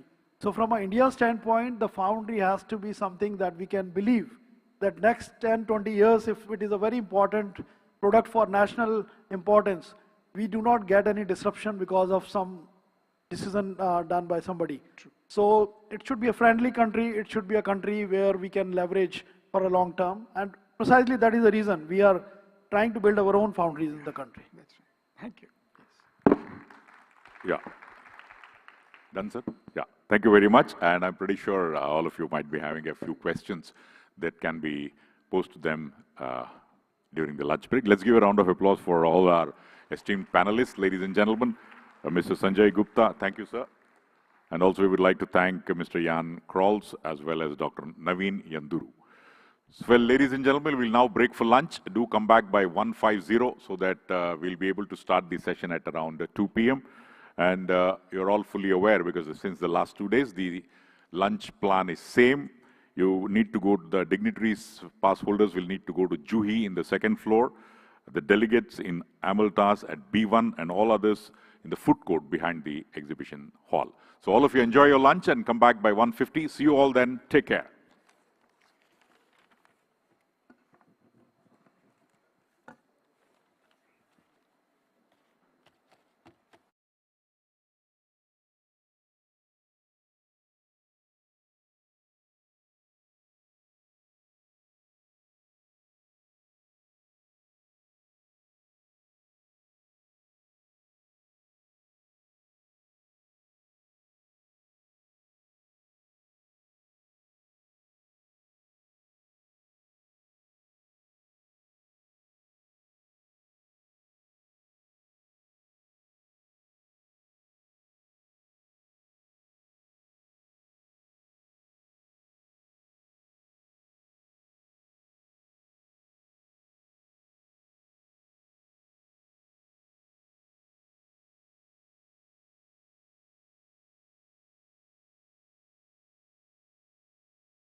budget of over rupees 100 crore and a robust policy framework. O-Chip is designed to spearhead the semiconductor revolution in the state with strategic support from industry, global semiconductor innovation.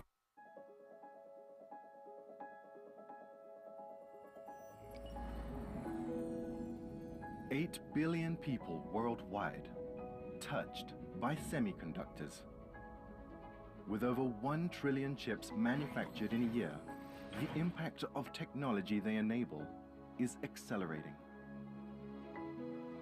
At SEMI, our member companies advance life-changing technologies, and we help them connect, collaborate, innovate, grow, and prosper. We offer unrivaled market intelligence to power timely business decisions. Together with our members, we push technology limits to reshape industry segments. Mobility,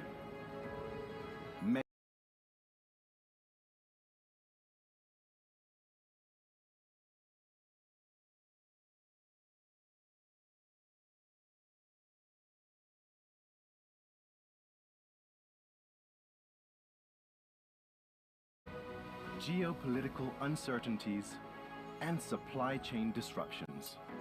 Together, our impact is stronger. We go faster and further than ever before.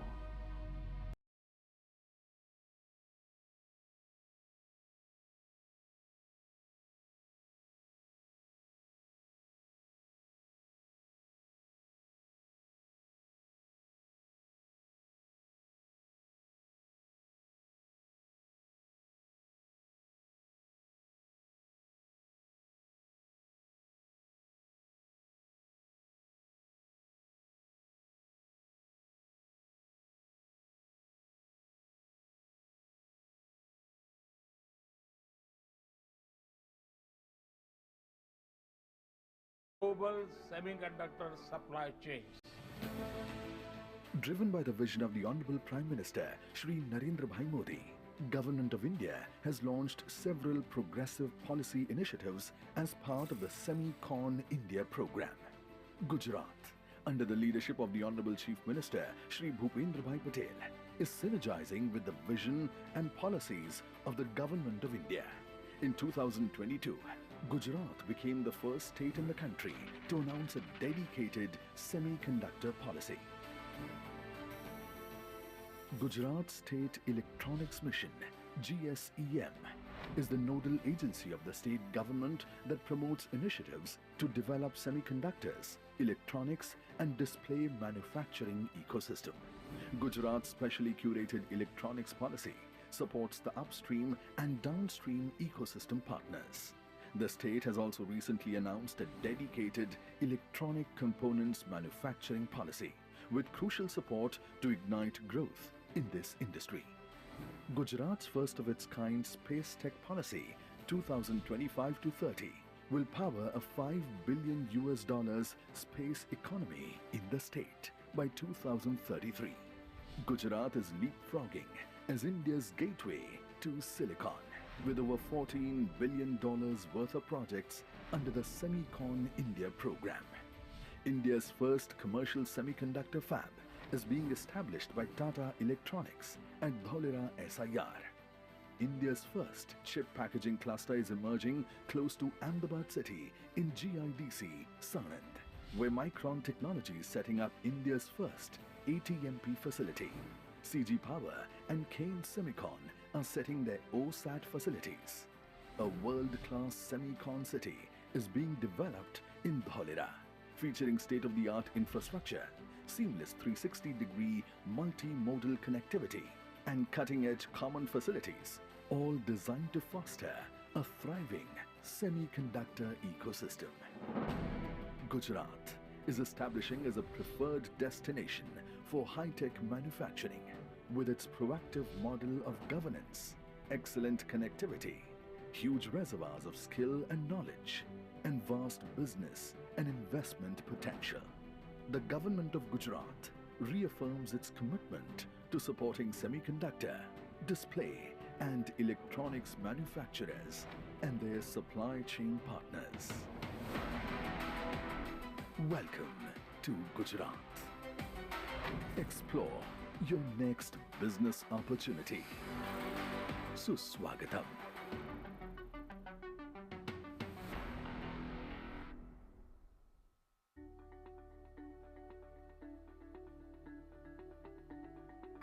Tamil Nadu is India's most industrialized state, driving double-digit economic growth with more than 39,000 factories and 2.7 million people in manufacturing. It's the nation's electronic powerhouse, responsible for 1/5 of India's output and leading the country with over 14 billion in annual exports, representing 41% of India's total. Beyond electronics, Tamil Nadu leads in scale industries powering 70% of India's electric vehicles, anchoring 20% of its data centers and accelerating growth across aerospace, defense, network equipment and rail manufacturing. Tamil Nadu is not just a market, it's a launchpad for global growth. When it comes to semiconductors, Tamil Nadu has the strengths that matter most. From materials to manufacturing, Tamil Nadu has it all. In materials, leaders like Macadamid Alpha, Marwa and QME set the foundation. In equipment and testing, giants like Applied Materials, KLA, ASMT, Yield Engineering Systems and Mindox Techno drive breakthroughs. In design and R&D, innovators such as Qualcomm, Visemi and Microchip power the future. In assembly and packaging, FPEL, India's first OS80 stands tall. Global leaders trust Tamil Nadu. In less than a year, Yield Engineering Systems shipped India's very first advanced semiconductor equipment from Coimbatore. Mindox Techno is already close to its 100th shipment from the state. But Tamil Nadu is not stopping here. To shift from a service nation to a true product nation, we are home to dynamic startups driving chip design, R&D, stock development and testing IVP Semi, Incore, Mindgroove, Edvion and Inix. This is more than an ecosystem. It's a place where innovation moves fast, products reach global standards from day one. In Sulur and Palladam, semiconductor equipment parks are under development to serve India and global markets at scale. The state is investing in modular fabs for R&D prototyping, supported by the School of Semiconductors and the Center for Advanced Semiconductor Technologies with IIT Madras. Together, they will train and upskill more than 4,000 engineers every year with hands-on experience in advanced fab design and product engineering. This roadmap is clear: to make Tamil Nadu the semiconductor partner of choice and the product capital of India. And today, Tamil Nadu extends its invitation to global semiconductor leaders like you. Come partner with us and power the next era of semiconductor excellence.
Every great revolution starts with a spark that spreads its energy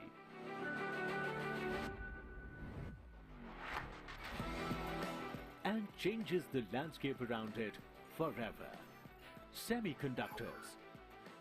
The tiny silicon marvels that beat at the heart of every device.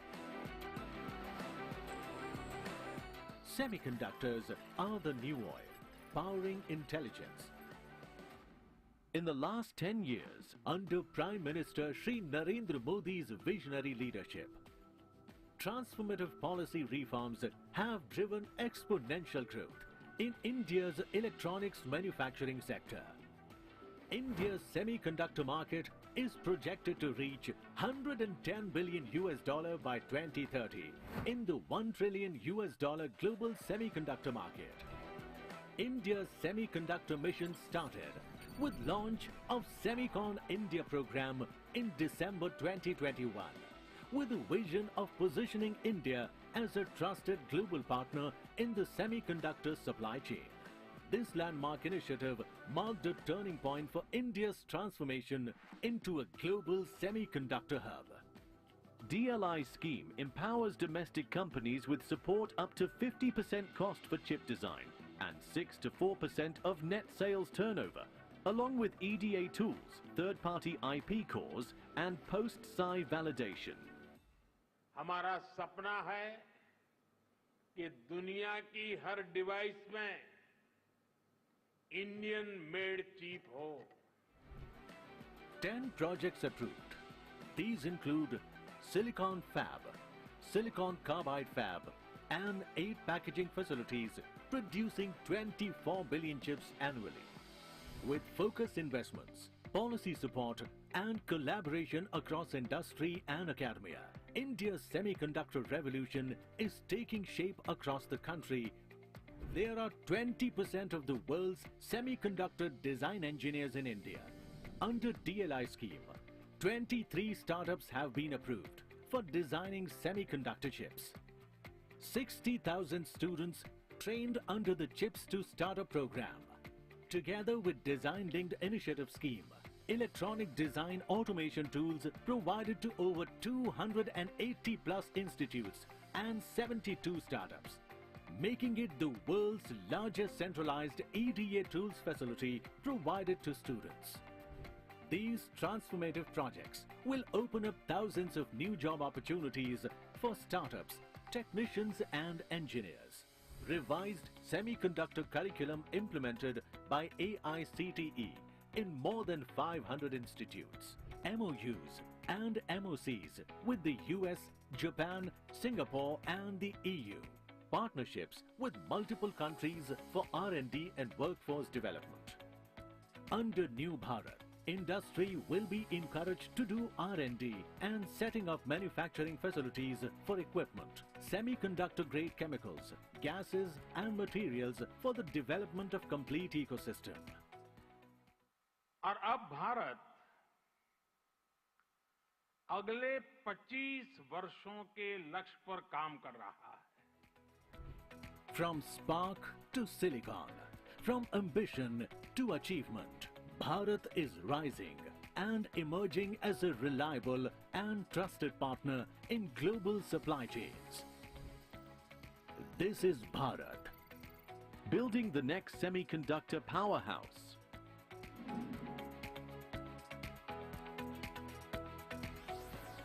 Jai Hind.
Under the leadership of Honorable Chief Minister Shri Mohan Charan Majhi, the government of Orissa is steering bold initiatives in next-generation industries. With semiconductors at the heart of its vision for Viksit Orissa at 2036 and Viksit Bharat at 2047. Introducing O-Chip, the Orissa Semiconductor Fab and Fabless Innovation and Acceleration Program. Designed to spearhead the semiconductor revolution in the state. With an investment of over rupees 100 crore and a robust policy framework. O-Chip is designed to spearhead the semiconductor revolution in the state with strategic support from industry, global semiconductor innovation.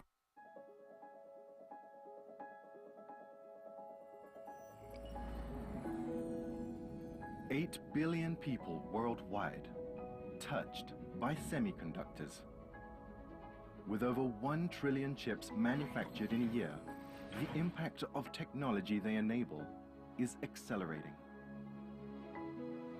At SEMI, our member companies advance life-changing technologies, and we help them connect, collaborate, innovate, grow, and prosper.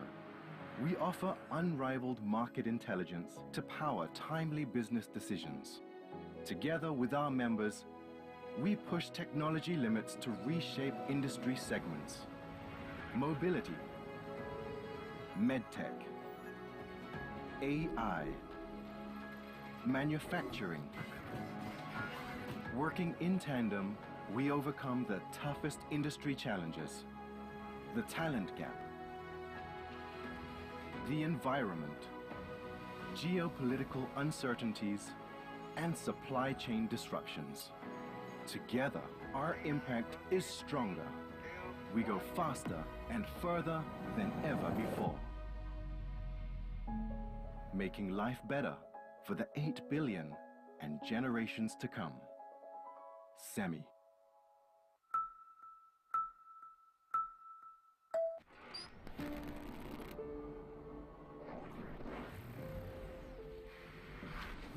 Semiconductors are playing a critical role in the world in more ways than we can imagine.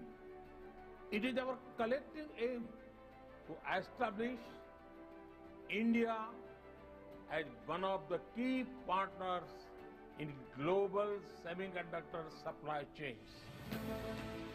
Driven by the vision of the Honorable Prime Minister Shri Narendra Bhai Modi, Government of India has launched several progressive policy initiatives as part of the SEMICON India program. Gujarat, under the leadership of the Honorable Chief Minister Shri Bhupendra Bhai Patel, is synergizing with the vision and policies of the Government of India. In 2022, Gujarat became the first state in the country to announce a dedicated semiconductor policy. Gujarat State Electronics Mission, GSEM, is the nodal agency of the state government that promotes initiatives to develop semiconductors, electronics, and display manufacturing ecosystem. Gujarat's specially curated electronics policy supports the upstream and downstream ecosystem partners. The state has also recently announced a dedicated electronic components manufacturing policy with crucial support to ignite growth in this industry. Gujarat's first of its kind Space Tech Policy 2025-30 will power a $5 billion space economy in the state by 2033. Gujarat is leapfrogging as India's gateway to Silicon, with over $14 billion worth of projects under the SEMICON India program. India's first commercial semiconductor fab is being established by Tata Electronics at Dholera SIR. India's first chip packaging cluster is emerging close to Ahmedabad city in GIDC, Sanand, where Micron Technology is setting up India's first ATMP facility. CG Power and Kane Semicon are setting their OSAT facilities. A world-class Semicon city is being developed in Dholera, featuring state-of-the-art infrastructure, seamless 360-degree multimodal connectivity, and cutting-edge common facilities, all designed to foster a thriving semiconductor ecosystem. Gujarat is establishing as a preferred destination for high-tech manufacturing with its proactive model of governance, excellent connectivity, huge reservoirs of skill and knowledge, and vast business and investment potential. The government of Gujarat reaffirms its commitment to supporting semiconductor, display, and electronics manufacturers and their supply chain partners. Welcome to Gujarat. Explore your next business opportunity. Suswagatam.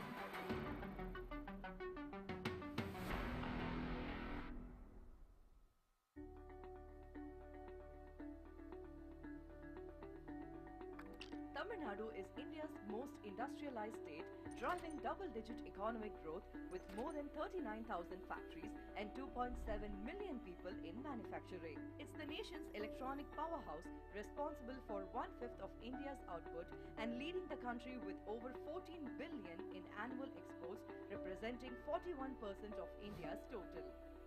Beyond electronics, Tamil Nadu leads in scale industries powering 70% of India's electric vehicles, anchoring 20% of its data centers and accelerating growth across aerospace, defense, network equipment and rail manufacturing. Tamil Nadu is not just a market, it's a launchpad for global growth. When it comes to semiconductors, Tamil Nadu has the strengths that matter most. From materials to manufacturing, Tamil Nadu has it all. In materials, leaders like Macadamid Alpha, Marwa and QME set the foundation. In equipment and testing, giants like Applied Materials, KLA, ASMT, Yield Engineering Systems and Mindox Techno drive breakthroughs. In design and R&D, innovators such as Qualcomm, Visemi and Microchip power the future. In assembly and packaging, FPEL, India's first OS80 stands tall. Global leaders trust Tamil Nadu. In less than a year, Yield Engineering Systems shipped India's very first advanced semiconductor equipment from Coimbatore. Mindox Techno is already close to its 100th shipment from the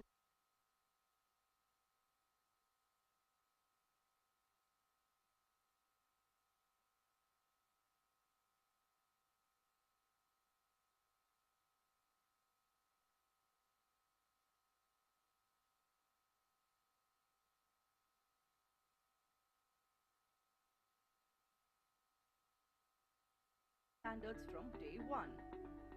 In Sulur and Palladam, semiconductor equipment parks are under development to serve India and global markets at scale. The state is investing in modular fabs for R&D prototyping, supported by the School of Semiconductors and the Center for Advanced Semiconductor Technologies with IIT Madras. Together, they will train and upskill more than 4,000 engineers every year with hands-on experience in advanced fab design and product engineering. This roadmap is clear: to make Tamil Nadu the semiconductor partner of choice and the product capital of India. And today, Tamil Nadu extends its invitation to global semiconductor leaders like you. Come partner with us and power the next era of semiconductor excellence.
Every great revolution starts with a spark that spreads its energy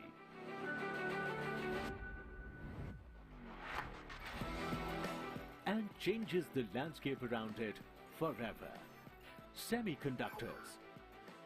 The tiny silicon marvels that beat at the heart of every device. Semiconductors are the new oil, powering intelligence. In the last 10 years, under Prime Minister Shri Narendra Modi's visionary leadership, transformative policy reforms have driven exponential growth in India's electronics manufacturing sector. India's semiconductor market is projected to reach $110 billion by 2030 in the $1 trillion global semiconductor market. India's semiconductor mission started with launch of SEMICON India program in December 2021 with a vision of positioning India as a trusted global partner in the semiconductor supply chain. This landmark initiative marked a turning point for India's transformation into a global semiconductor hub. DLI scheme empowers domestic companies with support up to 50% cost for chip design and 6 to 4% of net sales turnover, along with EDA tools, third-party IP cores and post-SI validation. हमारा सपना है कि दुनिया की हर device में Indian made chip हो. 10 projects approved. These include Silicon Fab, Silicon Carbide Fab, and 8 packaging facilities producing 24 billion chips annually. With focused investments, policy support, and collaboration across industry and academia, India's semiconductor revolution is taking shape across the country. There are 20% of the world's semiconductor design engineers in India. Under DLI scheme, 23 startups have been approved for designing semiconductor chips. 60,000 students trained under the Chips to Startup program. Together with Design-Linked Initiative Scheme, electronic design automation tools provided to over 280 plus institutes and 72 startups, making it the world's largest centralized EDA tools facility provided to students. These transformative projects will open up thousands of new job opportunities for startups, technicians and engineers. Revised semiconductor curriculum implemented by AICTE in more than 500 institutes. MOUs and MOCs with the US, Japan, Singapore and the EU. Partnerships with multiple countries for R&D and workforce development. Under New Bharat, industry will be encouraged to do R&D and setting up manufacturing facilities for equipment, semiconductor-grade chemicals, gases and materials for the development of complete ecosystem. और अब भारत अगले 25 वर्षों के लक्ष्य पर काम कर रहा है. From spark to silicon, from ambition to achievement, Bharat is rising and emerging as a reliable and trusted partner in global supply chains.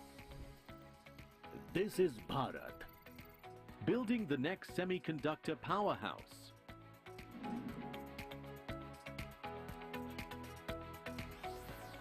Jai Hind.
Under the leadership of Honorable Chief Minister Shri Mohan Charan Majhi, the government of Orissa is steering bold initiatives in next-generation industries.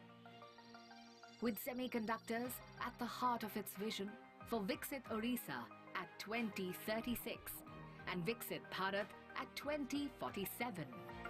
Introducing O-Chip, the Orissa Semiconductor Fab and Fabless Innovation and Acceleration Program. Designed to spearhead the semiconductor revolution in the state. With an investment of over rupees 100 crore and a robust policy framework. O-Chip is designed to spearhead the semiconductor revolution in the state with strategic support from industry, global semiconductor innovation.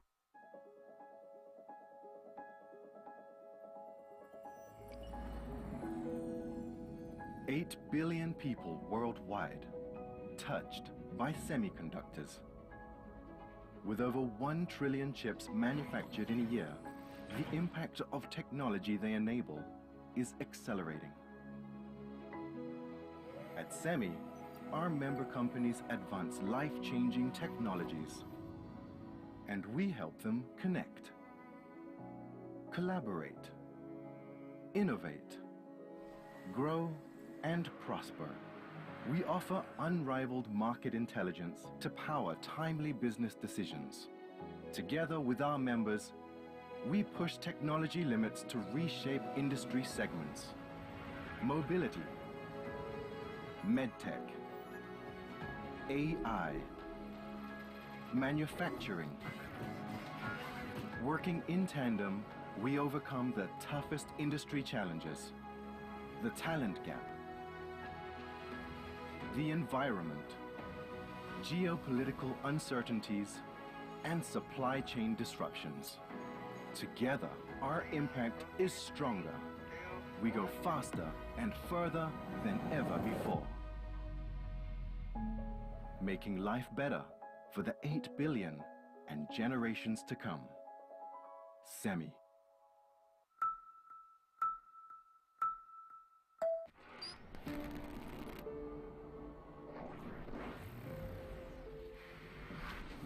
Semiconductors are playing a critical role in the world in more ways than we can imagine. It is our collective aim to establish India as one of the key partners in global semiconductor supply chains. Driven by the vision of the Honorable Prime Minister Shri Narendra Bhai Modi, Government of India has launched several progressive policy initiatives as part of the SEMICON India program. Gujarat, under the leadership of the Honorable Chief Minister Shri Bhupendra Bhai Patel, is synergizing with the vision and policies of the Government of India. In 2022, Gujarat became the first state in the country to announce a dedicated semiconductor policy. Gujarat State Electronics Mission, GSEM, is the nodal agency of the state government that promotes initiatives to develop semiconductors, electronics and display manufacturing ecosystem. Gujarat's specially curated electronics policy supports the upstream and downstream ecosystem partners. The state has also recently announced a dedicated electronic components manufacturing policy with crucial support to ignite growth in this industry. Gujarat's first of its kind space tech policy 2025 to 30 will power a $5 billion space economy in the state by 2033. Gujarat is leapfrogging as India's gateway to Silicon, with over $14 billion worth of projects under the SEMICON India program. India's first commercial semiconductor fab is being established by Tata Electronics at Dholera SIR. India's first chip packaging cluster is emerging close to Ahmedabad city in GIDC, Sanand, where Micron Technology is setting up India's first ATMP facility. CG Power and Kane Semicon are setting their OSAT facilities. A world-class Semicon city is being developed in Dholera, featuring state-of-the-art infrastructure, seamless 360-degree multimodal connectivity, and cutting-edge common facilities, all designed to foster a thriving semiconductor ecosystem. Gujarat is establishing as a preferred destination for high-tech manufacturing with its proactive model of governance, excellent connectivity, huge reservoirs of skill and knowledge, and vast business and investment potential.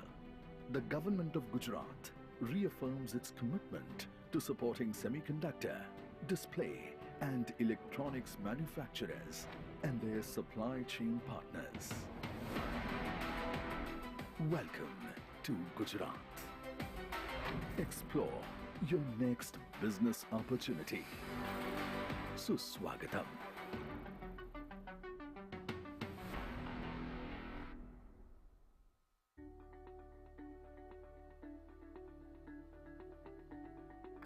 Tamil Nadu is India's most industrialized state, driving double-digit economic growth with more than 39,000 factories and 2.7 million people in manufacturing. It's the nation's electronic powerhouse, responsible for 1/5 of India's output and leading the country with over 14 billion in annual exports, representing 41% of India's total.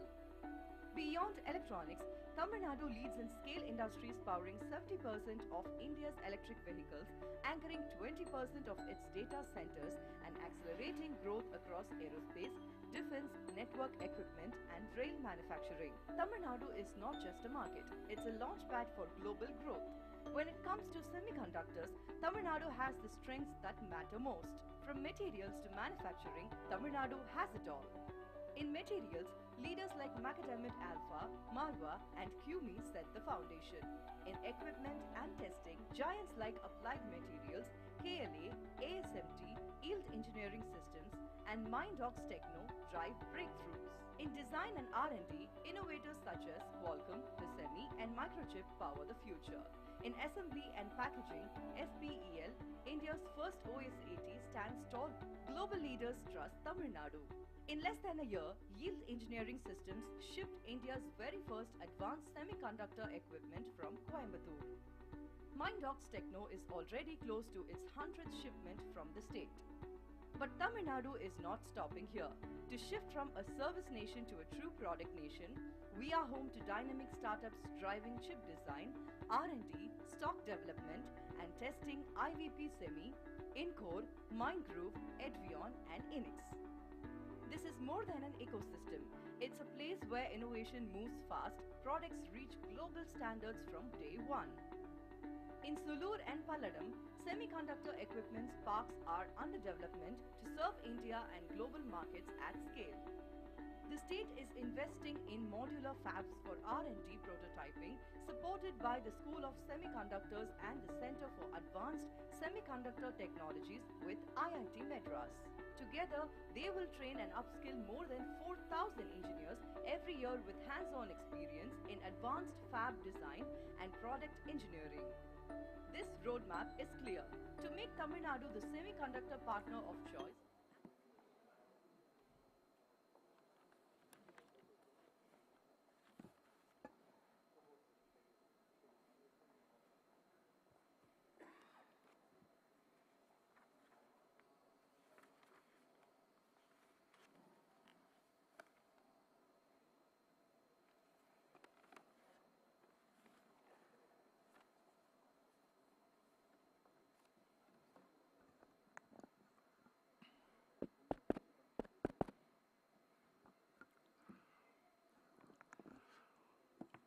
Participants in the balcony, you can all come down and participate. Yeah, if you are a part of this, please come down. All of you can come down and occupy your seats here in the front rows. There's no issues. So please come down, I would request. And also, delegates behind the border also can come forward. I can see some delegates there. You can come forward and occupy the seats. We'll start in the next 3-4 minutes.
Every great revolution starts with a spark that spreads its energy.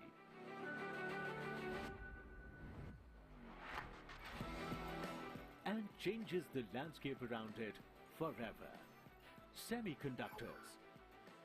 The tiny silicon marvels that beat at the heart of every device. Semiconductors are the new oil, powering intelligence.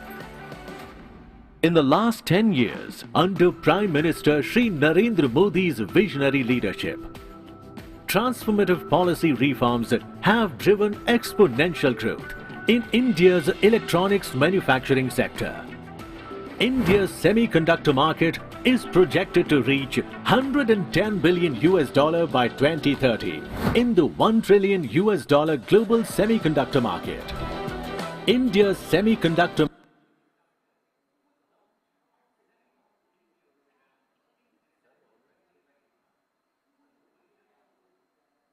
as a trusted global partner in the semiconductor supply chain. This landmark initiative marked a turning point for India's transformation into a global semiconductor hub. DLI scheme empowers domestic companies with support up to 50% cost for chip design and 6 to 4% of net sales turnover, along with EDA tools, third-party IP cores and post-SI validation. हमारा सपना है कि दुनिया की हर device में Indian made chip हो. 10 projects approved. These include Silicon Fab, Silicon Carbide Fab, and 8 packaging facilities producing 24 billion chips annually.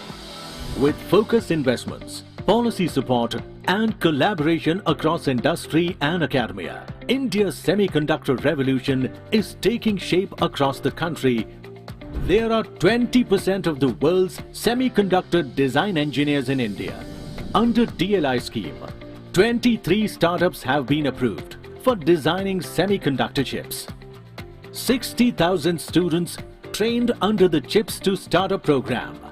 Together with Design Linked Initiative scheme, electronic design automation tools provided to over 280 plus institutes and 72 startups, making it the world's largest centralized EDA tools facility provided to students. These transformative projects will open up thousands of new job opportunities for startups, technicians and engineers. Revised semiconductor curriculum implemented by AICTE in more than 500 institutes. MOUs and MOCs with the US, Japan, Singapore and the EU. Partnerships with multiple countries for R&D and workforce development. Under New Bharat, industry will be encouraged to do R&D and setting up manufacturing facilities for equipment, semiconductor-grade chemicals, gases and materials for the development of complete ecosystem. और अब भारत अगले 25 वर्षों के लक्ष्य पर काम कर रहा है. From spark to silicon, from ambition to achievement, Bharat is rising and emerging as a reliable and trusted partner in global supply chains. This is Bharat, building the next semiconductor powerhouse.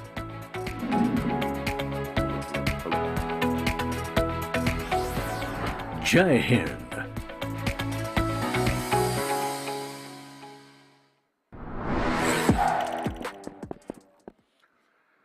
Welcome back, ladies and gentlemen. Hope you all enjoyed your lunch, and now we are moving towards the post-lunch session. As we are all aware, this is a very important session in terms of India semiconductor mission and the way forward. And at the same time, we are regulatory marketing perspectives that are shaping the semiconductor ecosystem. So several topics will be discussed in this all-important panel discussion. Moderator of this is, it's gratifying to note that Mr. Neelkant Mishra, the Chief Economist of Axis Bank, Head of Global Research Axis Capital, Whole-Time Director Axis Capital and member of ISM Advisory Committee is moderating this. Put your hands together for Mr. Neelkant Mishra. Has worked in several and his leadership quality is known to all of us. So hearty welcome to you, sir, and good afternoon. And our panelists consists of Mr. Surendra Babu Mandava. Put your hands together for this accomplished semiconductor industry executive with close to 4 decades of experience in the field. He had held the position of Senior Vice President and General Manager of the IP Group at Cadence Design Systems from 2017 to 2021. And he successfully led it as an IPO, where he served in engineering and general manager roles at Centillium Communications. Hearty welcome to you, sir. I would also like to call upon Mr. Martin Chu, the President, Parchip Semiconductor Manufacturing Corporation, PSMC. Welcome to you, sir. He's also got close to 3 decades of experience with Parchip Group. And Martin has a round of applause, please. And his efforts led to a significant growth in PSMC's logic business, increasing its contribution to the company's total revenue from 30% to 60%. He's also recognized for strong leadership qualities.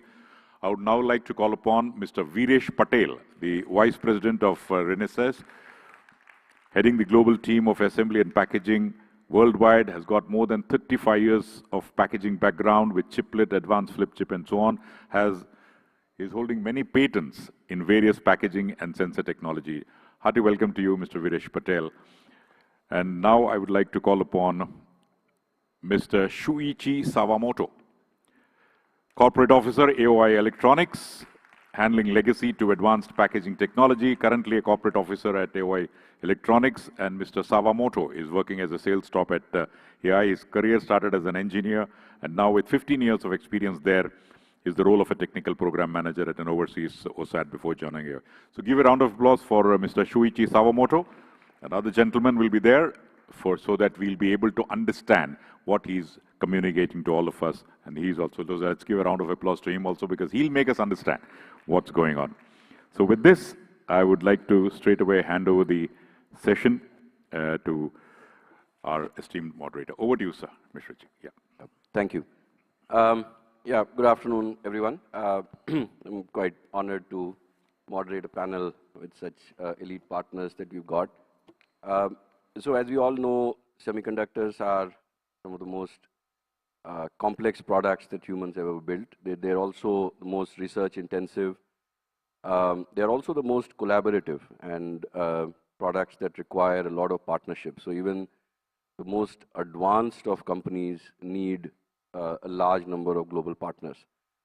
So as India tries to kickstart its industry, so we are at least 25 years behind China and maybe many more decades behind the others, we definitely need the support of partners. And so we are quite fortunate. As someone who's been part of the advisory council and the techno-financial advisory group, which reviews the fab projects, I must say we are quite grateful that we have partners of such a high caliber now. In the first year or so, it was very depressing. So that is very required. But at the same time, as we think about the industry, which is brutally competitive. So Schumpeter talked about creative destruction. This is an industry where very few companies last a long time. So there needs to be continued research, continued development. There is a lot of threat coming from China. So we'll discuss all of that as to not just how do we see the gentlemen here work with their partners in ramping up in India, but also in solidifying the setup here. So maybe I'll start with the first question. The last 5-7 minutes I'll leave for audience Q&A in case you have any questions. So I'll start with a very basic one. What made you come to India? I mean, what were your apprehensions initially, and how did you address them? So maybe I'll start in alphabetical order of surnames. So Mr. Chu, Martin, maybe. So what made you come to India? What were your apprehensions before you signed on to the Tatas? Okay, thank you, Neil. We are PSMC. We are a foundry maker. We have a joint venture with Tata Electronics. So currently we are building the first 12-inch fab in India in Dholera, Gujarat. Okay, so 2 years ago we started have the joint venture with Tata Electronics, and we found that India is a big market. Okay, especially for recent years, due to the geopolitical issue, China is actually, their policy is China for China. Okay, so the foreign company like us is getting more and more difficult to doing the business in China. So for sure that we need to develop another new market. Okay, so in India, India's population is even larger than China. So I think that that's the reason why we come to India, to work with Tata. I think the market is the main concern. Were there any concerns, apprehensions? I mean, the fact that TSMC didn't want to come to India, UMC didn't want to come to India. So clearly, in Taiwan, your peers had issues and concerns about India. So did you have any apprehensions about India as well?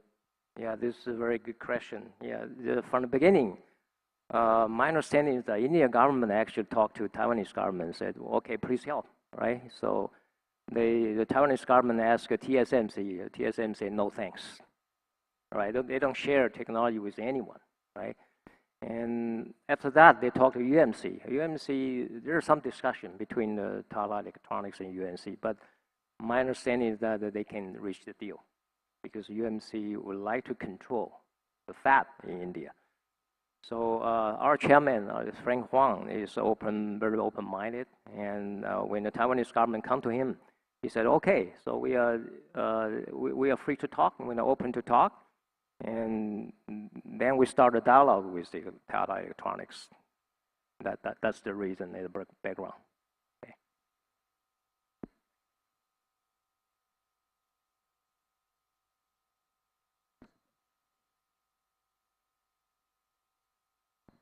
Hello.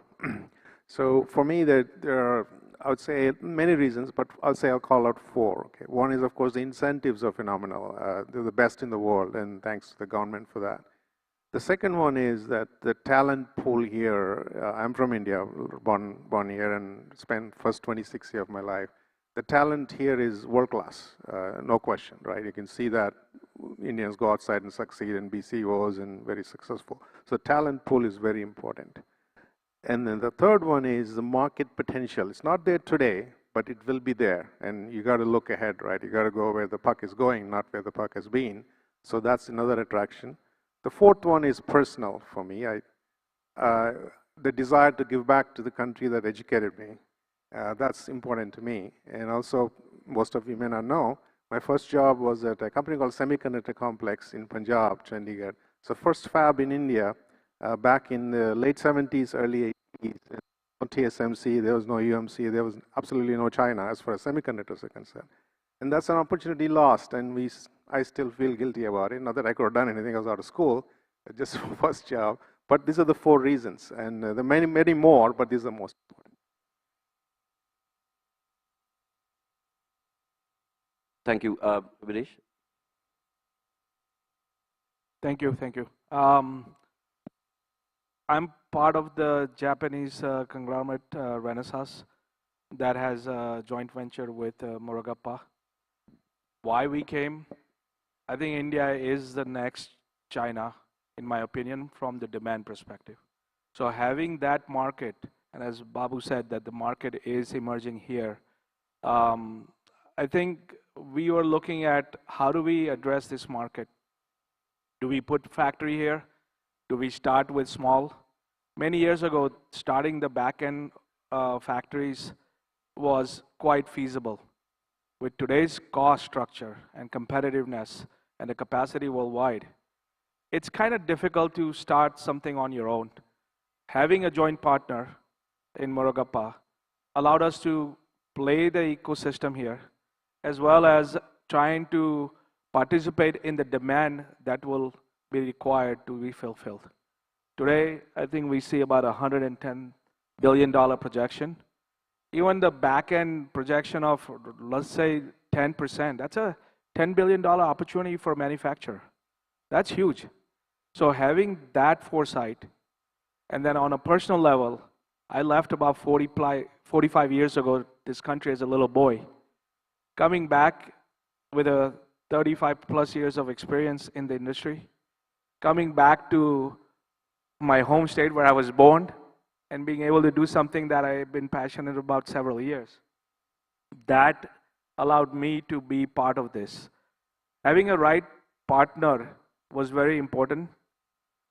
Renesas is not only a partner in a sense, we are a joint venture with an investment, technology transfer, as well as being a customer of Morogapa CG Semi.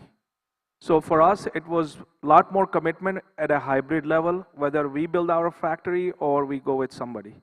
So in order to participate in this semiconductor ecosystem being built out in India, this was the right approach for us instead of going out and doing something on our own.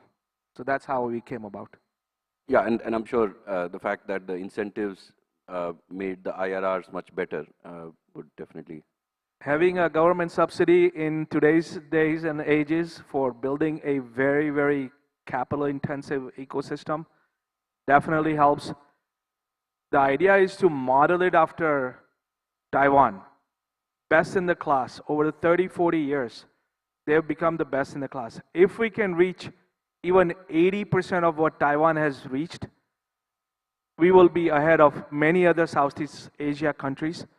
And starting so late, catching up very, very fast as the government wants us to do. I think it's the only way to do is to come up with a right partnership and bringing that experience of 50 years of Renesas as a partner in technology and our proven business model where we can address the need of India demand. Thank you. I'll have some questions on how do we move forward with this. Sawamoto-san, can we have your opinions, please?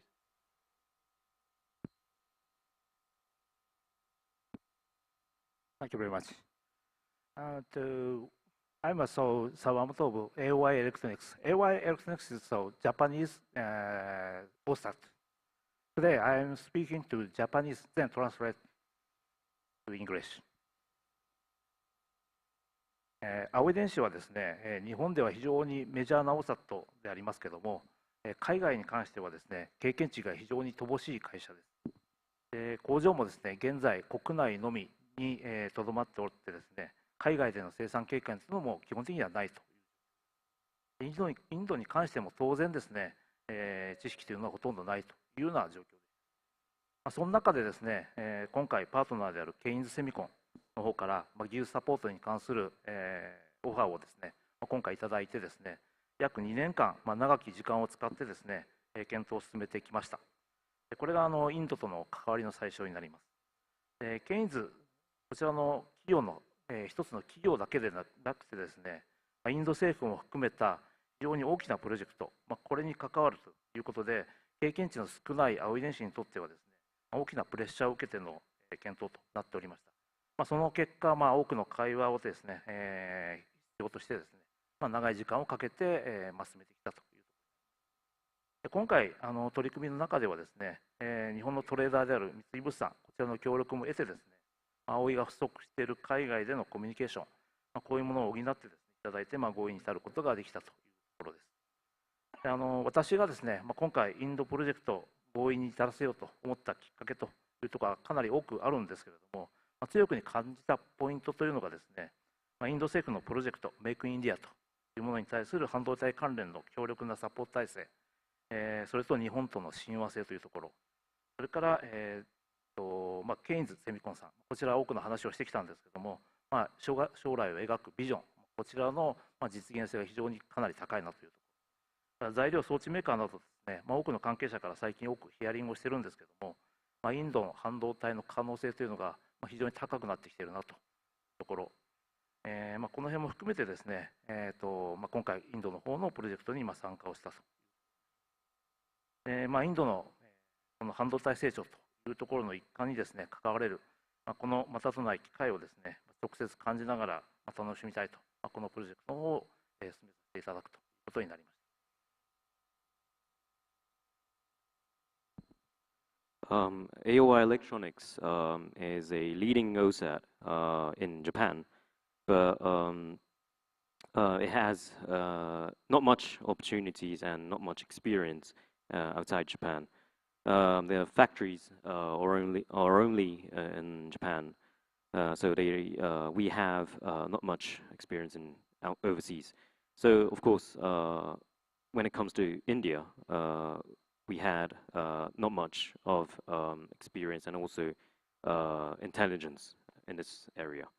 When we received the offer of technical support from Kane Semicon, we were discussing this with them for more than 2 years to put this project forward. So not just Kane Semicon, but also this is a project which relates to the Indian government as well. So it was a very big step forward for AOI for this project. With the help of the Japanese trading and investment company Mitsui, AOI was able to go through all the communication with Kane Semicon and was able to come to a close of this new agreement with Keynes. There were numerous things that AOI was, which affected AOI to make AOI come to India. So one of them is the Make in India scheme, which the Indian government is releasing, and also the future vision that Kane Semicon has. And also, when it comes to the discussion that AOI had with the material and also machinery manufacturers, we were able to find the big opportunity in Indian semiconductor. So these are reasons why AOI has decided to collaborate with Kane Semicon. Thank you, everyone. So the second question, which follows through from the first one, is, like travel writers say, you go to a new place, you discover yourself, you discover new things, you're surprised positively by a few things, you're surprised negatively by a few things. So now that you've been here for a year, maybe Babu, of course, you've been here for a long time, but Odisha, again, you won't associate with technology by a mile, but you've chosen to be there. Videsh, again, for you as well, while you're back to your home state, but working as a partner, setting up a business in India, I'm sure there are challenges and positive surprises. So sometimes you go in fearing that, oh, the food won't be great, or the weather won't be great, or you'll get sick, and those things don't happen. So what would be from the business perspective, the positive and negative surprises that you have felt? So maybe we start with Martin again. I think that the most important thing, for the Taiwanese to enter the Indian market is to choose the right partner. Okay, so Tata Group is a very large group. They have their own automotive business, and also there's a Tata Motors, and also they have a EMS. All right, these two business is very important for the semiconductor because both of them consumes huge amount of the chip. So that is inside of the group, they have such kind of the business channel. And as a foundry maker, you have to have the channel. Okay, so choosing the right partner as Tata is the very important step for PSMC to enter the India market. Okay, so that is, I think, the main concern from us. We choose the right partner, and the partner has a very good channel by themselves. So this is a very important step to us. So over the last year and a half, as the project has taken off, and you were mentioning while we were having lunch that now 20 of your engineers are here, 100 engineers from Tata are training. So as you see the ground operations here, and you've had the experience of seeing how China grew, and of course Taiwan as well. So what are the things that have surprised you positively? Clearly the Tata Group's internal demand itself is a huge boost, and I think you're absolutely right. But what is it that surprised you positively, and what is it that you were negatively surprised by? You didn't expect it something would take so long, and it did. All right, so we are on the stage of the construction now, okay? And then this is the first 12-inch fab in India. So the whole ecosystem is not ready yet.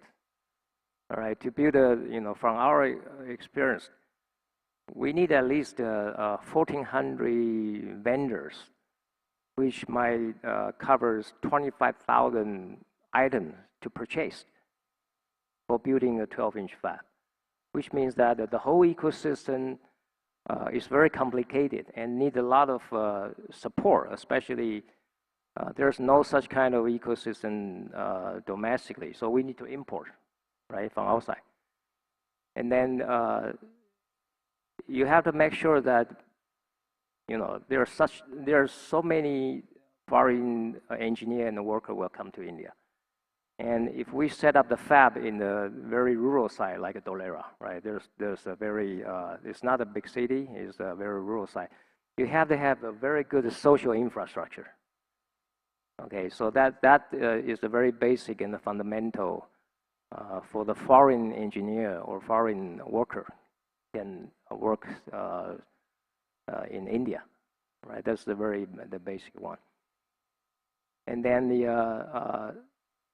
we also, for example, we need a logistics system, right? So the semiconductor, if you build a fab, you need a logistics system, you need a special vehicle to carry the very precise production tool, like a lithography tool. And you need a warehouse. It's a modern warehouse with the temperature and the humidity control. Okay, that kind of system has to be prepared in advance in order to be ready for the, again, like I said, the more than 25,000 items imported from outside, right? So this kind of a basic and very fundamental social infrastructure and also the ecosystem is important. Thank you. And given that yours is the only wafer fab, so I just want to persist a bit more on this. One of the apprehensions we had, or at least when we were looking at the first proposals, as you can imagine, we had nothing more than a PowerPoint presentation to go on. The capex numbers were higher than normal, in the fear that exactly as you were saying, that there's no ecosystem, so it'll take longer, it'll add on to costs. I heard from one firm yesterday that their clean room, that's a 10,000 category clean room, but was, I think, 80% cheaper than their Arizona clean room. So are you seeing that at least on some of the things, the costs are turning out to be lower? Because these are things that we'll also discover as we go along. Are you finding any such surprises as well? You're talking about the cost? Yes. So the import has to be higher cost because you have the transportation. Import is fixed cost. You can't do anything about it. But Yeah. at least all the local costs, Okay. which earlier we felt, or there was apprehension that let's give some buffer and let's clear some higher costs just in case. The domestic, maybe labor cost is cheaper, right? Compared with the other country. So I think the important things are the efficiency and the productivity. So this is to need to be observed in the future because I don't know how, because there is no experience yet for the wafer fab, right? But again, there's lots of the experienced Indian engineer from US, right, from Singapore. Okay, so I think that it will help to overcome the learning curve very quickly. But the important thing is that how do you attract those talent and would like to stay here for long term? That Mr. Trump will help us with that. So, Babu, your response. Yeah, for me, it's the intent, the excitement, the enthusiasm, the dynamism of the people I've dealt with. People in the sense, MIT, ISM, Odisha, has been phenomenal. They're all extremely professional, want to do this. You know, that's from a government employee, that's a lot, right? So, and for me, that we needed to be on the East Coast, closer to Singapore, Korea. For obvious reasons, the ecosystem is not there. That's the biggest worry. The closer we are, hopefully, to the port, and we can, get engineers from outside and maybe get material faster, etc. So that's been the thing. And in terms of no negative surprise, I would say we already know the ecosystem is not going to be there. So it's not a negative surprise, but that's a reality and has to improve. You have to start somewhere, right? That's okay. We can deal with it. And I think the bureaucracy part of it, right? So it's gotten better from what I knew 40 years ago, but still has some room to improve, I would say. Yeah. And do you sense that the urgency that the Honorable Prime Minister has, or the METI Minister has, or the ISM folks have, or I have, or you have, is that, or maybe the Odisha government has, is that same urgency understood by the local administration? The Odisha government, yes, absolutely. So, meaning the district magistrate and the people who actually will give you a lot of approval. I haven't gone there yet, so yet. I hope the trend, the tone setting starts at the top, right? The Prime Minister is so impressed. He's so much into it. He wants to learn. He's focused on it. So obviously that means, okay, the big boss is focused on it. Everybody lines. So that's important, right? So I hope they turn around, and I believe that they would. Yeah, I hope so. I honestly. Videsh? Yeah, so I think you asked about what surprised me. My impression of India when I left to when I came back for this real project. How swiftly the government at the center, government at state level, whether it's a land acquisition or permitting process or getting clearance on equipment and things of that nature, that surprised me the most. You know, we live in Western world, we think India is slow, nothing happens that fast. That was the biggest surprise, how swiftly. We were in Delhi meeting with minister. It was decided that we're going to be looking at Gujarat and other states. Very next day, we got a call from Gujarat Chief Minister's office to be there on Monday, and they rolled out a red carpet. I mean, unheard of the impression I had. So government entities like ISM or MIT or state, missions, they are in sync and they are moving so swiftly. And we started the groundbreaking about a year and 2 months ago, and we just opened a factory Thursday last week. So that, I think, is a very surprising factor. The only negative throughout the whole process was, as much as Prime Minister mentioned the paperwork to the Silicon where I think that still needs to be improved at every step of the way. There is still so much paperwork. There is still quite a bit of bureaucracy. I think it's going to get better and better, but that was the only experience that I had that I think we can still continue to improve. And with more projects coming, I think we'll get there. Understood. Because I was at this event last evening, related to SEMICON, and there were concerns raised that when the equipment was being imported, there were debates on whether last night, yep. Yeah, so that the duties are right, Yep. and lots of, and so many of these, that this is a strategic project, this is not just some random import of chips, is something that perhaps is not appreciated by the last mile officers. Yeah, so when you look at the last mile access, I think the disappointing is the people that are trying to do their job, not quite technically capable of comprehending what they're working on, what they're trying to approve, and what the impact is. I think that's a little bit disappointing. We need to do a better job there. Yeah, and I must say that in my own experience of working with ISM has been that, the learning curve of the organization has been like steep. There's a lot of body of knowledge that is being created, and as the fabs start getting built, as more and more action starts, and the hope is that we get 12 to 15 major plants running, in which case then some of those teething troubles should disappear. Yeah, that talent will develop. It will take time, but the faster we get there with any government push would be probably the right thing. That's a great suggestion. Thank you. Sawamoto-san? はい、そうですね。私はですね、驚きという意味では、ちょっと違う観点で少し話をするんですけども、インドに関しては2年前にですね、初めて訪問したというところになります。一番驚いたのはですね、日本の方はそうかもしれないですけども、街中に牛がいるっていうのが一番驚いたことなんですけども、インドの、文化をですね、理解するっていうことがですね、インドの方たちについてはですね、当然その理解をすればですね、当たり前のことが日常起きているというところです。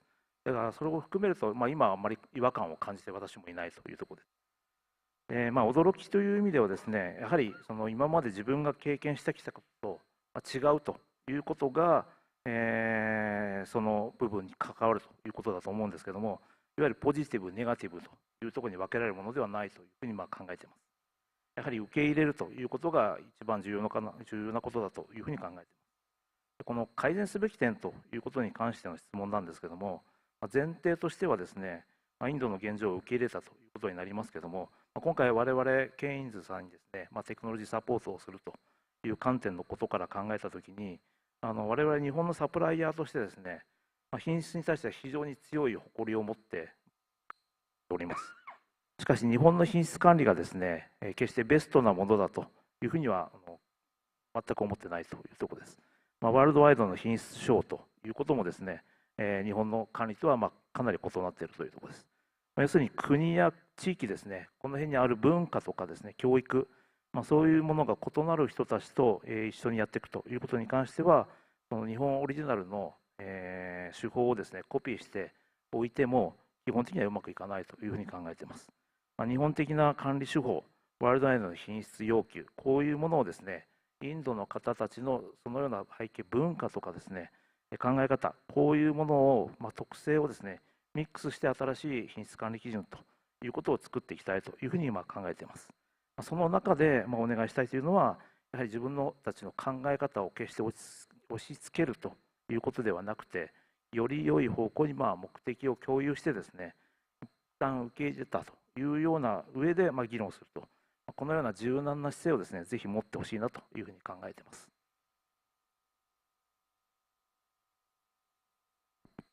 I will explain to you about the surprises in a different perspective. 2 years ago, it was my first time visiting India, and the biggest surprise was that the people are living together with the cows. So that was the biggest surprise that I first encountered. However, understanding all those cultures in India, I really feel that this is a normal thing for the Indian people. So I am very used to it right now. In terms of surprise, it's more about the difference of what you have experienced. It's a difference about your experience. So it's not a thing which could be easily said about, whether it's positive or negative. So accepting the culture is the most important thing, I believe. Regarding the things that could be improved, first of all, I would like to emphasize that it is important to accept what the current situation is in India. But overall, as Japanese suppliers, we have strong pride in our quality. This is not to say that Japanese quality management is the best, but and also it's different from worldwide quality management ways. But to understand that there are different types of quality management ways, as AOI, we would like to collaborate between Japanese management, quality management ways, and also worldwide quality management, and also the Indian way of quality management. The collaboration between all these three is an important step forward.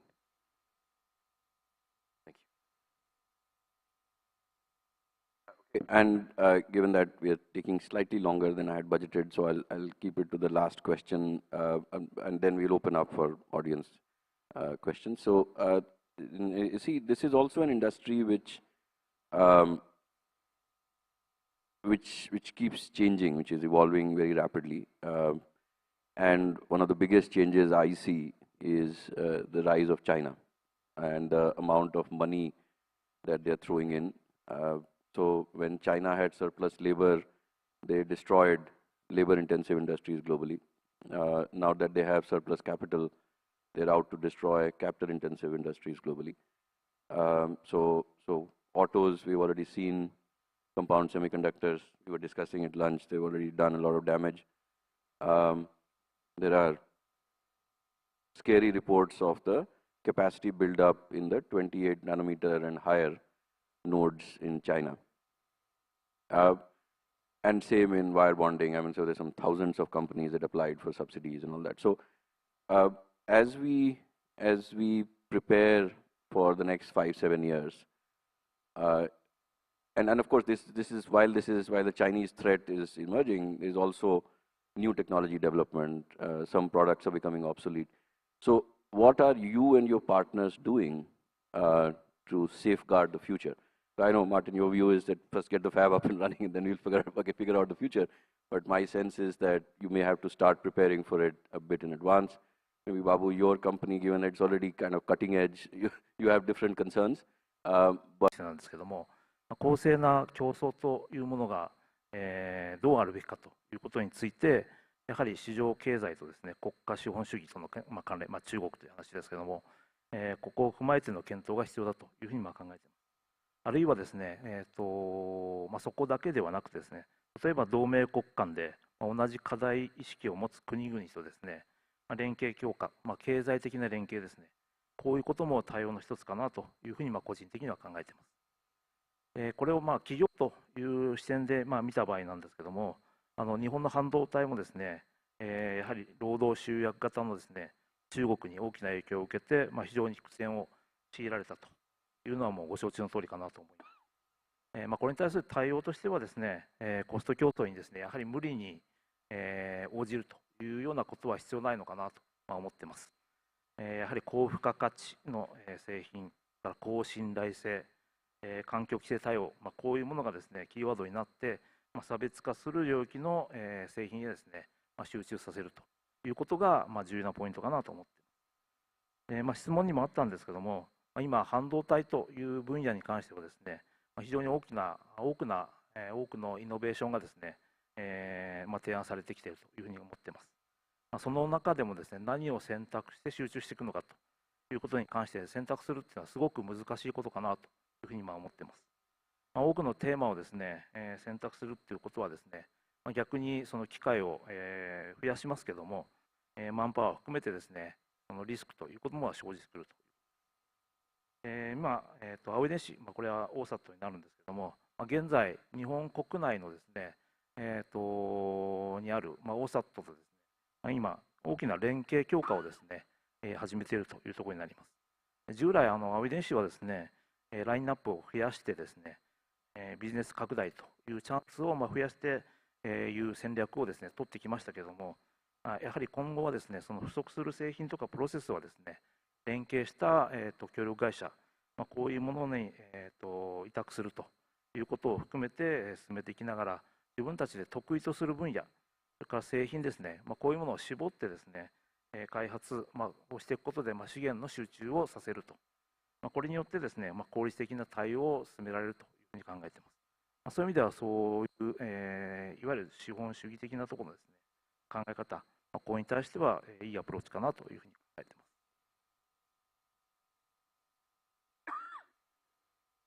I personally believe this has to be discussed from different perspectives. For example, regarding WTO, how the fair competition should be is something that which has to be discussed, of course.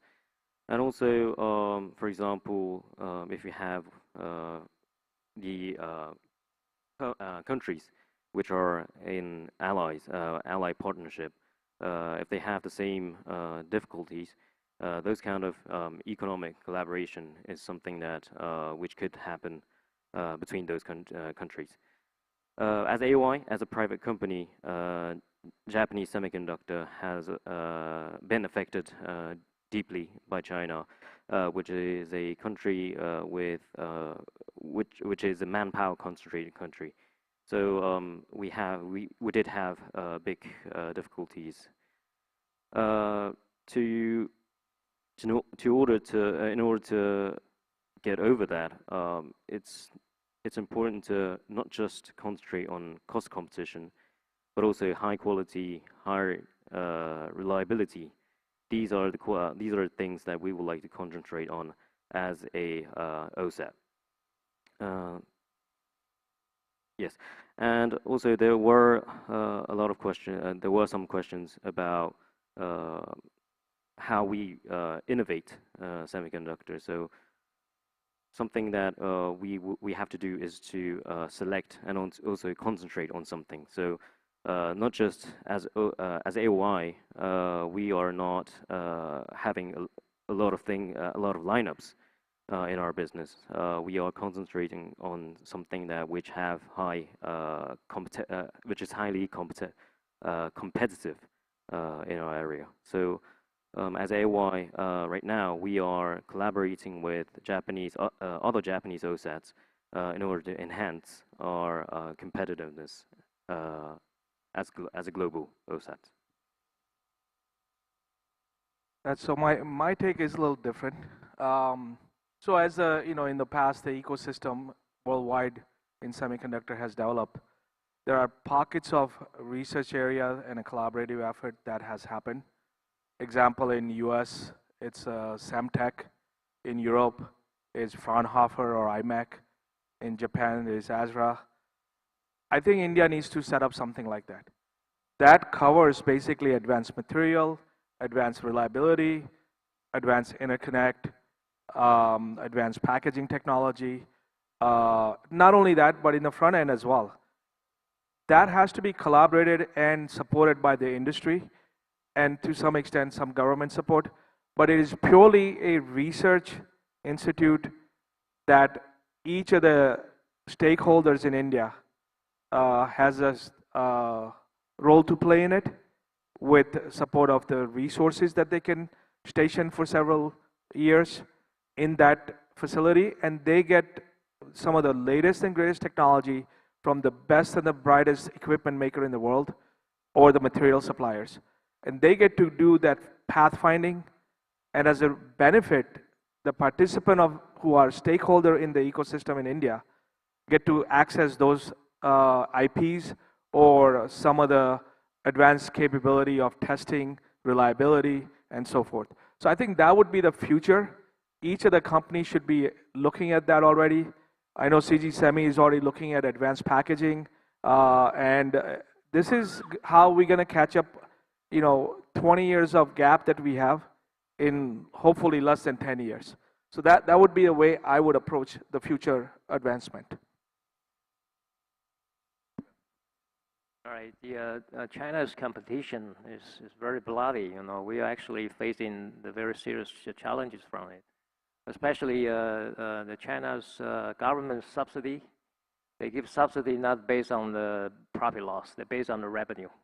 You sell more, you get more, all right? So, but they don't care that much about the profit loss. So in Taiwan, many companies like us, we are also facing the big pressure from them, all right? So there are two ways. If you want to avoid this kind of strong competition, it's just like one way is like TSMC. You have to have the advanced technology, right? But the advanced technology take a long time, and it's not so easy to get. The other way is that by using the legacy technology, you do the different application, all right? You hit the different market. There's a China for China market, but there's also out of China market. Right? China's economy take about 1/3 of the worldwide economy. So there's still 2/3 you can try to approach. Again, like I said earlier, I said the work with the Tata Group, and they have their own channel for the chips, and India is a new development market. I think this is another way. I think that's our thinking. So in terms of the development, say beyond 28, so there is this desire that when the next phase of subsidies or the next plan is launched, that should we target 7 to 12 nanometers, because that seems to be, by the time some of these fabs will come up, will be 5, 7 years later.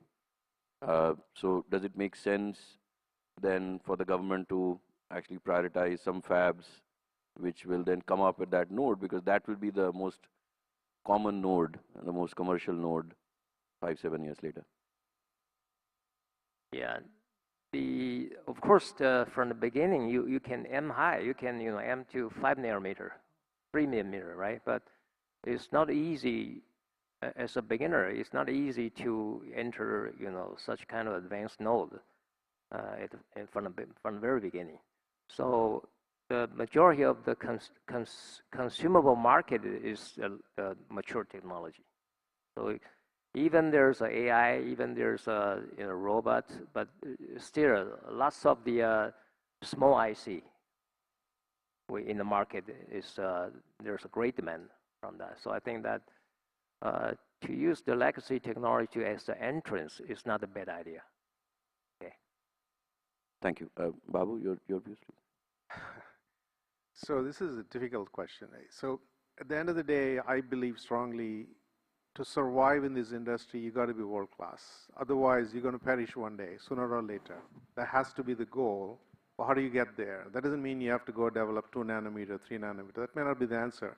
But you got to have a 25-year plan. That's absolutely critical. You got to have a top-down game. What are you doing? Why are you doing? Where is the puck going to go? Having said that, and you got to play to your strengths. Well, your strengths are intellectual capital. Your strengths are the market that, yeah, it's not there today, but it'll be there. You got to play to those strengths and figure out a way to build world-class products. No matter what you do, where you do, packaging, fab, maybe quantum computing, maybe something else. You got what is the next inflection point? You cannot play the same game as what people have played 20 years ago and hope to succeed. That's table stakes, right? Where you go is very important. I strongly believe in that. I mean, I'm an aggressive guy by nature. I always want to do it. Sometimes I fail, sometimes I succeed. But the mindset has to be, we're going to create the highest IP, highest intellectual property, user capital, brains to do this, not just money, not just dumb way of doing it. No, thank you. And in fact, that's something that markets have anyway sort of suggested that, like, in bulk chemicals, things like fertilizers, China is way ahead. In key starting materials for pharmaceuticals, they're way ahead.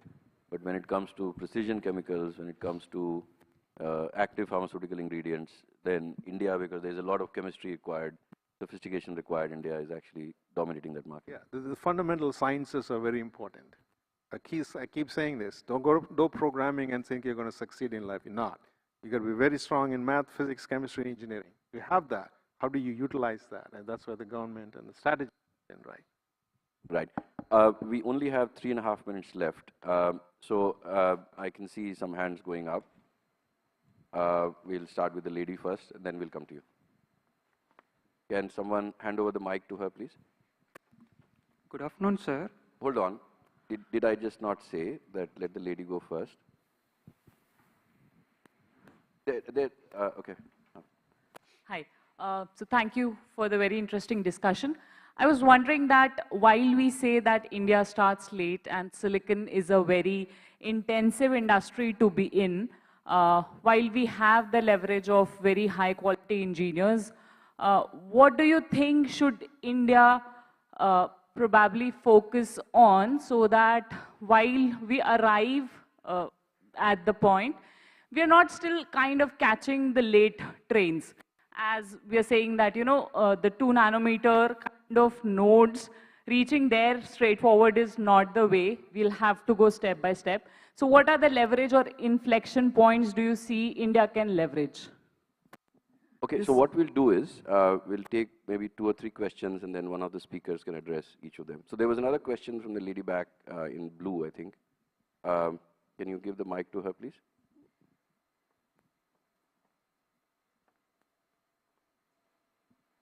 Hello. My question is for Martin Chu, President PSMC. India has its quote-unquote first made in India chip, which is essentially an assembled and packaged chip. You have partnered with Tata to build India's first fab in Dholera. How soon can we expect that unit to be inaugurated, and how soon will a chip come out of that fab? And if you could give us an idea about how many nanometers that chip will be. It's Sejal Sharma from Hindustan Times.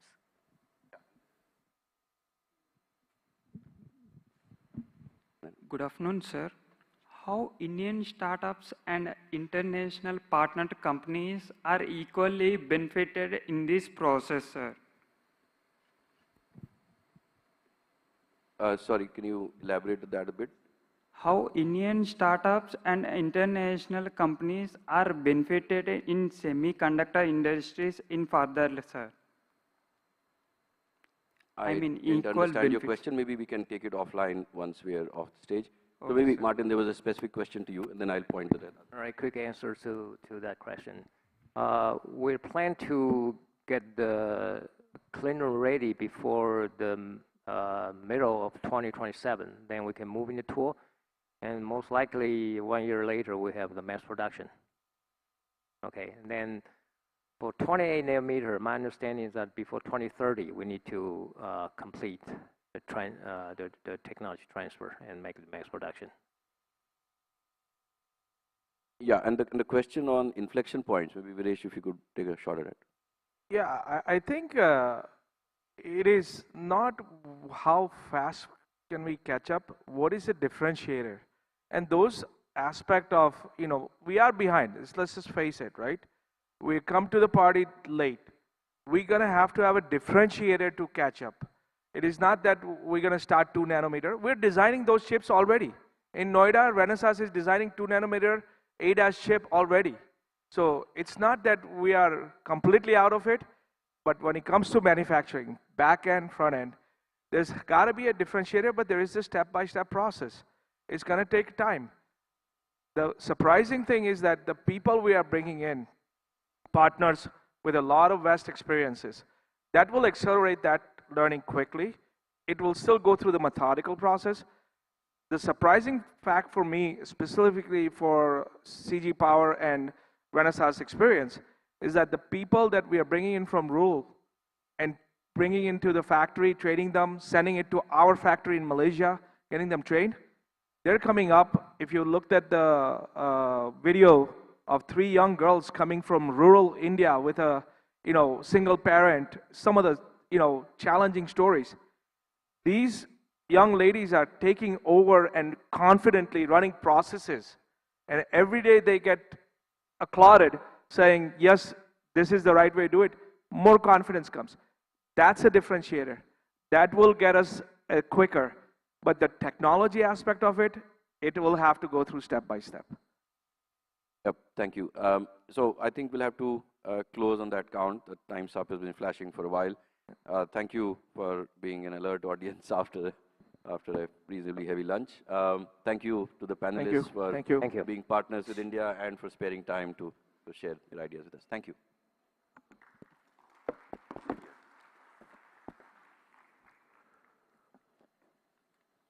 Thank you, Mr. Nilkant Mishra, for ably moderating the session.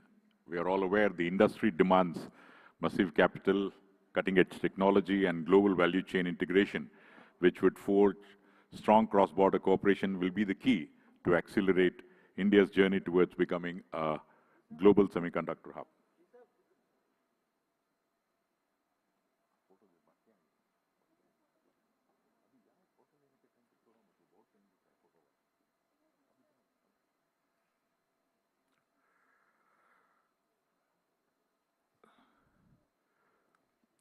Well, indeed, it was an enriching discourse on strengthening international ties in the semiconductor domain.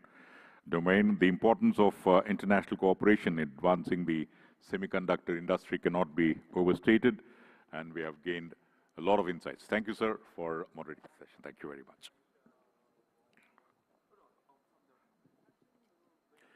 Once again, please, there are 3 exit boards seen on the left-hand side. Please go inside the left room.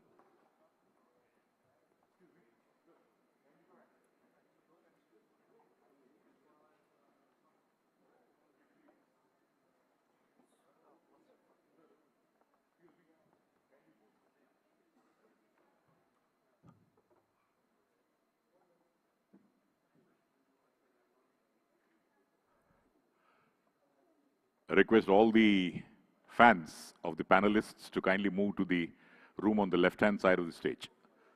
It's a fan moment. So please, once again, sincere request to all of you.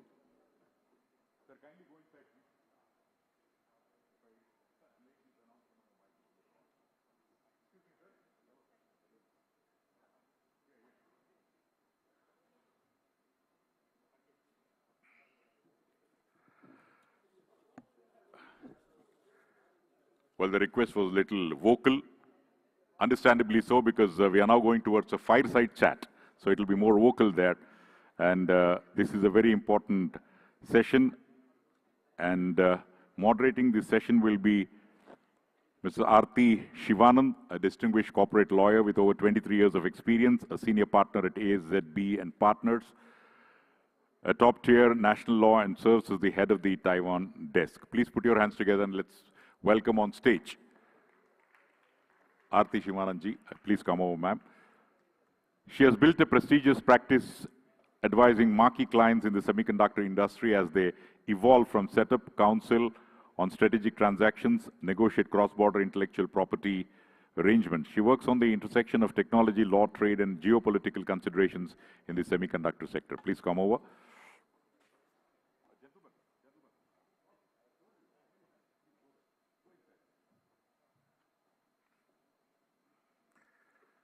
The two esteemed panelists of this particular session, I would like to call upon Mr. Vimal Anand, Joint Secretary, Department of Commerce, Ministry of Commerce and Industry, to please come over. Kindly come over, sir. Mr. Anand is currently holding the post of Joint Secretary in the Department of Commerce, Ministry of Commerce and Industry. He is responsible for the territorial charge of Latin America and Caribbean, special economic zones and export-oriented units in India, and export promotion of engineering goods as well as leather, sports goods and toys. He is also the chief negotiator for the ongoing India-Peru FTA. Hearty welcome to you, sir. And finally, Mr. Anant Rathakrishnan, to kindly come over. Mr. Anant R, functioning as Director Customs in Central Board of Indirect Taxes and Customs, Ministry of Finance, Government of India. And he has worked in various capacities. And today, he is joining us as Director Customs in the Central Board of Indirect Taxes and Customs. Ladies and gentlemen, if you've forgotten to clap earlier, here's an opportunity. You can do that now. I would straight away hand over the session to Madam Aarti to take us through, and it'll be an interesting fireside chat for the next 30 minutes or so. Hello. Hello, everyone. I know we're at the end of a 3-day seminar, and we've all been chipping away at the topic of semiconductors for quite a while. So as a lawyer, I have to start with 2 disclaimers. One is, I don't have to know the answers. I only have to ask the questions here. So all the Q&A goes to my esteemed co-panelists who have been introduced, Mr. Vimal Anand from Department of Commerce and Mr. Anant from Department of Revenue. The second disclaimer is I don't even need to know the questions because based on the answers, we'll keep developing questions. And we'll keep it really interactive. So at any point in time, and we don't even have to wait till the end of Q&A, at any point of time, if any of you have a question, sort of just raise your hand, and we'll keep it interactive. So we'll start with just an introduction to say that, in today's world, as all of you have been seeing in the newspapers and media and so on, this panel is not just about policy in a very vanilla sense, because policy has really become a tool for economic wars. It's really become a way in which countries gain competitive edge over each other. And policy has really become a tool both to incentivize, companies to come in, and equally it's a deterrent for why you don't go into some countries. And so I think it's a very timely and important panel that SEMICON is having for the first time. We didn't have it the previous 2 years, policy and regulatory challenges. So let's dive right in. And my first question to Vimal, and we'll take it from there, is apart from all the policies that METI has been bringing out to encourage both participants in electronics and SEMICON, there have been other initiatives that, of course, other ministries have been, departments and ministries have been taken, like the Ministry of Commerce and Ministry of Revenue. So could you highlight maybe 2 or 3 of the top changes that have come in? And we've heard a lot about, DLI, PLI, what ISM has done, etc. So this is an opportunity to hear what Department of Commerce has done. And here I know the answer, but I'll let Vimal go, and we'll take it from there. Thank you, Aarti. And thank you, SEMICON, for having us over, me and Anand. You must be wondering what are we doing here as part of the Commerce and Industry Ministry, interacting with you on a subject, a complicated subject like SEMICON and wafers and OSAT. There's so many abbreviations recently that we are yet to mug up the full forms of these acronyms. But then, once an investor decides that we are getting into semiconductors and we want to set up base in India, and the initial facilitation is done by MIT and some other relevant ministries. The final, the real groundwork, the brass tacks comprise of setting up the industry in real. And for that you need fiscal and some certain non-fiscal incentives and facilitations. So that's where we have come in. I handle special economic zones in the Ministry of Commerce and Industry. The overarching framework of special economic zones, they provide various fiscal and non-fiscal benefits to the investors who plan to set up an industry in India. It started just a few months back. I was listening to the panel discussion that was happening just before us, and there was a lot of discussion about bureaucracy and paperwork and the speed with which the government works. The kind of actions that we have taken in the last few months, that is, in a way mind-boggling by the perspective or the perception that people in general have about how the government works. We have gone out of the way to clear out policies. Some of the investors felt that certain policies, certain issues needed tweaking, some rough edges in the existing policy needed to be broadened so as to accommodate them, because there are certain very specific attributes of the semicon industry. Very high investment, a lot of imported capital goods, very long gestation period. So these are, then inputs from the country also, not only in terms of capital goods, but also raw materials from both India and abroad. Then you have the need to export your products outside. And maybe you would also like to utilize the big Indian market for your products. So we had very fast and very expeditious discussions with MIT and all the investors.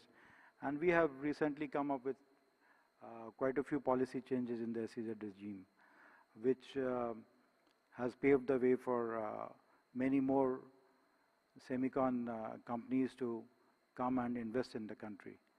Micron paved the way for it, and I must appreciate Micron for taking the initiative. And now there are so many semiconductors.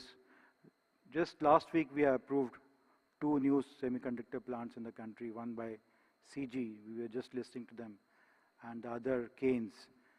Both of them have chosen SEZs to establish their units. And many other companies must be in the pipeline. We also are, I would also like to utilize this platform to initiate dialogue with the semicon industry, with the prospective investors, and to offer them various incentives that the country already has. And if you have certain specific requirements, the entire government is willing to listen to you. And if we talked about the very top leadership, if the topmost leadership is so focused and motivated, then it must and it will percolate to the very bottom. And we are right there. We are also very focused, and we would be here to support whatever demands that you have, whatever requirements you have. So, in the beginning, it took some time, a couple of months, because there were so many legal issues which needed to be smoothened out with MIT, with Department of Revenue, the Customs Department, and of course our ground units, the SEZ units, the SEZ developers. But finally, the policy is, customized for you. And, the two other companies that we just recently approved, it happened in a day. In the Ministry of Commerce, it came 2 days before, it came day before yesterday, and today we have approved the proposal. So this is the speed with which we are working, and we have not. It happens in a very faceless manner. I never even met CG or Keynes, anybody. So that is the way the bureaucracy. That's what we have been talking about. That's where the bureaucracy has changed. It's not changing, it has changed. And it's all very transparent and very, very fast. The decisions are very fast. There's hardly any paperwork. Some of the paperworks that we require in the SEZs is relating to mostly land. And that will take some time, but many of the state governments, because land is a state subject. So many of the state governments are moving on to, completely paperless offices as far as land records are concerned.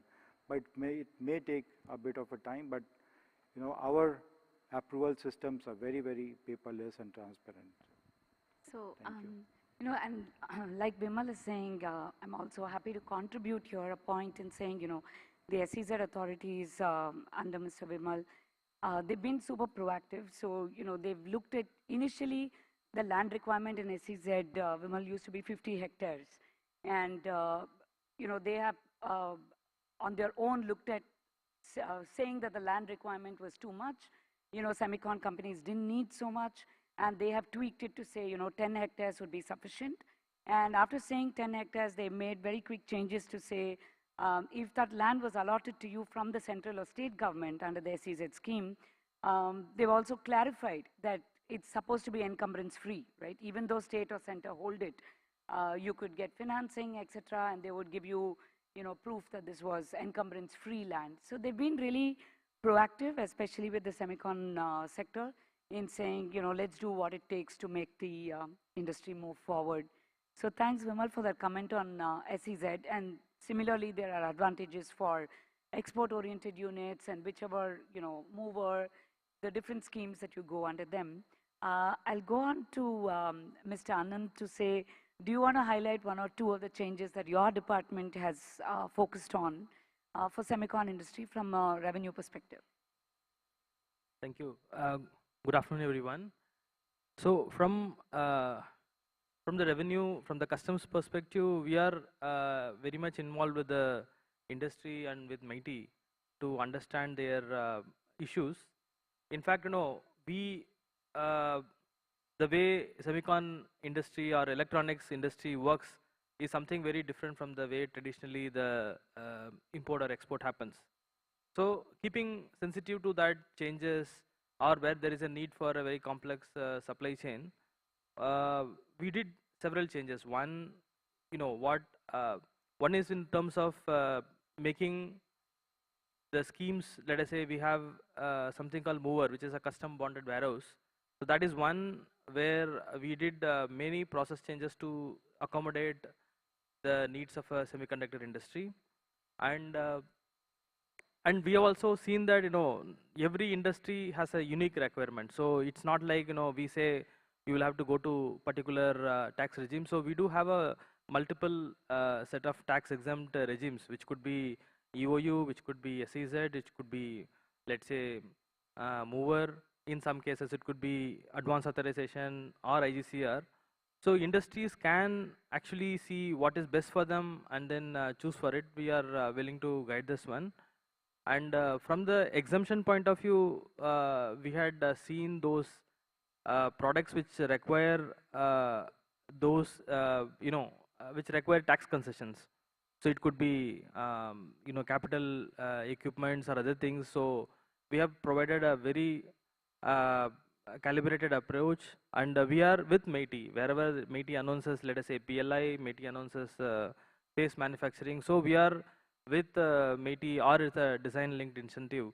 So there is a complementary tax concession which goes on with it, and also see that the process is very simpler. One more thing, apart from the tax, it is also about procedural simplification. One thing which we have done, especially for electronics industry, is to allow the cargo to be taken to the factory. We understand that, semiconductor, the components are very, very pristine. So it could be, let us say, if at all it needs to be examined in the customs area or in the port or in the airport, it could become, it could attract a dust, it could attract something else. So we had allowed the semiconductor units to take it to their factory, and if at all there is a need for any customs related interventions, that will be done at the factory. So this is one which we have done, because it's a very, it is a very bold step, let's say, because traditionally there is a need for, there has been a lot of behavioral or mindset change to enable this to happen, because allowing the goods which is not cleared to take it to their factory was not done in customs in India at least. So that's one which had been extended for semiconductor, and we hope to see that that will facilitate the confidence of more investment into semiconductor. Thank you. Yeah, go ahead. Anand just said, when an investor, a prospective investor comes to India, the government of India, apart from the state government, the respective state governments, the government of India offers a kind of a garland of various schemes and incentives for the investor to choose from. And depending on the unique requirements, the unique attributes, the unique demands of each investor, the investor is open to choose which of the schemes or regimes are they going to choose. For example, he has named Moore. Of course, we have the special economic zones, the 100% export-oriented units. The Moore scheme is there. Then we have EPCG scheme, the export promotion capital goods. We have advanced authorization. All these schemes are there. And if you are import heavy, of course, semiconductor industries requires a lot of import of not only capital goods but also raw materials. So very, very import intensive industry. So if you have, and then maybe an investor would like to make India as a base, make in India and make for the world. So they would be export heavy. Some of the investors may do export and would also want to utilize the Indian market, domestic sales. We call, in SEZ terminology, we call it domestic tariff area. So on one side we have SEZs, and outside SEZ we have the domestic tariff area. If you have just the requirement of incentives on the capital goods that you import, so you have EPCG. So you have all these things to choose from, and maybe a particular investor may not get everything that he wants from any particular scheme, and for that we have already shown you the way. I mean, we have done so many reforms in the SEZ regime, and many are in the offing. Quite a few reforms are already under consideration. So you should come and talk to us, not only MIT, we are all there for you.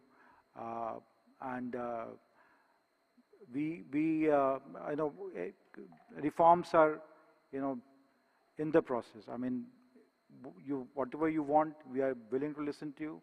And depending on what you would like to achieve from a particular regime, what you would like to achieve from the investment that you make in India, we are there for you. So, thank you. So I'd like to bring this back to one thing we're all curious about. We're all curious about how the government works, usually, when there is something as complicated as SEMICON, because each of the substances that go into making the chip come to us today from all over the world. So we just heard today about how technology comes to us now from outside. From the previous panel, Tata Fab started with the PSMC technology that came to us.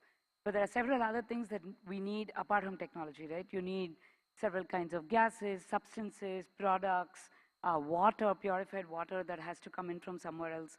So there's a whole plethora of substances, goods and services that come in in order to make this work.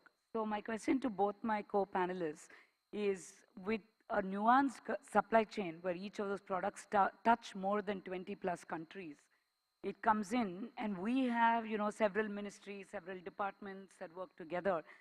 Can you, and because, we want to also keep up with the time, I'll make this composite questions, which lawyers are very good at. So the composite question is, what is an example of, a problem the industry is facing right now, semicon industry, that you know it is a problem and you're trying to work towards that to solve it? And what is an example of interministerial cooperation to solve such a problem, right? So it could be anything from substance import or filings, or you're not able to find the export market, but you're doing it domestically. So what is it that you would like to elaborate on? A problem that is being faced and an example of interministerial cooperation to make that happen. Thank you.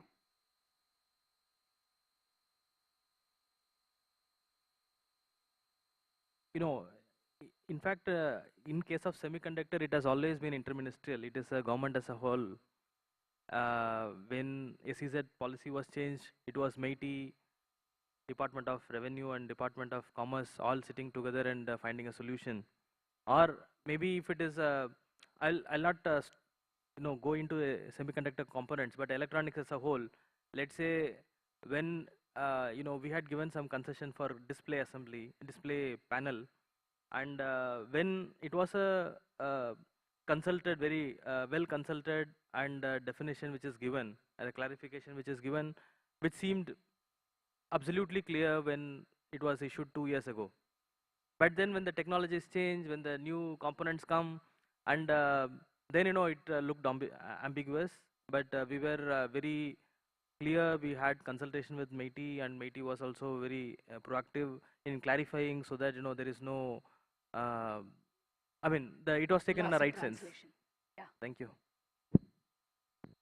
Hand-holding that has been provided by MeitY and some of the state governments where the pioneers in this industry have chosen to invest.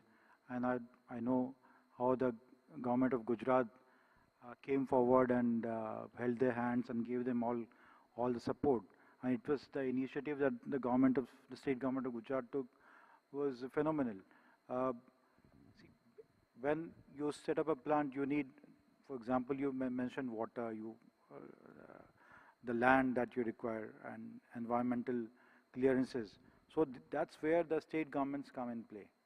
And the regime that you choose to invest, the fiscal and non-fiscal regime, the ease of doing business for setting up a plant, there the central government comes into play. And the recent SEZ reforms are one of the very novel examples where all the relevant ministries, he has already named MeitY, the Department of Revenue, including the Customs Department, and of course the Department of Commerce. SEZ, there are 3 kinds of fiscal incentives that are provided to a unit which would like to establish an SEZ, or to a developer who would want to, because the recent reforms that we have done is for the semiconductor investors to set up SEZs as a whole. And in the SEZs, minimum 10 hectares of area, in the SEZs, they can not only set up their own plants, but also invite other allied units which are going to be, a strong links in the supply chain for them. They can also set up base in that SEZ. And 10 hectares is just the minimum area. You can go up to whatever land that is available for you. So, the incentives that you have is the customs exemption on the capital, the customs exemption on the raw material, and then if you procure from the DTA, you have the zero rating IGST, GST zero rating. And this is where we interact very closely with the customs department because it mostly pertains to custom. There used to be direct tax incentives, but they have all been sunset. So we mostly have the indirect tax benefits which are available in the SEZs, besides the very, very important overarching factor of ease of doing business, the single window clearances, the presence of the customs official right at your doorstep in the SEZ. You don't have to go to an airport or to a port to get your goods cleared. So that ease of doing business is immense, and that reform is already in progress. Further reforms are in progress. So there's a very close interaction within all the ministries of the government and the state governments. And before I conclude, I would also like to summarize the recent reforms. You named a couple of the reforms that we have done. The first one is, of course, we have reduced the land area size, the contiguous, it has to be contiguous, from 50 hectares to 10 hectares, depending, because if an SEZ investor wants to set up an SEZ, I'm not talking about an SEZ unit, you can always, set up a unit inside an existing or some other SEZ, but then you can also establish your own SEZ. For that, you may not require 50 hectares. So we have reduced so now the two companies that we have recently approved, they have much lesser area requirements. Micron required around 37 hectares. So we have, looking at the demands, looking at the attributes of the industry, we have reduced 10 hectares. Then mortgage, because of the ISM, because ISM is also doing the viability gap funding, it is also contributing to the financing of the project. So one of the requirements is that immediately after you take the land on lease from the state government, you have to mortgages to the ISM. So that immediately creates an encumbrance on the land. So we have eased it off. We are saying that we'll not take it as an encumbrance if it is to the ISM or any other state or central government organization or the government itself. Then we have also facilitated, we have opened up toll manufacturing paradigm, because it's going to be one of the most adopted practices in the semiconductor industry. So we have enabled toll manufacturing, and at the same time there's a very strong requirement, an obligation in fact in the SEZ regime of having NFE positive, that is the net foreign earning, that should be positive. So we have made some relaxations also for our toll manufacturer. Maybe there's some other requirements that are coming from the industry, we are considering them. Maybe some more changes will happen depending on how strongly you demand those needs. Thank you. Thank you. And the last question from me for the panel, since our time is very close to up, is if you just zoom out of India for a bit and forget our policies and ministries and so on, and it's sort of like a global question, is that US controls how goods move, or rather the chips move throughout the world through their BIS, right, through the Bureau of International Standards, and they have pretty much like one person who sits for all of Southeast Asia, who controls, chip movement. If it goes to China, they have a problem with it, and they're trying to administer how these controls work and how the chip flow works. From an India perspective, because we're not, a signatory as yet to the RCEP, the Regional Cooperation Economic Partnership, we are sort of charting our own story in terms of how we're going to grow, what sort of talent we have, how are we going to develop indigenous IP, and we need a whole different panel to discuss each of those sub-issues. But if you just have 10 seconds each of you in saying, is our approach, which is sort of very unique to make Viksit Bharat, and how Prime Minister said at the inaugural speech that we, less paper, more wafer. So looking at it, is there a way you look at from your perspective of establishing controls and doing ease of business that you want to comment on how the world order is going to play out, or how you think, policies will evolve, given how, global chip story is playing out? Any large comments?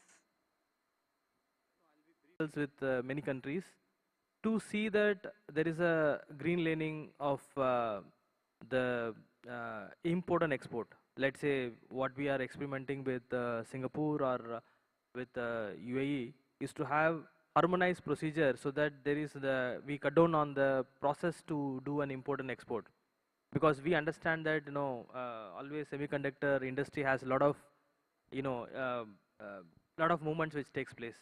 So this is how we see, it's not relating to only the bilaterals.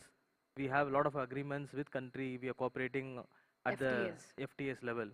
Okay, thank you. Vimal, comments? We are learning a lot from all across the world.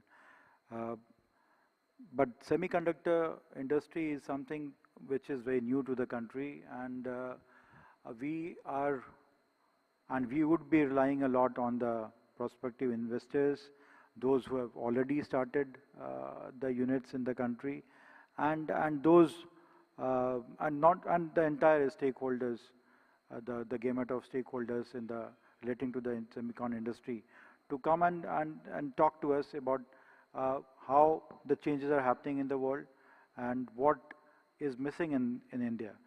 We also keep a very close tab on what is happening across the world. And in fact, we not only when it comes to quality control, or you talked about BIS, it's something that is creating problems not only for semicon industry but to all the sectors of you name them, from steel to leather to toys to electronics. So this is something that is already in the works. We interact very closely with the Department of Consumer Affairs, but at the same time, if you have to make in India, if you have to make India a manufacturing hub, and at the same time have in the last panel discussion, there was a talk about the quality, So it's very important that our products have the best of quality in the world. Otherwise, I mean, it won't serve the purpose at all.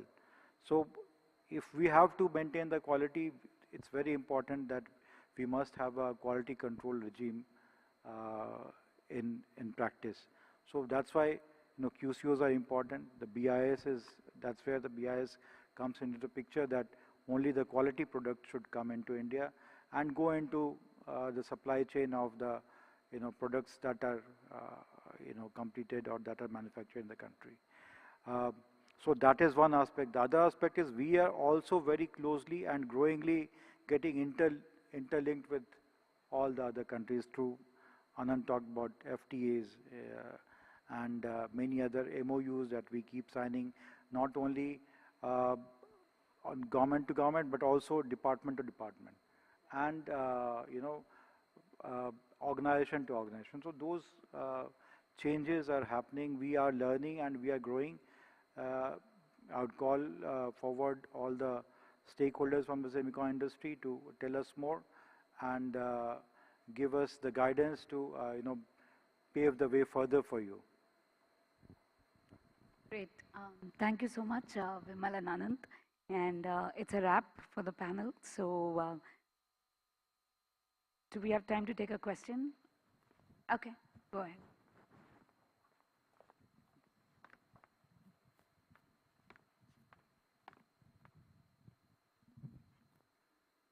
I'm MP Dubey, Advisor Policy Alsina. Recently the semicon industry who are facing the challenges, basically it is the restricted import on silver and gold. So if the solder ball is basically above 3% of silver, now that fall under the restriction, and it is very critical material for the semiconductor industry. Similarly, gold is also one of the things. The recent, the gold potassium cyanide, which has been restricted as a compound, that also severe impact to the semiconductor and electronics industry. And the material after getting the approval, then custom used to hold it, send it to Chennai for testing, and it takes 2 weeks time. So it is an operational challenge for the industry. This is, I request Ministry of Commerce should take up this matter. Second is QCO on steel and copper, because steel, specialized steel tubes, which doesn't manufacture in India, require for the gas to be going from one place to another place. So, thank you. You noted the comment. Should I respond to that? QCOs, we are already working on that with the Steel Ministry, and it is our viewpoint also that wherever the steel is very specialized and it is not manufactured in the country, it should be allowed to be imported. It should be exempt from their standards. And there were some instances of some, I won't call them unscrupulous elements, but then there were heavy surges in the import of gold and silver, and camouflaging them in the form of gold or silver alloys, because some duty differentials were there. So there was a temporary restriction on the import of such precious metals. We'll keep, we have noted your point, we'll keep it in mind, and we'll make some special considerations for the your industry. So copper, at least you can exempt it, copper, because it takes much time. So given the time, sir, so specific complaints and ailments off stage, and one last question from the lady, and then we'll call it.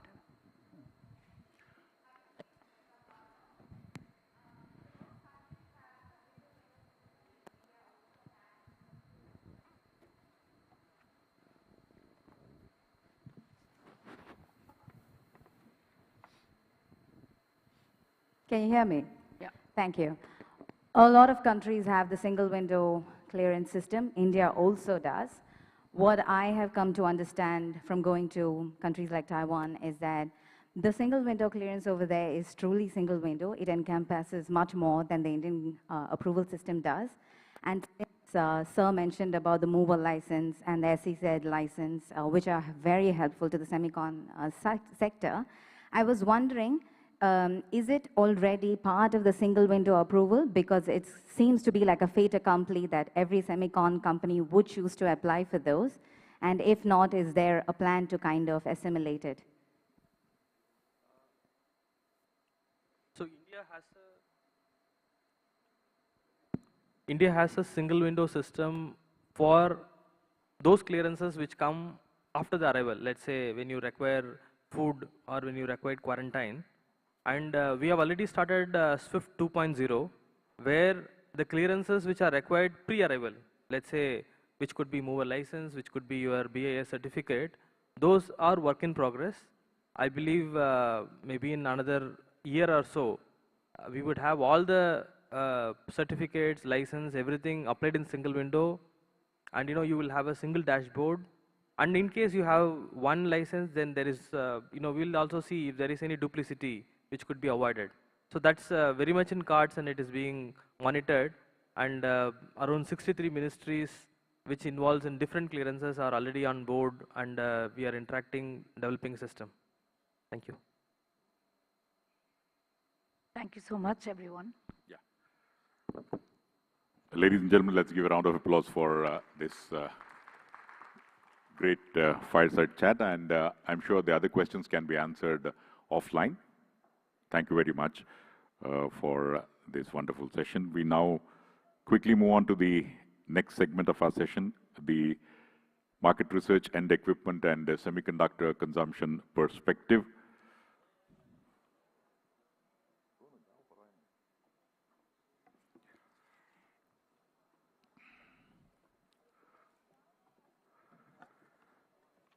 Well, slowly we are coming to the end of a couple of panel discussions, and then we'll have the valedictory after that. This particular session will be moderated by Shri Ashok Chandak, CEO and President of ISA and SEMI India, and request all of you to kindly move inside, sir.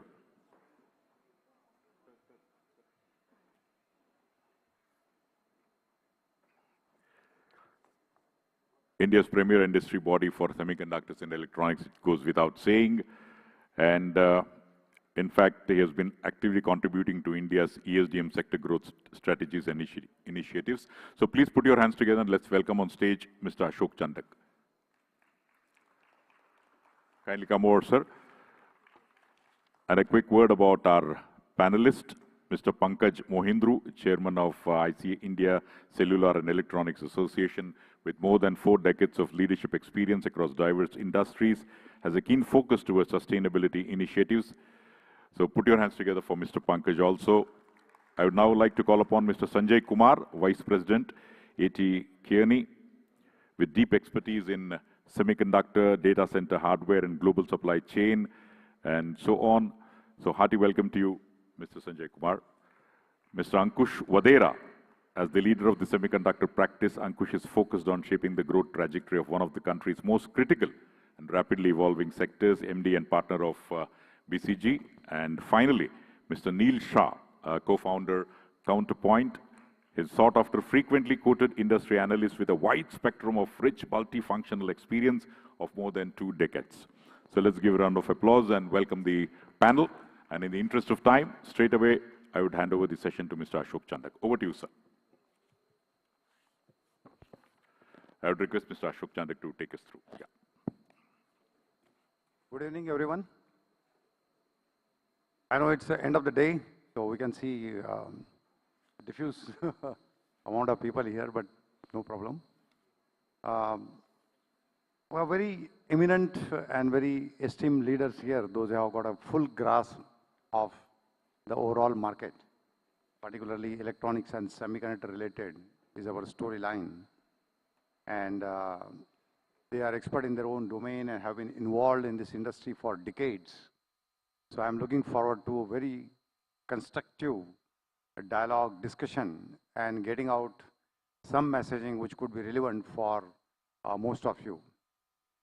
What we're going to do over the next 40 minutes is looking at the high-level view of the electronics sector first, in terms of how the demand is emerging from today to another next 5 years, let's say 2030, which are the various verticals and segments.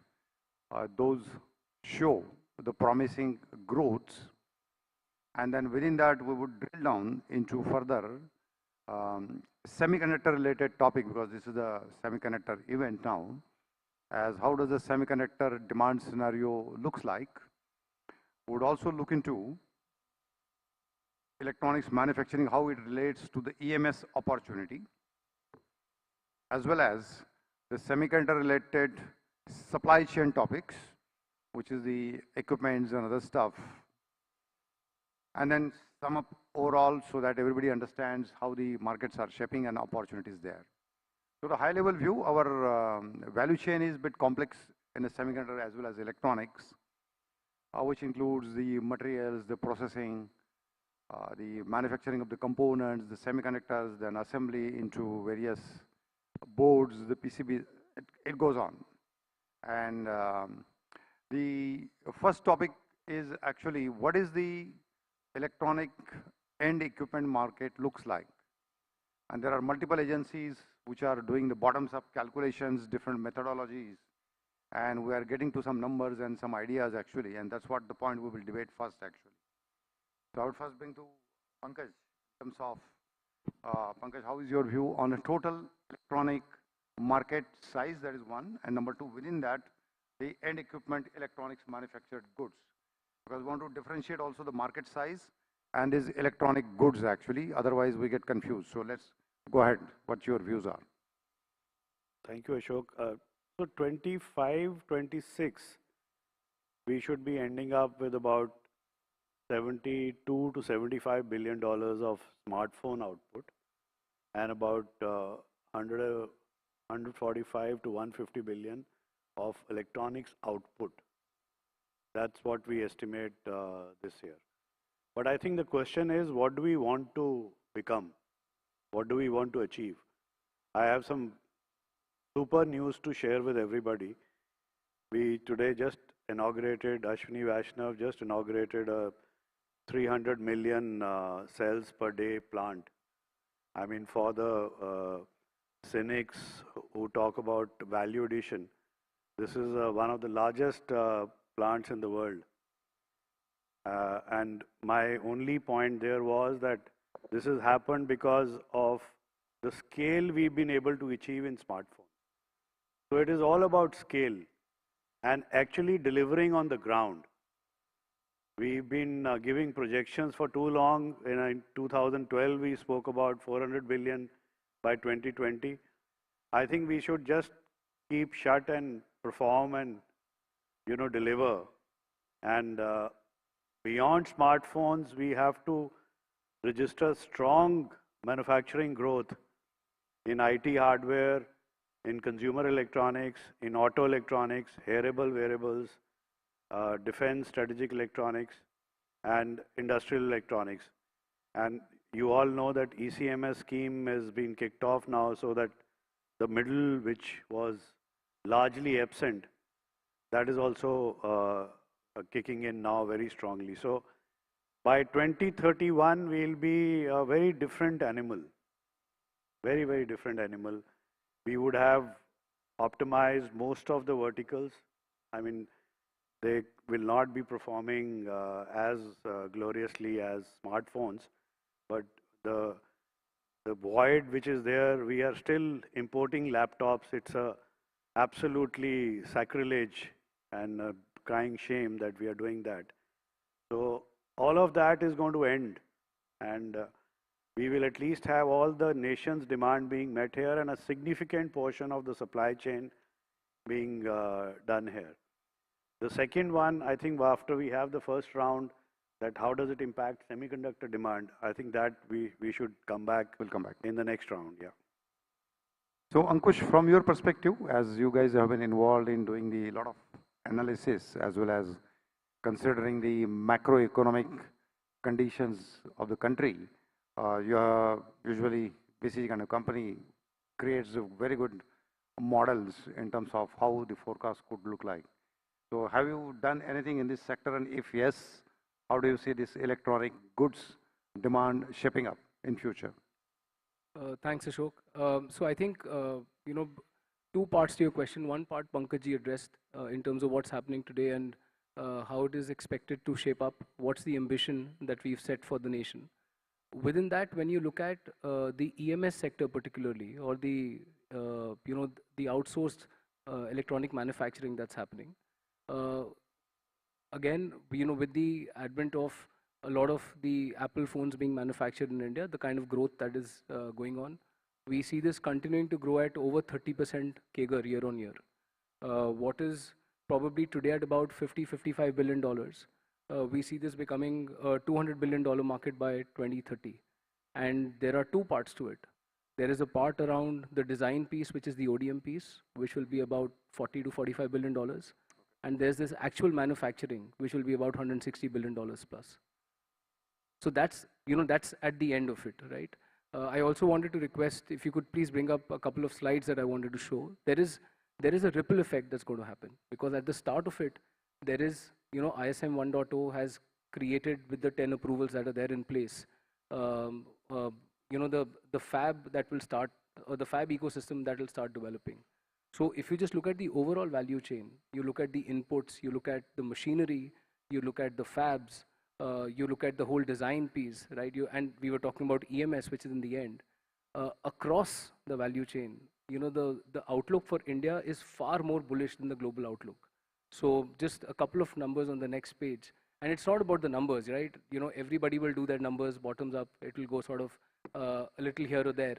But if you just do the comparison in terms of the growth that will happen, the Indian outlook across materials, equipment, fab, EMS, packaging will be at least 2x, if not more, across the space. So that's sort of the kind of promise that this holds. This is at the highest level.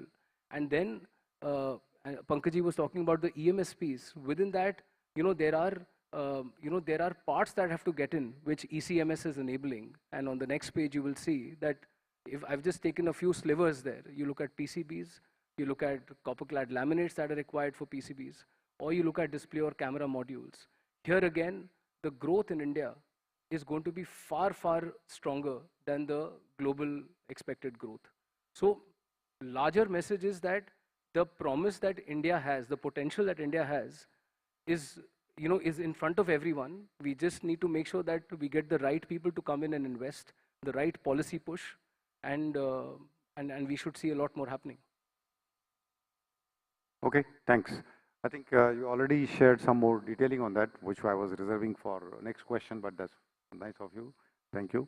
Let me go to Neil. Neil, as a counterpoint agency, you are a market research agency and get involved into multiple analytics and making the market outlook and forecast. So what are your numbers indicates about the electronics market? Yeah, I think. And I'm referring electronics market, okay? Let's not go to semiconductor right now. Absolutely. We'll go that next round. So India is a very unique economy and market globally, right? So everyone has looked up to other markets as a big consumption market, but India is also one of the largest consumption market with 1.4 billion population, and like more than 60% of population is below 30 years of age. So there is enough legroom and for growth and headroom as well for India in terms of consumption. So you just talk about electronics consumption. So over the next 5 years, we are going to consume almost $2 trillion worth electronics across sectors. Maybe it's your smartphone or your car or your or AI server, right? So $2 trillion. That is the total amount of electronics we are going to consume. And we'll talk more about what it means from the semiconductor point of view. But this is what it is at this point. $2 trillion is you are referring global demand or India demand? That is just India demand for 5 years. Next 5 years, it's average. You are counting year 1 plus 2 plus year 3 plus year 4 plus 5? Cumulative demand. No, let's not do that way. So on an average, I can see everybody was jumping in the air actually. Yeah, Once you say $2 trillion. Yeah, since we are planning long term for next 5 to 10 years, so on an average that comes to $400 to $500 billion per year. Let's bring out the number. Let's say 2030. Let's be absolutely clear. Yeah, so 2030 will be close to $400 billion per year. So let's speak that way actually. So indication here is because I could see the faces of the audience. That is why I immediately understood you are counting 1 plus 2 plus 3 plus 5. No problem. So we are looking at, let's say, market size, not market size, the electronics manufactured goods of roughly $400 billion as per their estimate. And I understand from IC estimate is about close to $350 billion as we are discussing. It's a ballpark in that range. The point we have to understand here is there is a huge growth which is expected. There is a huge growth which is projected for the electronics manufacturing in the country and the goods, whether it is an India brand or a global brand, it doesn't matter at this moment. But that's what it is emerging, and that creates the opportunity for all the stakeholders. And some of the opportunities Ankush has already indicated, because that will result into some component demand that will result into the PCBs and so forth, multiple things. We'll come to that later. Let me bring to Sanjay. Sanjay is from Kearney, and he traveled all the way from US to India to attend this SEMICON, and we are fortunate to have it over here. Sanjay, after electronics, we are going to drill into the semiconductor demand actually. But before I drill down into semiconductor demand in terms of the market, I want to understand from you, how do you see India as a destination for semiconductor manufacturing? Whether it's the fabs or the OSATs or the related supply chain and some other components related to semiconductor manufacturing equipments, let's say. What's your view? Thank you, Ashok, and good afternoon, everybody. Ashok, first of all, thank you for motivating me to come here, and grateful for the SEMI body for inviting me here. Humbled to be here and sharing the panel with this esteemed crowd over here.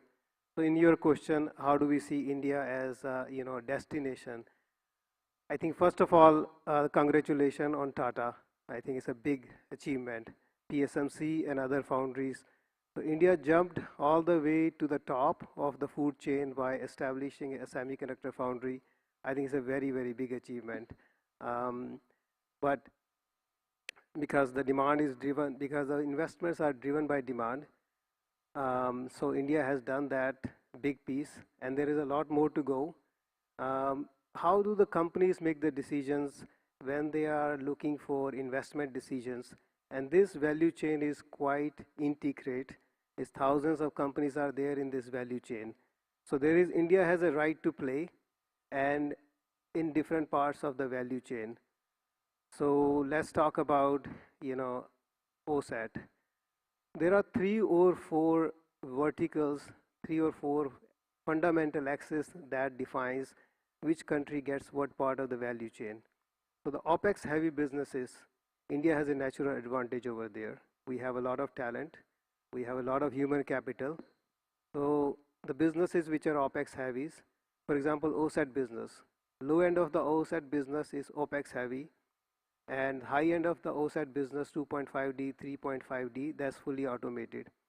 In there, in between this range, India has, because of the human capital, because of the low utility rates, because of the cheap land, we bring down the OPEX, and those are also not that CapEx heavy. So that part is, I think, a natural for India. Second thing is that there is high purity chemicals.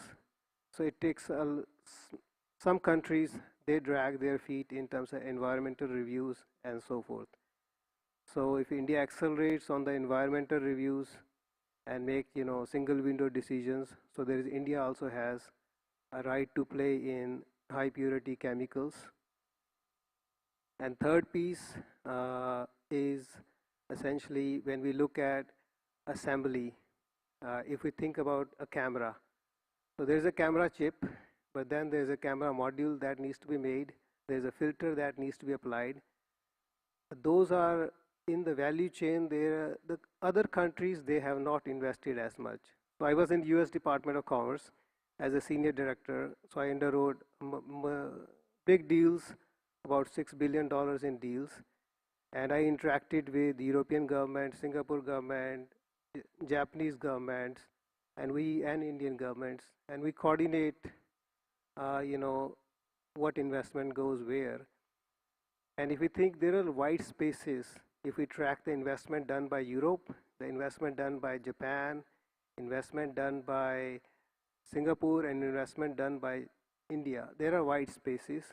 A lot of investment has not happened.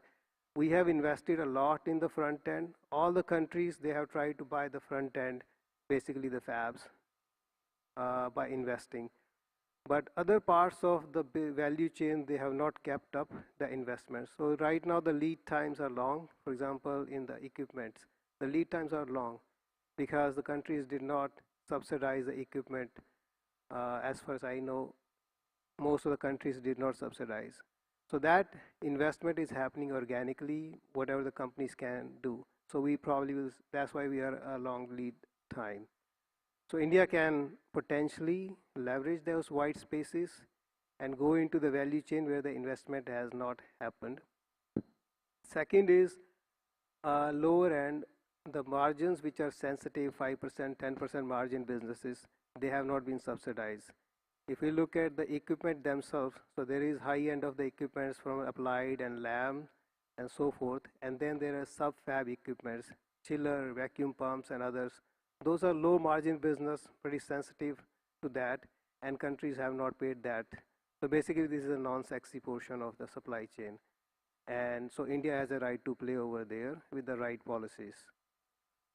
I hope that answers some of the questions, and maybe I will get a little bit more detail once you ask more questions. Thanks, Sanjay. So I appreciate your words, which you underlined multiple times. India has the right to play. Indeed, India has the right to play. And I think we have to strengthen and expedite that play quickly.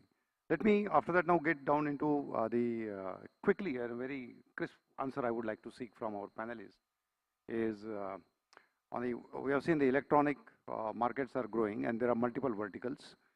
Pankaj already indicated smartphone as one of the vertical already. Let's look at the top 3 verticals. Where do we see the electronics demand of the top 3 verticals actually in addition to smartphones? So maybe I start with Pankaj, then I go to Neil and then Ankush. So just one input. You see, we have ignited a huge amount of excitement about a foundational industry. And there are missing pieces. You see, as I said, that the electronic industry is overly dependent on smartphones output. the responsibility now is to take a pause, and build the other verticals very systematically, very strenuously, along with design and Indian brands. If we don't do that, there will be no demand for semiconductors, right? Because let's say you have theoretically, let's say laptops. Currently laptops are being imported. We are counting it in our demand. It doesn't work like that. You have to have first the laptops being made here, designed here, then second, having your own brands so that the silicon demand can be influenced. This is the step. We have made this huge leap to semiconductors without building the sort of the middle kingdom is missing at the moment. And that is what our focus should be. Not only for IT hardware, but consumer electronics, appliances, air conditioners, wearables, auto electronics. Auto electronics, we are working on estimates of $45 billion by 2031. All this has to be enabled, you see. All of us have to work together and see that the two pillars of the establishment of the industry, which is GVCs, their lead firms who bring the supply chain, and building the Indian design and Indian champion companies who go global. Because we all decided that we are not going to discuss geopolitics, geoeconomics here, which is what a relief, because that's all we've been discussing for the last 4 or 5 months.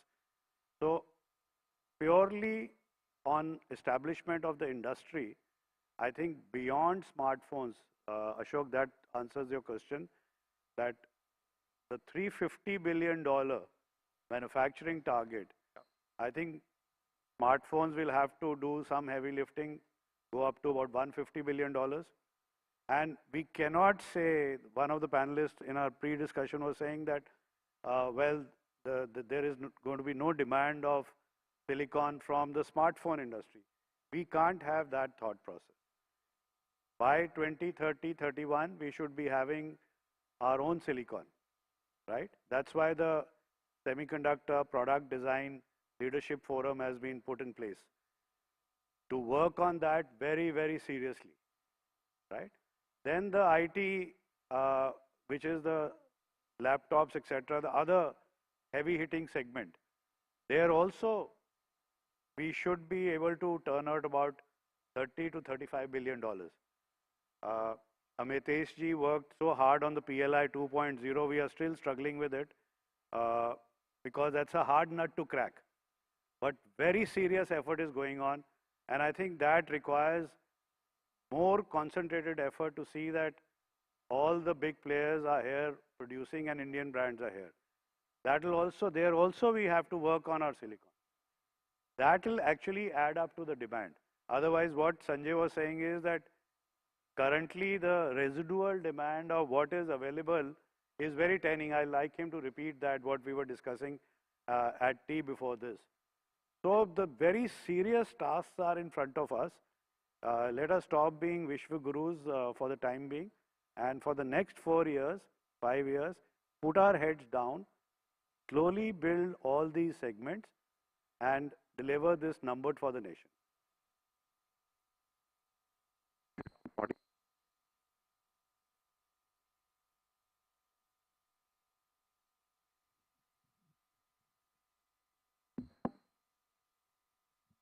We're doing a pre-alignment on 2 topics actually. One is we are not discussing geopolitical situation here, but that is more of the uncertainty topic which in the short term. We're to look at the long term, how India plays into the overall global value chains. And number 2 also, it's very important what Pankaj just mentioned, that it is designed to manufacturing that would matter most. Currently, a dependency on a smartphone is there. Most of the global brands, nothing wrong. I mean, that also adds its own value and important for the country. But we have to look at how we get into the designs of the electronic products. And there are other sectors that show a lot of promise, as we have seen in industrial and automotive particularly, including some of the consumer appliances. There is a good opportunity to do the local designs, local brands, and also build up further. So let me bring to Neil first actually. Neil, how do you see the other sectors in terms of the electronics demand perspective actually? How is it unfolding next few years? I think the next few years, I completely agree with Pankaj. The next few years, it's going to be more about the two low-hanging sectors for us, I think, is industrial and IT, followed by consumer electronics, and then automotive.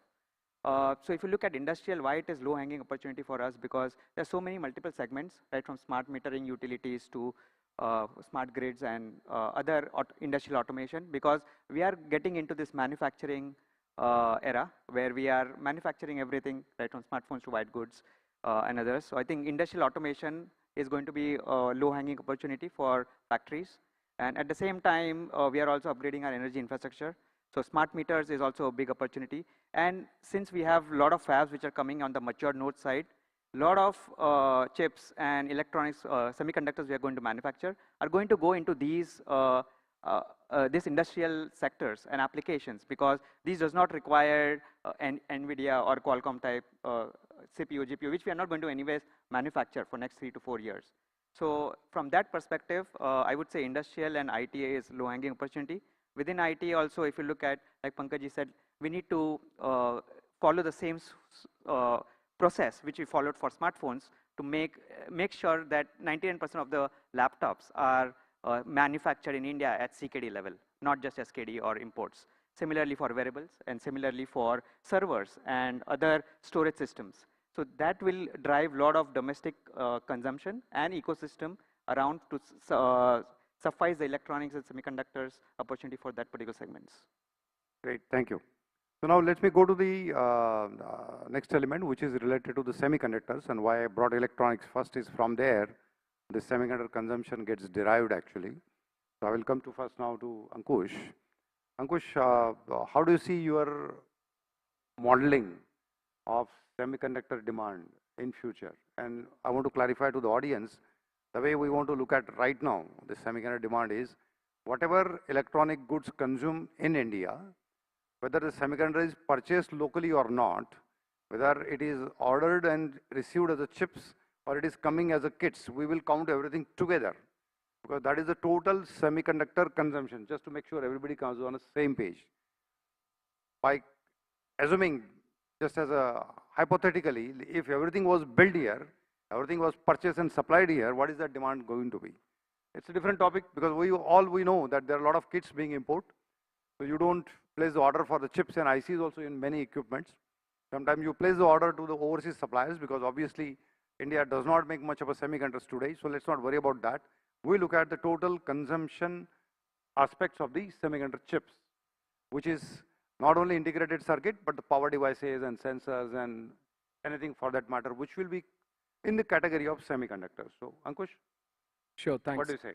So Ashok, what I would say is that if you look at a semiconductor lens, the overall demand by 2030 will definitely cross $100 billion in India. The requirement, right? The consumption and of course, you know, it is 105, it is 110, 115. You know, my guess is as good as yours. So, but that's how we see it playing out. Number one. Number two, in line with the end sector electronic demand that we were talking about, manufacturing demand, we see about 49 to 50% broadly coming from mobiles and wearables within this. And then we see a similar range share, anywhere between 7 to 12% for the next set of top sectors, which will include telecommunication, industrial, consumer electronics, auto, and IT. And there will be a low single digit but substantial demand that will also come from aerospace and defense. So that's how we sort of see the whole space playing out. So you indicate it's going to be about 100 billion plus, maybe 115, 117, whatever number it can come. And nobody has predicted the future precisely. Pankaj, based on the ICA analysis, where does the number stands? You know, this, it will be 100 approximately based on demand, but that's a notional number. I'll again repeat my hypothesis that a product designed in China, made in Vietnam, consumed in India, should not be, and of an American brand is not really our demand, right? It doesn't matter unless we go nuts like one of the countries has gone, that we decide to weaponize our market access, but we decided to stay out of geopolitics and geoeconomics. So the process of design,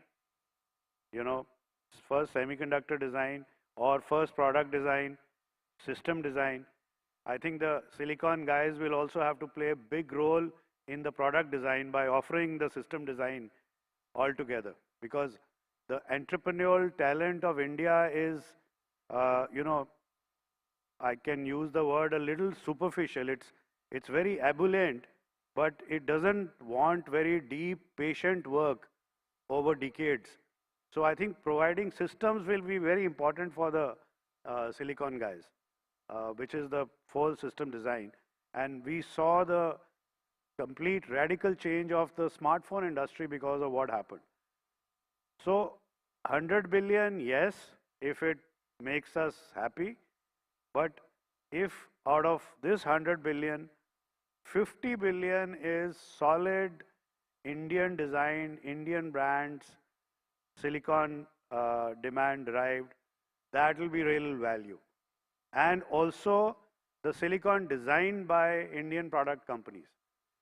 That is what will give us the real foundation of a strong nation. Great, thank you. And that's a very important point. Neil, I want to come to you because we know that a lot of semiconductors are coming as a part of the kits. So even if it's a global supplier, but even orders are not placed over here actually. Because when I speak to the semiconductor chip companies, ask them how much business they do, so it's hardly counting into few $billion actually, while based on the end equipment market, it's about $45 billion worth of semiconductor which is consumed in India. So have you done any analysis in terms of what is the locally purchased, or today's locally purchased components, maybe supplied from outside, doesn't matter, but at least purchase orders are issued from here for semiconductors and removing the kits portion actually. Right. Because at least there is some control on that actually. So you have done anything analysis on that? Yeah, we have done a lot of deep analysis by sector as well. So if you look at the locally built and locally produced together, right, that comes to around $2 billion right now, but which is still just 9 to 10% of the total semiconductor consumption right now. And like Pankaj said, if we have more indigenous designs, indigenous players and fabs who can produce this and add value, we can easily reach like $20 billion out of the $100 billion. So it's 20% mark. That should be our minimum target. But if we have more fabs, if we have more indigenous players and more foreign players coming and doing a JV and also sharing knowledge and building in India, designing India, I think we can reach more than 30% by end of 2030. It all depends on how we put out our policies and infrastructure, build that. Ashok, I just wanted to sort of build on what he said, because you mentioned policy, right? And I think that's where we should again look at how ECMS is playing out, because ECMS is fundamentally enabling not just for the phone, but for all other sectors that we're talking about. If you take the bill of material, if you open that end equipment, you will see that many of them will have a camera module subassembly, many of them will have a display module subassembly. Everything has to have a PCB, everything has to have passive components. So once we are fueling through policy local manufacturing of these components, the design element will then get enabled further, right? That is what will create local design. Okay. Sanjay, you want to put any comments here? I know you said you don't want to hypothesize the numbers, but let's say in terms of the trends as we take our journey on semiconductor manufacturing, and considering this demand which is getting generated may not be fulfilled everything locally. But how do you see this shaping up actually? I mean, what are the opportunities for India? What do you see? I think, the panelists have made the astute remarks. Pankaj asked me to comment on the earlier discussion we had, that, even though we are exporting 20 billion or 50 billion, whatever the smartphone we are exporting today, but the buying decision of the chips are done in US or Europe by these companies. And they already have an established supply chain. They get their chip manufactured at TSMC, Samsung, Intel, and whichever the companies they get manufacture their chips. So they are not, those decisions are done over there. Those decisions are not done in India. And for them, it's a lot of change of cost to qualify a new fab. So there has to be some magnitude order of, I would say, gains for them to take this cost of change. Either the quality has to be better or either the cost has to be better. But that's why we need, I mean, China can be a study for India, how China did it. So if we look at a smartphone, so there are a lot of components in the smartphones. They are of different complexity level. Yes, we cannot maybe design a 5G modem right now, but yes, we can design a Wi-Fi chip in India. We can design a display controller chip in India. And if we have those companies who are actually making those designs and qualifying, then we can generate the demand for India. So I think that Pankaj already also mentioned, and other panelists also mentioned, that we need to have our local design system, ecosystem come up, and our chips getting into these smartphones. Second is the opportunity, adjacent opportunity is there, because once we have the EMS segments, whether we are assembling laptops or servers or smartphones, the modules manufacturing, so this is how it happened in Taiwan. They started making modules first, then they moved up in the complexity. And I think the same playbook can be done over here, that we have to go from assembling not just the PCB, assemble the modules. Just to reiterate the camera module example, I mean, you take a chip and then you put a lens on it and then you assemble it. It's quite sophisticated product by itself. Now we have $20–25 billion export. I think the policies should encourage those types of businesses to come from Taiwan to here. So those businesses who have to locate from Taiwan, so there is already a demand pull in India, local demand pull in India, because we are exporting smartphones, laptops, servers, and to these. So there is a demand pool. Now we have to incentivize those companies to build a supply node in India. So they have supply node in Taiwan, they have a supply node in Japan, they have a supply node in Korea. So we need to pull those companies in, bring those module manufacturers over here. Along with that comes the people who supply to them, the chemicals, whatever they supplies. Along with that it comes. And that's one axis. Second axis is China's playbook, which is design the components on these electronics, less complexity components. For example, electronic motor control units, electronic power supply. So there's enough local demand in India. Those products are of less complexity. We need to bring up the design capabilities, and then we can supply these from India. So mix.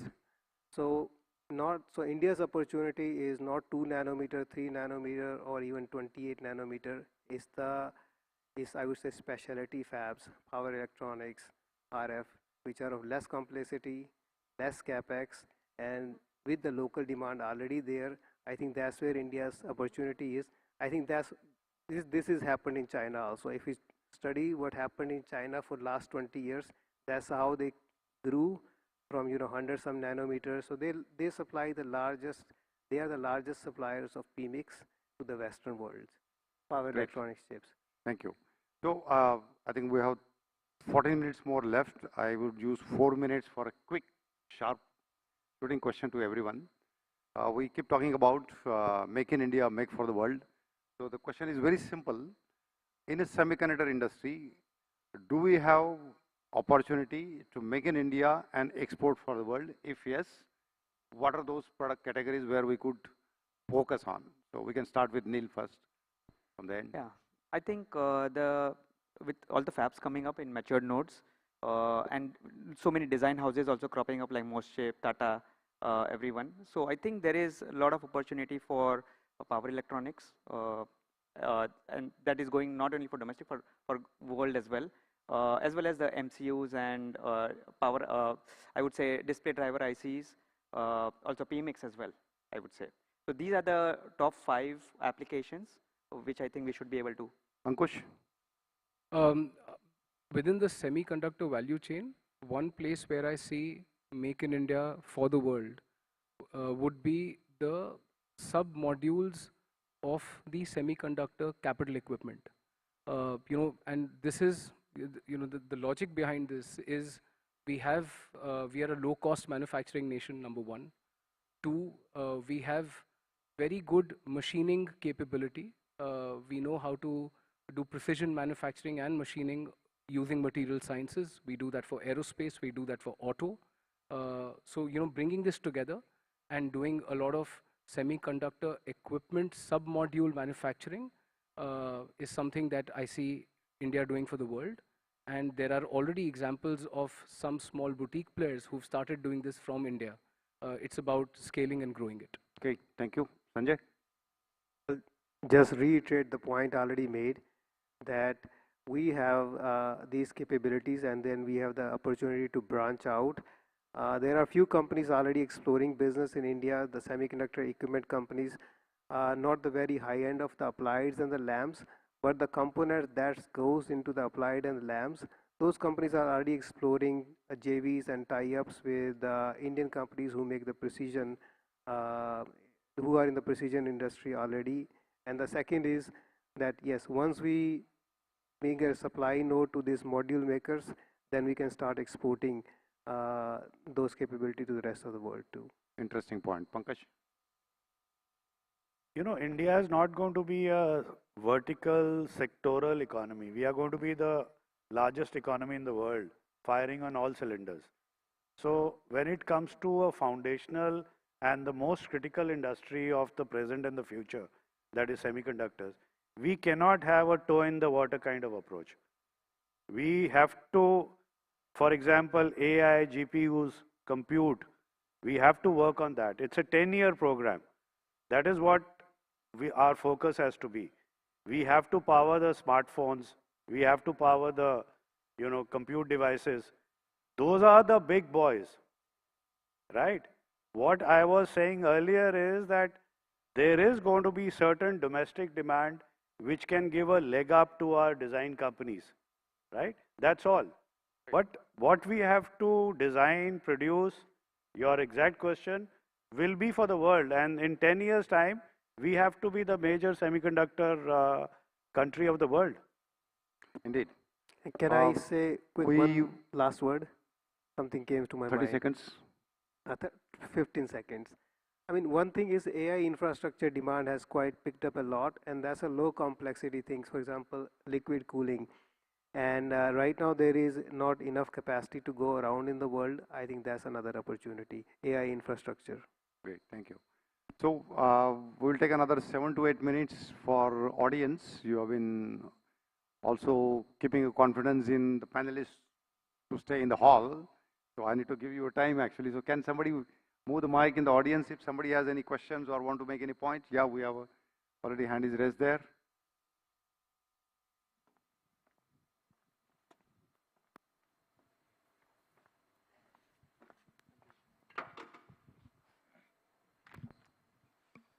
Sir, since AI and semiconductors are converging, and India is trying to make itself a world's most largest semiconductor hub, how do you see the opportunities growing in India for students in next 10 to 15 years? Ankush? So I think you've touched upon the most pertinent point, that most of the people who've already made investments, made moves in India are struggling with, and that struggle has a huge opportunity, and this is the skilled talent that is required. So, way back when I graduated, I was intrigued by VLSI and chip design. This was early 2000s. But at that point of time, it was, these kind of opportunities were not there. So, we produce the largest number of STEM graduates in the world every year. And there is huge talent requirement here. So I think the opportunities are tremendous. It's just about the student population also needs to start having a mind shift of saying, I'm going to specialize and I'm not going to be a jack of all and master of none. Thank you. So we have a question here. Yeah, good evening, everyone. My name is Mithilesh. I'm part of a mental health organization for a health tech company. So my question is with Mr. Ankush from Make in India for the World approach. How India look like for a healthcare wearable devices? So definitely very promising. Reason being, if you look at, and if you sort of go back in time, and if you look at post-Obamacare, right, what had happened was that a lot of specialized equipment needed to be de-specced and be made more affordable. That's what India needs, and India has needed, number one. Number two, given the healthcare setup that we have in India, you need a lot of remote monitoring and remote assistance that you need to provide. Both of these will be done only with the use of technology, as is being done, and I'm sure you're aware of that. So tremendous potential. This is again a place where India is and will set an example for the world. The adoption of what we create will more be in developing nations, right? Not in the most developed nations where the healthcare systems are far more mature, but tremendous opportunity. Thank you. Okay, any more question? I think there is one yeah, last I had a row. question here, Yeah, right at the go back. ahead. So this is directed to, Pankaj sir and Mr. Sanjay. Both of you mentioned a kind of policy push, and when you said servicing the demand of EMS. So kind of a couple of questions there. First one is how much of the policy push do you think will be an enabler as well as addition on top of, let's say, the organic demand that comes in EMS and electronics manufacturing? And if you could put some kind of numbers to that, like whether, like what parts of a policy environment can be a make or break for continuing the growth in demand of EMS manufacturing? Okay. So right now the decision, the way the companies make decision is that they have a supply node and they want to bring that node to India. So they have to contend with the economics of it. So yes, India has a natural advantage, maybe in terms of the land prices and other things. But then there is the equipment that they're buying. So this is undepreciated equipment. So first for 4 or 5 years, about 20% of their gross margin will be impacted by, but it's a rule of thumb, don't quote me, it's a rule of thumb, about 20% is gross margin. So the way I evaluated the applications and how much to subsidize, it was basically looking at the business case that yes, this is the amount of the money that's required for this company to compete if they go and bring this new investment here. Otherwise, their cost of production will be higher. So depends on the business. I am not expert on the businesses that serve the EMS segment. On the semiconductor side, the front-end side, it is 70 to 30. 70% is equipment, 30% is land and other things. So that 70% is undepreciated, land is undepreciated. So basically the formula is take a look at it, make it even play so that they can, right from the day one, they start producing. They are producing at the same cost as their, whichever the country they are coming from, where they have depreciated assets. So that's how you make it level playing field for them. And so local demand is there, and as long as the cost of production is same over here, I think they have a very strong incentive to be here. For various reasons, they have incentives. One is, okay, the logistics. They already save 5, 6, 7% because they don't have to ship. Second thing is that the geopolitics, this is more resilient. They buy protection against the policies, tariff barriers, so they buy protection already. So it's a very advantageous for them. So as long as we make it economical for them to produce here as where they are today as the cost base.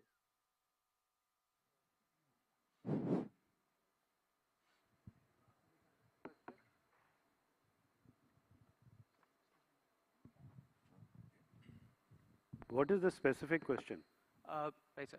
So specific question was like how much of the policy push is kind of an enabler without which the kind of organic demand growth because of the factors that Sir just mentioned won't be possible, and what are kind of the critical make or break policy push? Yeah. So let's take hypothetically $350 billion is what we've set out to do, which is overall $500 billion. So we are not against lazy countries like the West and so on, you know. You are against tiger economies like China and Vietnam and all. Okay, they are tigers on the prowl. So, and it's winner takes all. I mean, whatever the West is trying to do, set up fabs there, etc. I don't know how it will, you know, pan out. What will be the yields there, etc. Because, you know, I don't get a feeling that they have the ear on the ground so much. The kind of you know, spunkiness you feel in these Eastern countries. And I think India is equally hungry. But without policy support, whatever we have achieved till now can also go back to zero. We've had that situation. So for the next decade, you will have to be like that. And India is changing very fast. Yesterday, the GST rationalization was happening, and the Revenue Secretary, no other than the Revenue Secretary, when asked what will be the revenue laws, said there is nothing like revenue laws in this country. There are implications on revenue. So it's a completely different India, which is also hungry, which is on the prowl, and the policy makers are now, you know, behind the businesses and not monkeys on their shoulder. So could you list out maybe 2 or 3 very specific? So I think we can in last minute and want to the time actually. So thank you very much, as well as my fellow. How does it conclude?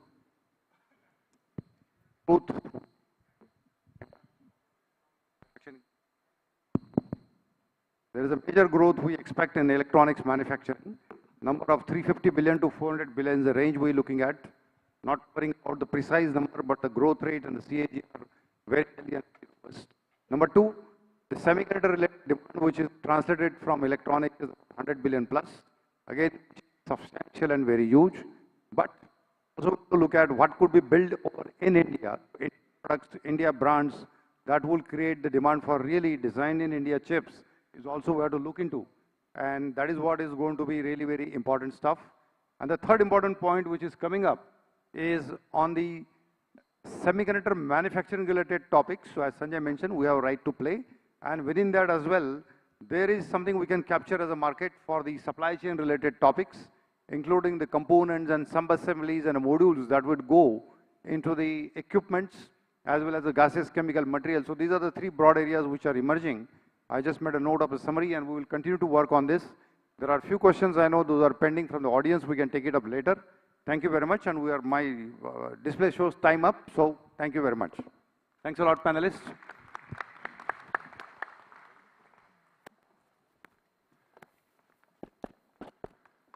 So all of you can have a quick photograph. A photographer also will take a quick photograph.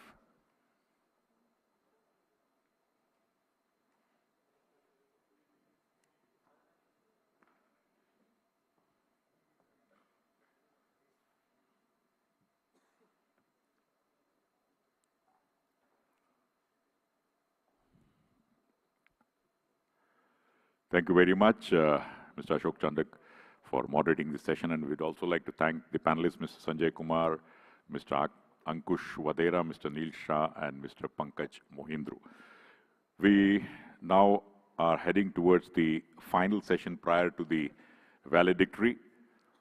And this panel discussion will focus on the development of the semiconductor ecosystem in India, one of the most vital areas in ensuring that India is well positioned to capitalize on the semiconductor revolution.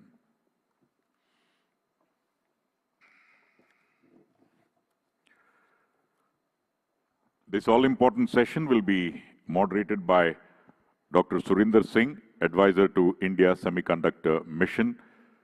And of course, he has significantly contributed to India's communication satellite programs, including the indigenous INSAT series and the Indian Regional Navigation Satellite Systems from its first payload, IRNSS-1A. So please put your hands together to Shri Surinder Singh, Dr. Surinder Singh, sir. Kindly come over to the stage, please. He has been serving as the advisor technology with the India Semiconductor Mission since August 2023. Bahut swagat, sir. And the panelists consist of Mr. Manjunath Jyoti Nagra, who brings more than 3 decades of professional experience in shaping innovative ventures and delivering transformative results. I would request Mr. Manjunath to please come over. Currently, he leads KAS Group, a leading provider of high-tech engineering projects and solutions for the solar and semiconductor fabs sector. Hearty welcome to you, Shri Manjunath. Mr. Diganta Sharma, Head Strategy and Business Development, Inox Air Products Private Limited. Yes, in fact, more than 3 decades of experience, leadership experience in the industrial gases domain, has worked internationally across business operations and innovation with a career that spans the development and commercialization of new technologies and so on. Hearty welcome to you, Shri Diganta Sharma. Mr. Sushan Mahuli, Senior Director, Supply Chain, Lam Research India. Welcome to you, sir. More than 2 decades of experience across diverse industries. I can hear only the friends of Sushan Mahuli clapping. What about all the others? Yeah. Thank you, sir. Welcome to you. And finally, Mr. Kunal Mittal, Senior Vice President, Sumitomo Chemical India Limited. Worked for 15 years in investment banking. Yeah, that's a great response from the audience. Keep the energy going because we have the valedictory after this. Is one of the big 4 consulting companies involved in several marquee M&A and joint venture deals in India. So with this, once again, a hearty welcome to the panelists, and I would request Dr. Surinder Singh ji to kindly take us through.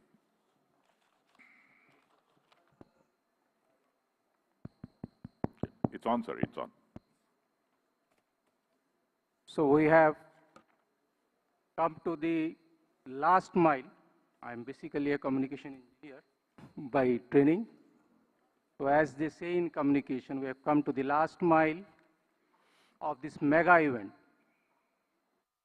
You must have seen discussions on almost all aspects of the semiconductor ecosystem during these last 3 days, which have covered fabs, packaging, materials, talent, skill, startups, investment, VCs, policies, and all the regulatory requirements which are required to make such a complex ecosystem. When we say, of course, some earlier speaker has said that ecosystem word, probably you also have now heard many times during earlier discussions. Of course, in different contexts. Semiconductor ecosystem, when we say, so mainly it covers design, R&D, manufacturing, packaging, testing, and of course, delivery of products. So various aspects, as I said, are touched earlier. What we are going to concentrate in this last session, few aspects related to facility which we are trying to set up. When I say ecosystem, in India, the semiconductor ecosystem has started in the late 80s with the setting up of semiconductor laboratory, which was earlier called semiconductor complex. And of course, a first R&D center, from a global player, Texas Instrument in Bangalore. But it took us a long time to reach this exciting stage of semiconductor manufacturing in the country, which you are witnessing now. With me They are all senior functionaries of this manufacturing value chain who are taking part in this discussion. Basically, the major component when I look at the facilities, when we have to set up facilities, are equipment, chemical, gases, and of course, the utilities which have to be put in the fab. You must have heard, you must be wondering, every time each discussion, like last discussion also, so much emphasis on chemical and gases. Though we are here to discuss semiconductors, chips, which are supposed to be an electronic component. But if you really go to a fabrication facility, you will see that you will hardly see the electronic portion of your equipment. Mainly you will see a good amount of chemical and gases, valves, running pumps, somebody mentioned in the last discussion, going around in these huge, huge facilities. Of course, these are what are critical when we make such tiny, there are huge, huge equipments which make these tiny chips, a network of very complex network of distribution for chemical and gases. But unfortunately, if you say till date, almost 100% of this chemical and gases which we require for these facilities are imported. So I'll start the discussion with a general question to all of my panelists, that from the operation viewpoint of what are the most critical single point dependency in their fields, of course they can talk, that India must address in next 5 years to ensure a sustainable and disruption-free production from all the facilities which are coming up. We start with Manjunath. Hi. I think Dr. Surinder Singh said it has to be disruption-free. So when we talk about disruption-free, each disruption has got a huge consequences on production of semiconductors. And that's not acceptable way of any kind of a investment efficiency. So when we talk specifically about some of the facilities that are supporting the semiconductor chip manufacturing, we talk about gas delivery system, chemical delivery system, some of the exhaust systems, and the clean rooms. So each of them have a direct impact on the semiconductor chip making. So as he rightly said, we don't see any electronics in the chip making in the fabs, but what you see is about the chemical engineering perspective of manufacturing the chips. So setting up such facilities is going to be a very hardened task. It's not going to be an easy task.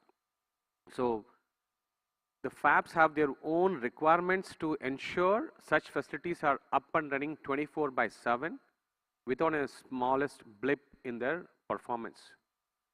And that's where the quality systems and the reliable engineering comes into place. So talk more specifically to make sure audience get a perspective on this is, let's say a gas cabinet, which is used for delivering some of these toxic, hazardous, and pyrophoric gases into the process while making the chips.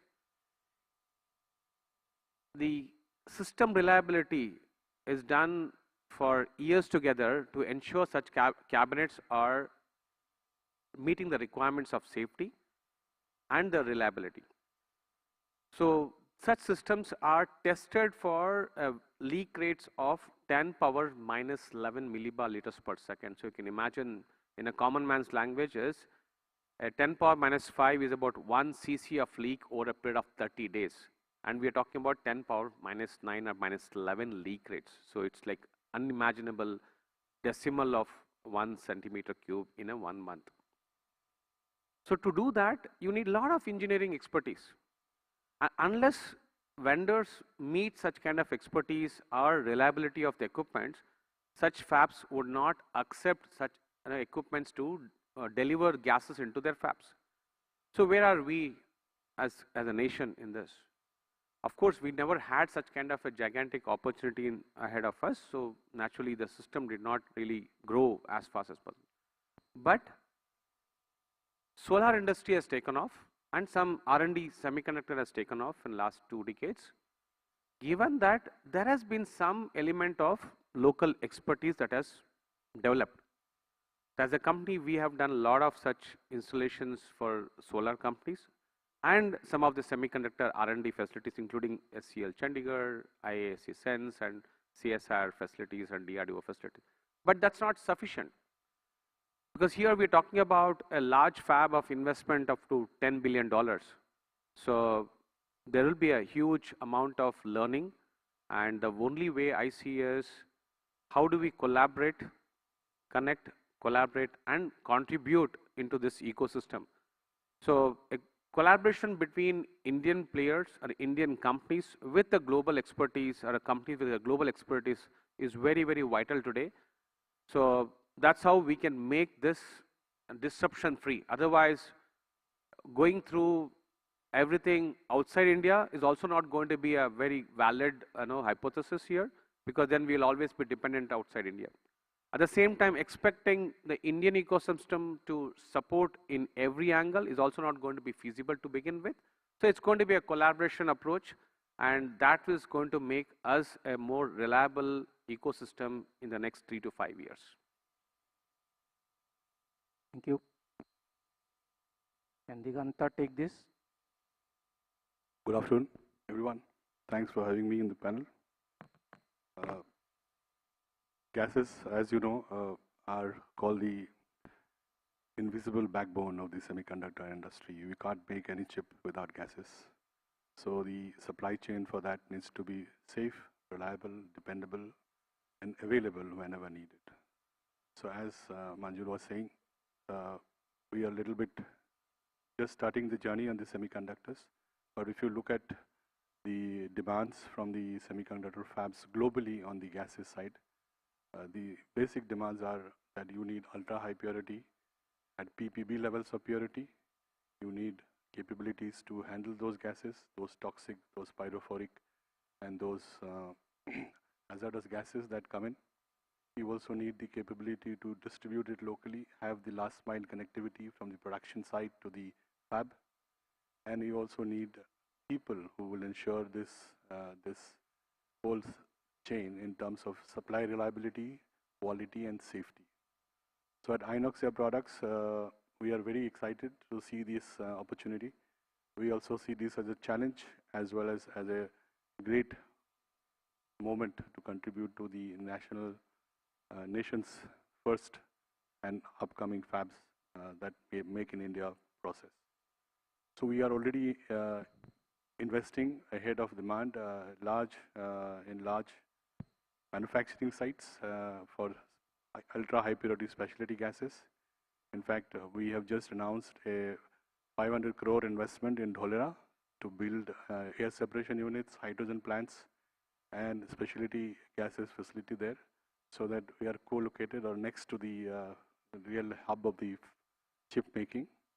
We have already commissioned India's first ultra high purity nitrous oxide plant earlier this year to support these kind of specifications. And obviously, since we have been, our company is a joint venture with Air Products of US, with their global reach and expertise and years of association with the major fabs around the world, be it in China, be it in Taiwan, be it in Malaysia, Singapore, or Israel or US, of supply chain management of ultra high purity gases. We are bringing all that into India already. And as we said, we have made baby steps in the solar side of things, and now we are bringing the same level of, I would say, diligence, the SOPs that is required to safely and reliably deliver these gases, and also the quality assurance bit of it. We are investing also in talent pool on training programs of hiring people from best places around the world to make sure that we are ready for this. But as I said, the other thing that is really required is the support that we need from the governments of either the central or the state, like PLI schemes, duty waivers, quick approvals, and storage, etc. needs a lot of pollution control clearances and so on. So this is the other thing that is really required. I would say that we are very well poised with the global collaborations we already have place and many more which is on the way, plus the deep knowledge in the supply chain of semicon industry. We feel we are truly ready to support this. And as many of you in the audience know, we have been the lifeline of the oxygen in the pandemic, and I feel we will be the lifeline of the semiconductor industry going forward. Thanks.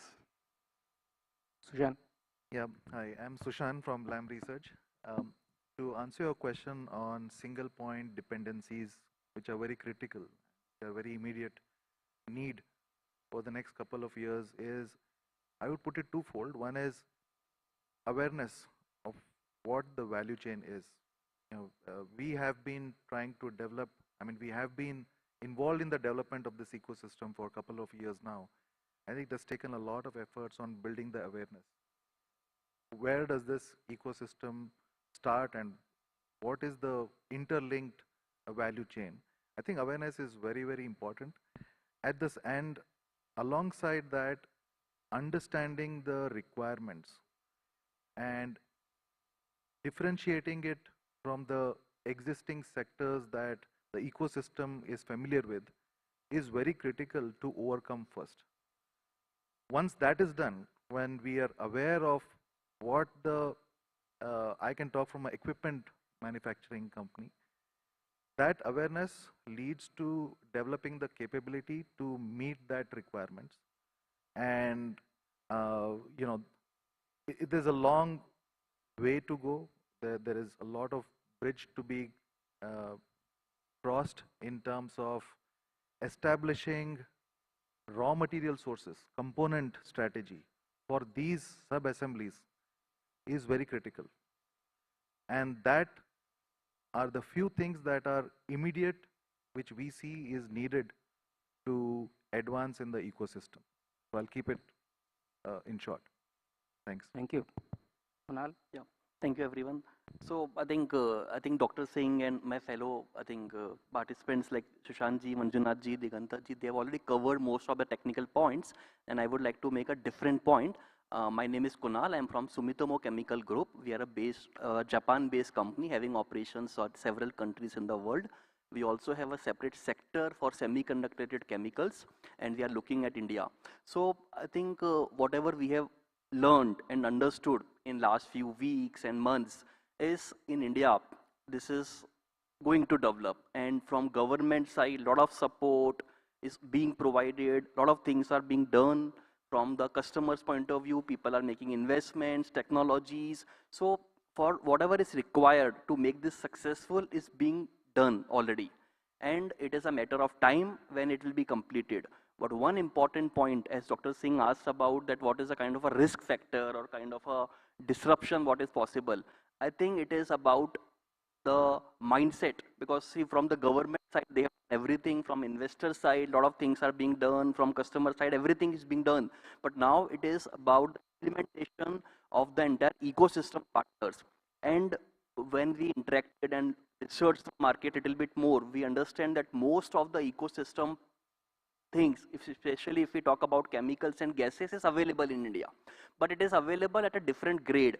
And all we need to do is over next few years, we have to upgrade that levels from the current levels to the semiconductor requirement grade. And that is going to be challenging, that is going to be difficult, but it is the responsibility of the people involved in the ecosystem to take it to that level in terms of technology, in terms of the SOPs, in terms of the processes, investments. Things will come on the ground, but it is the people who are working on these projects or these chemicals or these gases to implement it day in out, 24 hours, 365 days with the same seriousness, with the same sincerity is what is going to drive it. Because in other sectors, some scope of errors is possible, but when we talk about semiconductor, this is one of the highest technology in the world, and this requires a very, very sincere efforts from all the people involved in the implementation of these projects. So very, very important point from our point of view, what we have learned and what we are looking to develop in India is a pool of people who are of course talented, who get a right technical skill, but at the same time that sincerity that they get involved in this project with full sincerity, like a national objective to make it successful. And that is something which is going to be very, very important in next 3 to 5 years. How many people we can get into this who follow the same SOP, same processes, same things with full 100% sincerity is what is going to be the very important challenge. Thank you, Kunal. I'll start with you again.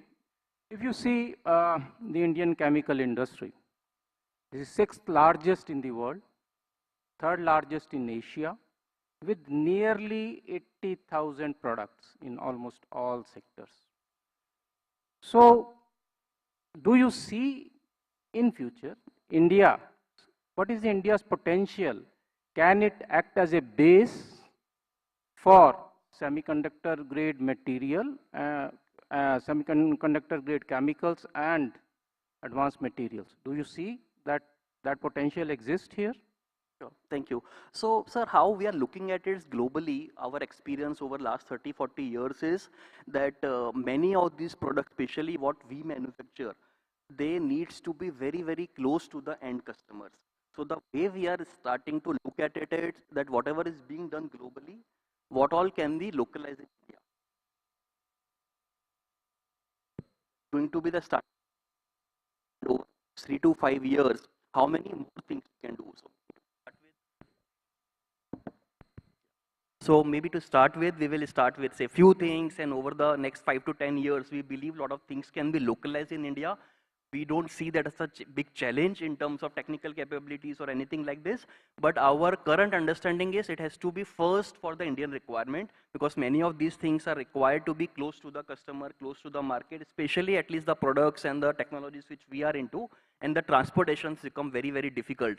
And as the localization take place, I think the domestic industry will also evolve. So in the future, the final products like the semiconductors and the chips can be exported, but as far as the ecosystem is concerned, that has to be localized. And that is the same experience we have in Korea, in Japan, in USA, that the entire ecosystem is more localized, and that is the good point, because when the semiconductor industry is getting developed, the option of getting everything from outside India doesn't exist. There is no choice, but we have to develop these industries in India. And the good point is many of these industries, as I mentioned earlier, already exist in India, but at different grades and different purity levels. So you have to just upgrade the skill sets to meet the requirements of semiconductor grade with the support of the technology from the global partners. But we don't see that as a big challenge. But yes, a lot of work needs to be done in that. And to start with, first 5 to 10 years for domestic requirements, and then gradually maybe for the global requirement for chemicals and parts. I like Diganta also to substantiate on this, because lot of specialty gases, if you see apart from bulk gases, lot of specialty gases are needed. Of course, as Kunal has said, the same is the purity level he is asking, the same is valid here. But if you see at the specialty gases, typically the number is large and variety is large. They are hazardous, pyrophoric, as you said. So what is you say that what INOX can do in enabling the ecosystem for specialty gases in India for all the upcoming facilities? Right, thanks for the question. So as I already mentioned, we have been manufacturing nitrous oxide for 50 years now in India, and we have just upgraded to the SEMICON level of standards purities earlier this year. So we are in the journey already. Our next projects are ammonia and other gases that we are doing at the same levels. So this requires capital, this requires technology, this requires SOPs of operations and safety, and also a lot of assets to deliver on time, and also in terms of make sure that there's no safety incidents, etc. that is happening. Going forward now, if you look at the rest of the gases, obviously not everything is at a very high level of critical mass that is still required in India. So out of the long list of gases, maybe a couple of more them or 5 or 6 more could be made in India now, immediately, to serve the local market. And at the same time, since it is meeting the global standard for semiconductor industry, it can also be sent out of India to the other fabs, which is in the vicinity of Asia and other places. So we see that as happening very quickly now from a gases perspective. The set of other gases which are low in volume and low in users times, but equally important and critical. So these would still need to be, at least for the short term, need to be sourced from our other facilities.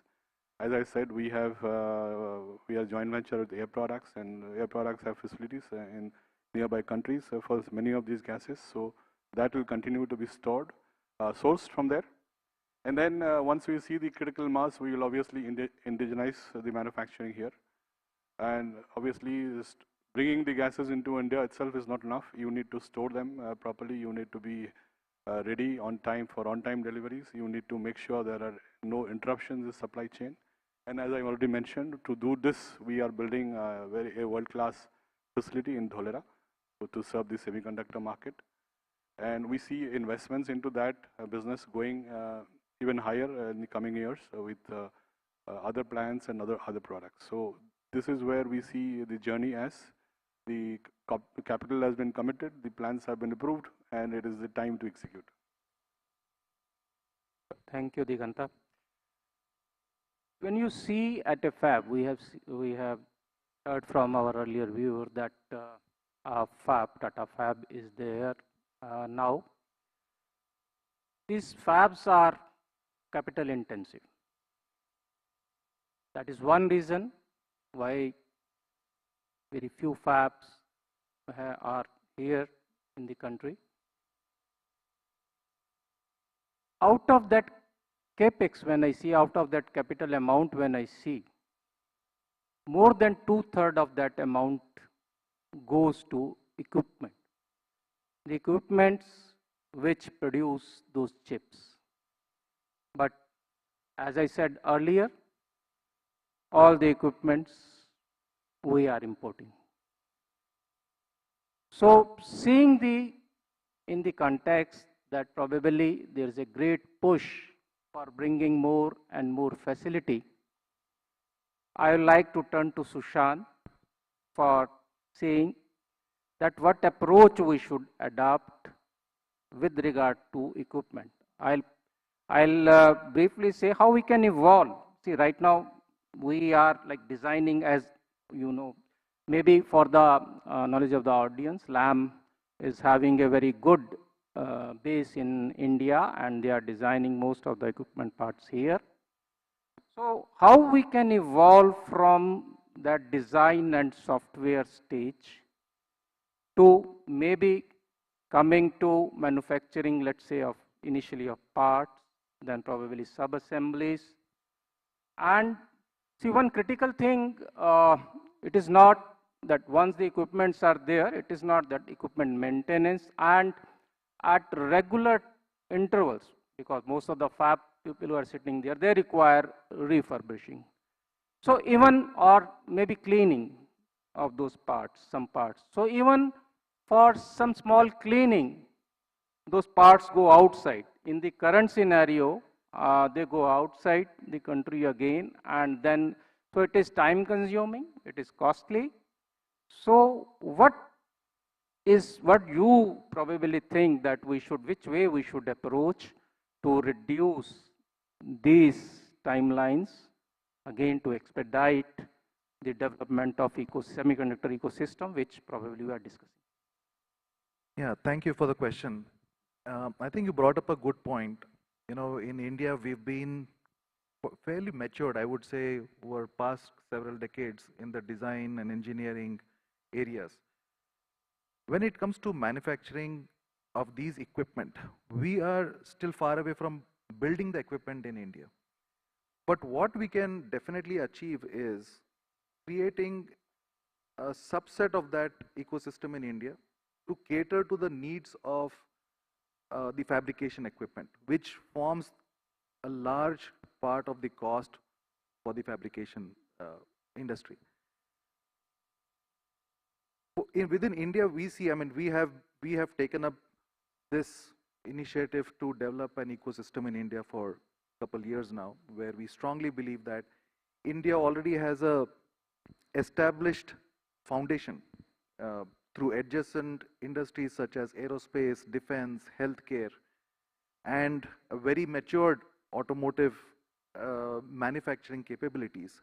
I think it serves as a very good starting point, and especially aerospace. And that's where we believe that we can very much leverage that ecosystem to get a head start in the semiconductor wafer fab equipment. To specifically answer your question, you talked about cleaning as an example, right? Even in this development of the ecosystem, our parts that we develop go in a clean room.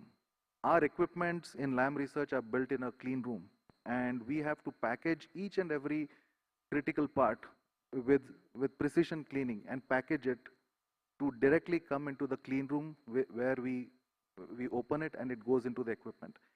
Any deviation can lead to contamination. So that's the severity of consequences that we deal with. Coming to capability, what we have experienced, though we have a very good supply chain manufacturing capability for aerospace, which is still growing, and it's still very different. When we have engaged with our companies, I think it has taken us a steep learning to really understand that, yes, it is similar, but not the same. There are many semi-standard requirements, specifications, standards, which have to be well understood by our suppliers. That's the most important thing to understand, and that's where one of the advantages that we also believe India is a very good place for developing this ecosystem is the availability of vast talent. Every part that needs to be developed has to be going through an engineer who has to understand the requirements in all the commodities that we are engaging. And that's where our companies in India have an advantage in, not just advantage, even as a differentiator. And that is why we are investing in, empaneling more suppliers in India. So in short, I would say there aren't, I cannot just list one, there are plenty of areas for us to overcome. You talked about cleaning. Even the cleaning, we have to have a very ultra high pure requirements to clean our parts.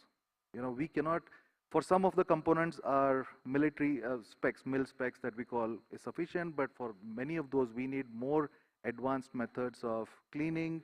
We do special process treatment of the parts that get into it, which we currently still take it out of India, get it back. So we are already developing those capabilities in India.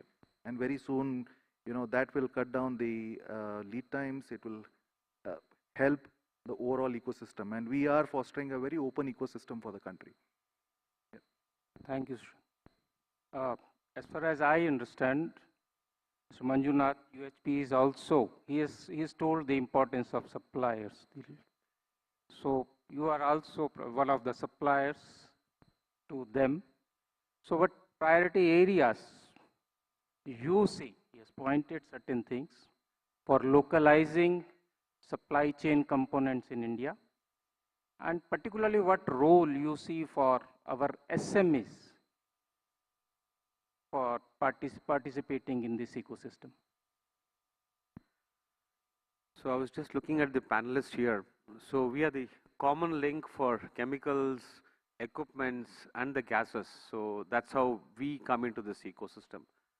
So if we have to deliver all these chemicals, gases, and make sure the equipments are performing well, our engineering capability to transfer gases, chemicals to the tool is absolutely at the global parlance, right? There's no scope for any error.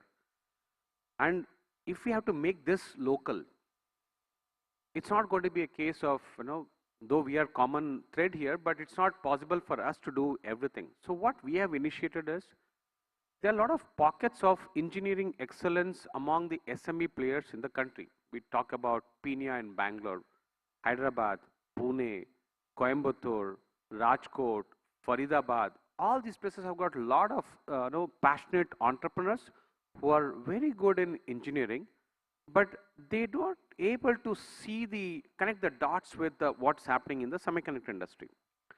So we have taken a small pilot project of how to work with such passionate SMEs, and we kind of onboarded 2 such companies in Bangalore, where they work with us as not as vendors to us.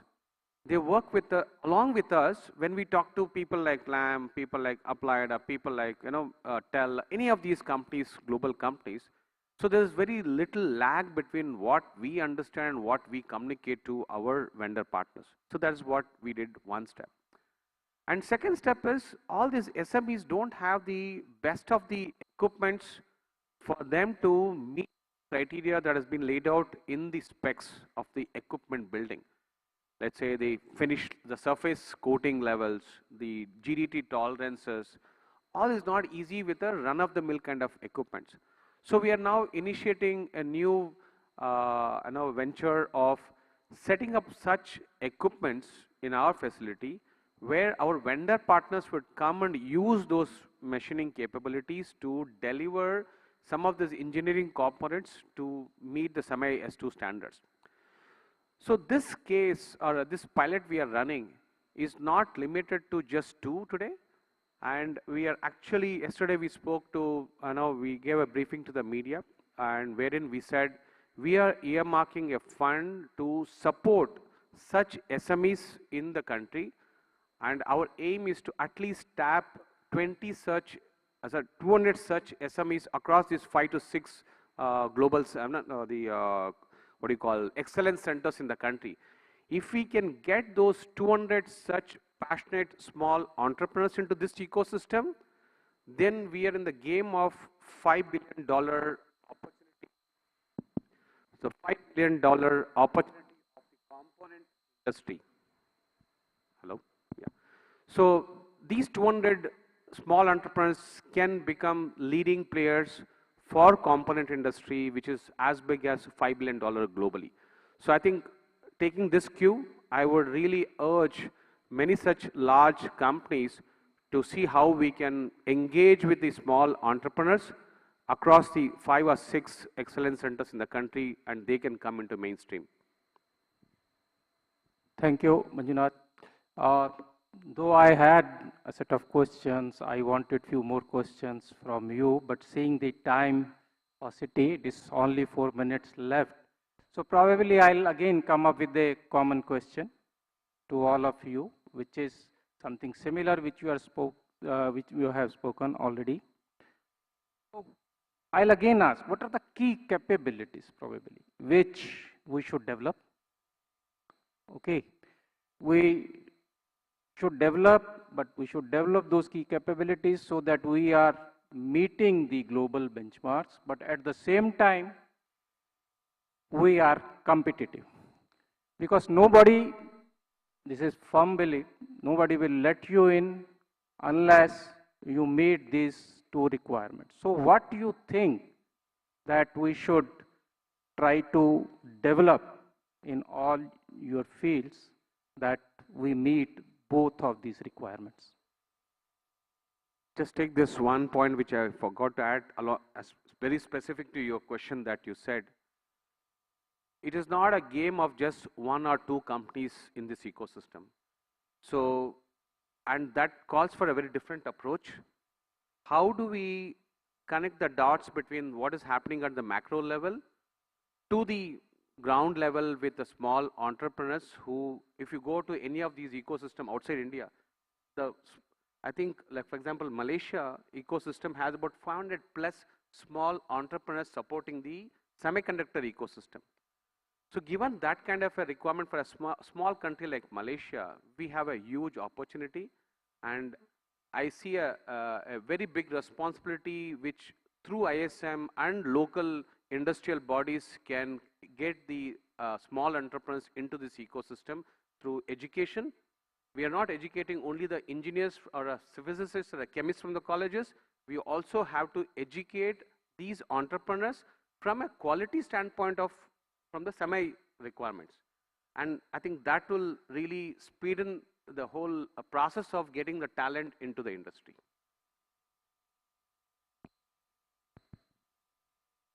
I just add a couple of points to Dr. Singh's question. The first is, of course, the collaboration that we need, which is there in many other industries that we see in this country. We see great collaboration in electronics, we see in automotive, we see in other industry segments between the government, the suppliers, the consumers, and so on.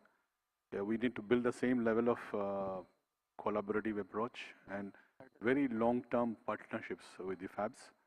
So if I give examples of countries like Taiwan or US, there are decades-long partnerships in place, which is really working with one goal of seamless support and uninterrupted production of the highest quality of chips. And that we see the development of the, from 110 nanometer down to 2 nanometer today. That is happening with the support of all this. So to accelerate that, we have to learn from it. I was recently in Taiwan and I learned that the government is really proactive in supporting. So this is something we must do. We must get the ecosystem as well, because the government has a large fund to support the fabs, maybe a similar system for the ecosystem suppliers, both on the capital side as well as the operating expenses side. If I give examples of our industry, we have large dependency on power. So does the semiconductor fabs. Semiconductor fabs get subsidized power. We don't get it yet. So that is one example which I want to bring it. So similarly, the couple of quick and very critical issues, if we can address now and sort it out, it will be great. Sure.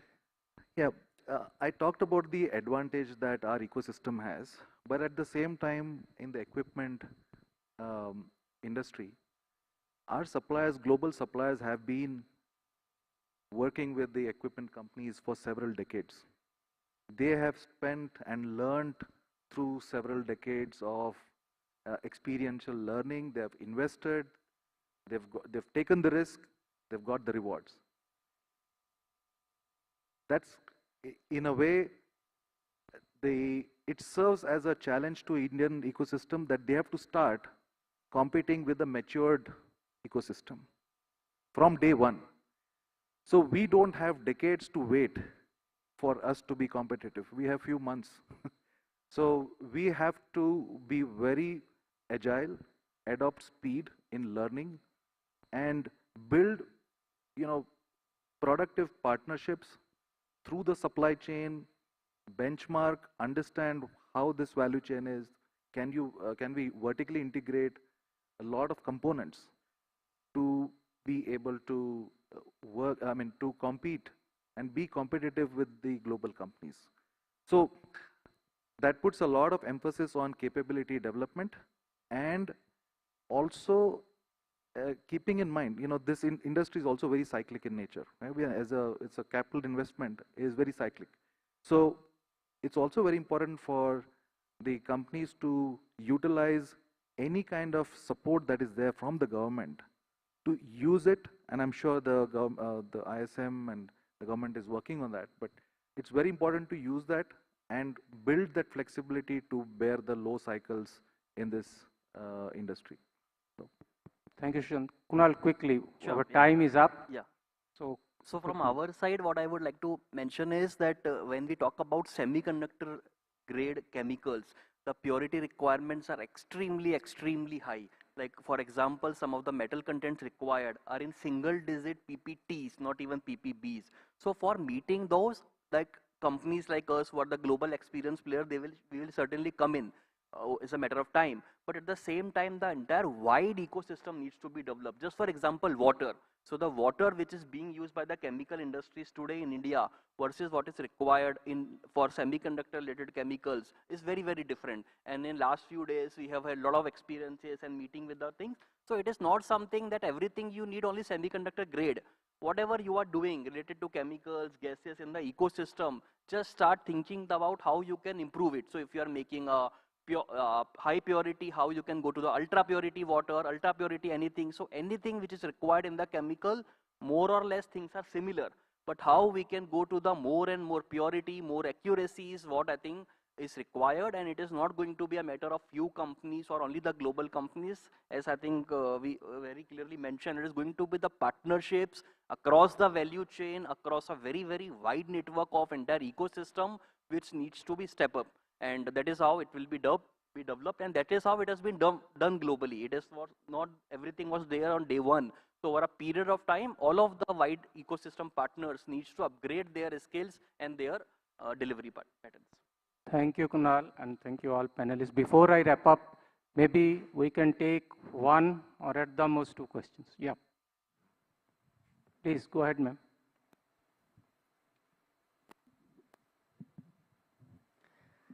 Hello. So it has been a very, very insightful discussion over the past 2 days. My query specifically is with regard to what are your plans in ISM for the telecom sector with respect to, instead of going for the entire fabrication and everything, we do have a good ecosystem, as I can see. So any immediate solutions, or we can have a list of certain SOCs or certain chipsets which are probably already available within India, which we can start replacing with, for import replacement. So do we have any sort of such list? We can probably come out with a white paper. It's a kind of a suggestion, and I would like your inputs on that. And another query is with regard to the IPRs. As everybody is aware that mostly the IPRs are in the design area of the fabrication. And although India has a lot of engineers in the design sector, but maximum IPs do not belong to India. They are outside India, and that leads to a lot of revenue loss, or in that sense. So what are your plans to ensure that we have more IP generation within the country? Any sort of patent funds or any incentivization? And with respect to the telecom, if you can come out with a list of, for example, we had a talk where we were told that, for example, in Maruti, you approach Maruti, and there is some component which is already in use, which can be replaced with something which is indigenously made. So something like that, a list, where we can start collaborating immediately for the telecom sector. Thank you for the questions. Ma'am, I'll take your second question first. As far as the IP generation is concerned, IPs belonging, that was the main concern. And if you see the DLI scheme, which is Design Link Incentive Scheme, that was launched with this purpose. Initially, like the scheme which is currently running also, it was for startups, and see, it has, like you have seen, it has percolated to a very wide base. Now you will see the new scheme coming. It will be enhanced many folds to take care of the concern which you have put. The concern, right? Most of the design, if you see the advanced designs, even we are talking of nanometer fabrication, very advanced chips, all advanced chips, most of the advanced, I will not say all, the designs are being done in this country. 20% the global design force you may have seen in earlier presentation is here in India. But unfortunately, your point, what you have pointed is that the IP is built to us. So that is the reason why this DLI scheme is there. Now I take your first point, you have said that that is a right, maybe in some way it is a right approach, that we start, you have said particular from one sector. You are concerned with one sector. But this country and its needs are huge. They don't belong to one sector. Say, my task is strategic, space, and defense. So people will start saying, no, take care of these chips. So basically, when a technology is decided, technology node is decided, that takes care of most of these requirements. Even the earlier decisions, like we have not moved to 2 nanometer straight, as most of the speakers earlier have also said, why the technology nodes which Tata has chosen for the first fab which is coming up, there was some of these consideration, what are our current needs, okay? So technology nodes have been chosen accordingly, seeing not one sector, but a huge consumer base which exists here. People in the earlier discussion also have talked about demand, which probably, what is the demand, but so they were talking of many other sectors. So always when we decide on certain technology, so this is again, it is not a static, this is a dynamic exercise. This will be continuing as the demand in certain areas increase, the technologies will be chosen accordingly. So maybe I think we are already quite up. Our time was up about five minutes back. So from this discussion what you have taken, the one very key point is that if we want to develop the semiconductor ecosystem in the country, we must localize suppliers. We can get the technologies transfer, but the technology transfer again has to go back to level of tier 2, tier 3 level of suppliers, like you have said for Maruti. So Maruti is a great example. When we started, and now even a smallest component of Maruti is available from the local suppliers.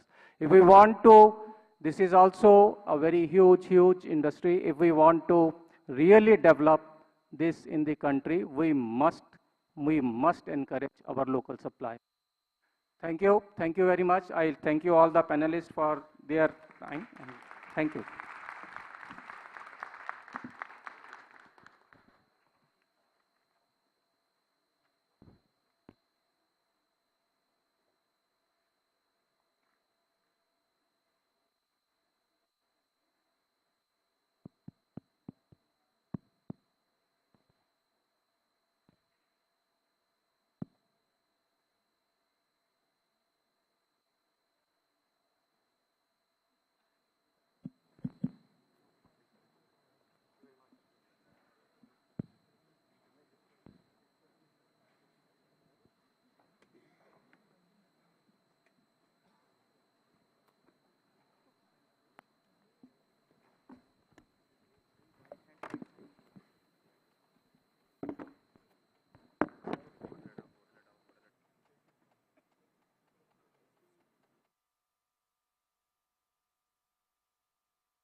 Well, ladies and gentlemen, it's been a great time here the last 3 days, and we have now come to the grand finale. And as we all know, in any event, the grand finale is probably the most important things, because whatever the deliberations have taken place during the last 3 days, the summary of that, and at the same time, the way forward. When we started off, it was yesterday. We discussed about the present, but in the finale, we are going to discuss what is tomorrow. So yesterday, today, tomorrow is the crux of everyone's life, and so we are going to do just that. So I would request all of you to kindly be in your seats, because this is a very, very important takeaway of this particular conference. First of all, it's my pleasure to call upon Shri Amitesh Sinha, Additional Secretary MIT and CEO, to please come over onto the stage. Put your hands together for Shri Amitesh Kumar Sinha. the CEO of the Indian Semiconductor Mission. In his current role, he is responsible for driving the nation's semiconductor strategy and advancing research and development in critical technology areas. His career reflects a unique blend of administrative acumen, sectoral expertise, and commitment to advancing India's technological and, of course, infrastructure landscape. More importantly, ladies and gentlemen, you would have all realized by now that his leadership at MITI is central to strengthening India's position as a global hub for electronics manufacturing. And prior to this, he has served in various capacities in different areas and extensive experience also in the Indian Railways. So ladies and gentlemen, put your hands together. But more importantly, above all, it's my personal comment that he is a great human being. So that's what towers everything about the personality. So that's what makes you remember forever and ever. A great human being, sir. Welcome to you. After that, I would like to call upon Mr. Ajit Manocha, the President and CEO of SEMI, the Global Industry Association for the Semiconductor and Electronics Design. A strong advocate of industry collaboration, he has steered SEMI to address critical challenges, including geopolitical concerns, sustainability, supply chain disruptions. Well, he is recognized as one of the semiconductor industry's superstars. So put your hands together for all stars. Manocha, he continues to shape the global electronics industry with his visionary leadership. As he's getting ready with the mic, it's my pleasure now to also call upon Mr. Ashok Chandok, the President of SEMI India and ISA, who in fact moderated. I had given a brief introduction about him. Well, moves around like Mercury. So put your hands together for Mr. Ashok. And all three gentlemen will now tell us where we stand, where we are going to be tomorrow. And it's all important for all of us to listen to the words of wisdom. Somehow I felt the energy level was just not enough. Please put your hands together, ladies and gentlemen. They have strived hard right through their entire team to bring this successful SEMICON India 2025. It's now straight away over to Shri Amitesh Sinha sir to take us through this session. Time is up.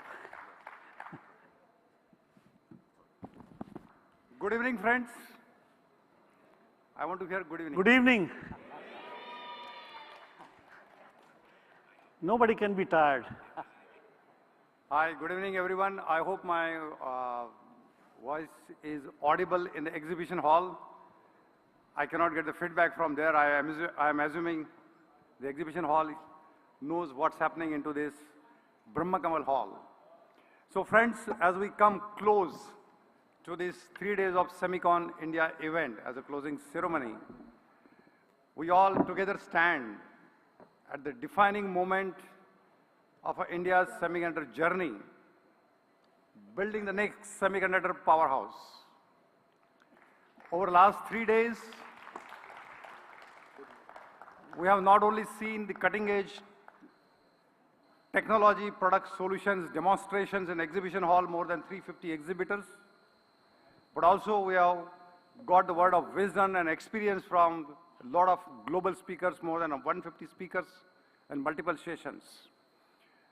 And we'll take you through the last phase of 15 minutes now of the closing ceremony. But before that, we want to also exchange some more MOUs. We did on the 2nd of September, and some of them were still pending actually. So we have completed about 11. And to do the rest of the MOU exchange, I would request Mr. Nishit to come on the dais and tell everybody what are the additional MOUs, and also we invite those dignitaries to the dais for the exchange of those topics. Thank you.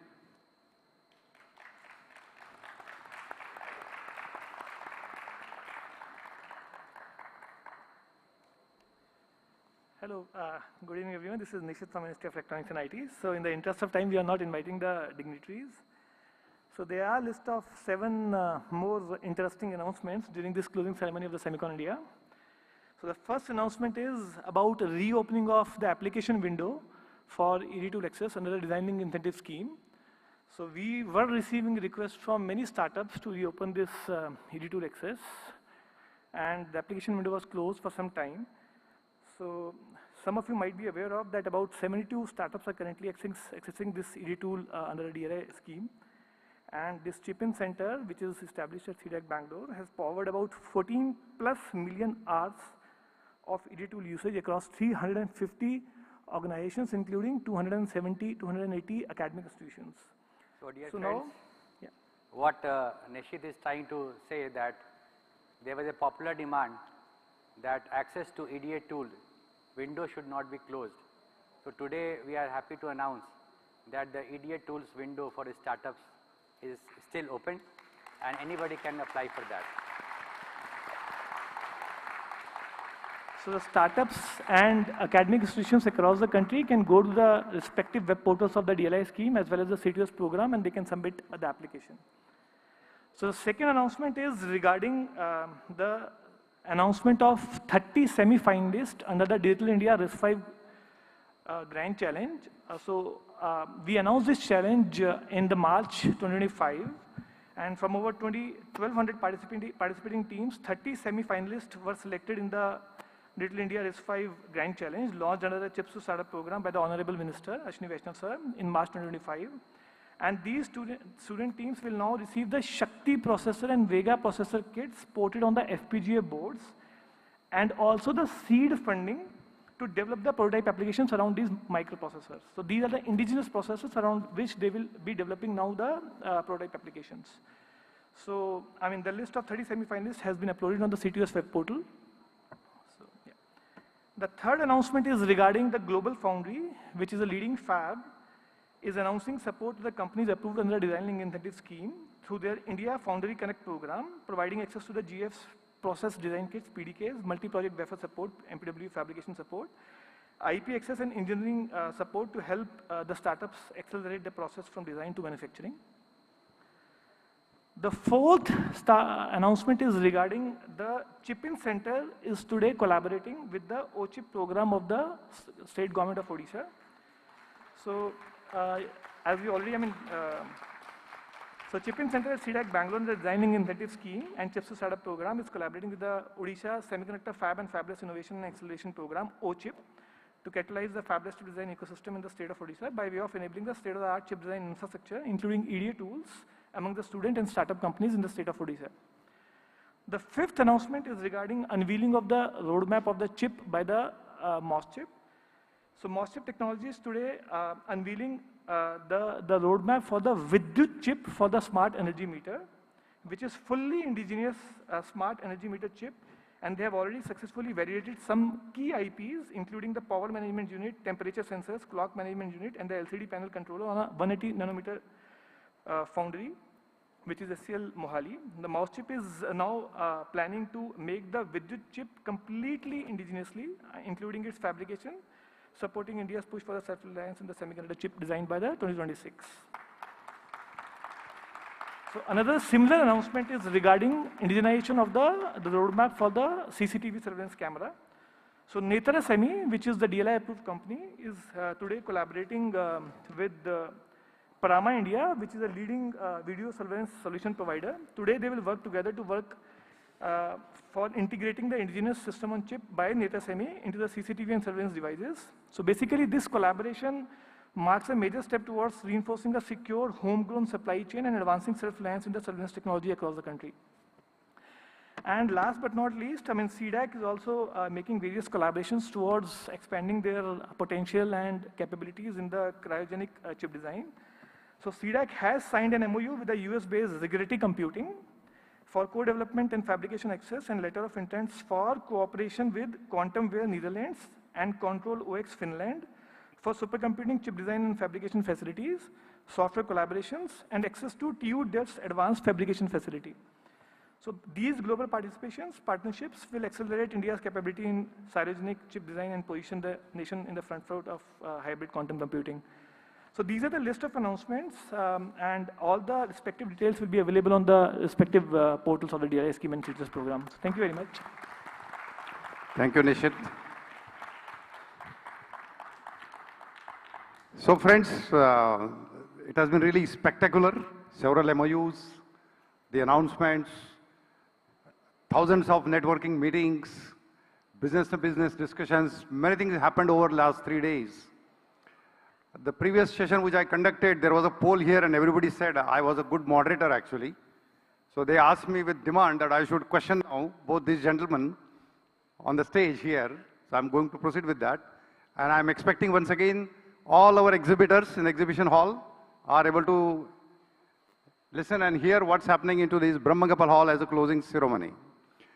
So my first point here is we always look at the success of the event and try to compare what happened in the last year. So, Sri Amitesh ji, what are the highlights of this year 2025 Semicon India event from your perspective? So dear friends, first of all I will start this session with thanking Mr. Ajit Manocha, who is the advisor to India Semiconductor Mission also and President SEMI also. So with the help of Sri Ajit Manocha, ISM and SEMI together, they have organized this function, this second edition of joint collaboration. And from last year, there was some unique features. First of all, there were 4 country pavilions in the exhibition area. So that was a new thing. In parallel sessions, we had 6 country roundtables. That was very, very fruitful. And the companies from both the side attended that, and we are expecting a lot of collaboration and technology transfer talks going further. We also saw a workforce development pavilion where students were mentored by our experts. There were some training sessions across fabrication and packaging and all those things. And they were guided about the future scope in electronics and other verticals of their studies, including chemicals, mechanical, robotics, and all those things. So these were the unique features. And then we saw a good amount of footfall. So 30,000 footfalls we have witnessed in last 3 days. The participants. I'm happy to also announce that participants from 48 countries and regions participated in this Semicon India program. And more than 350 companies showcased their technology innovations in the exhibition hall. So I'm thankful to all those companies, international delegates, international visitors who are here, who have taken pain to come to Semicon India 2025. And from ISM side, from SEMI side, we thank all of those participants. I also thank many Indian participants, Indian companies, global leaders, CXOs who were part of this function. We saw a great participation and a very, very firm commitment from government side led by Honorable Prime Minister of India.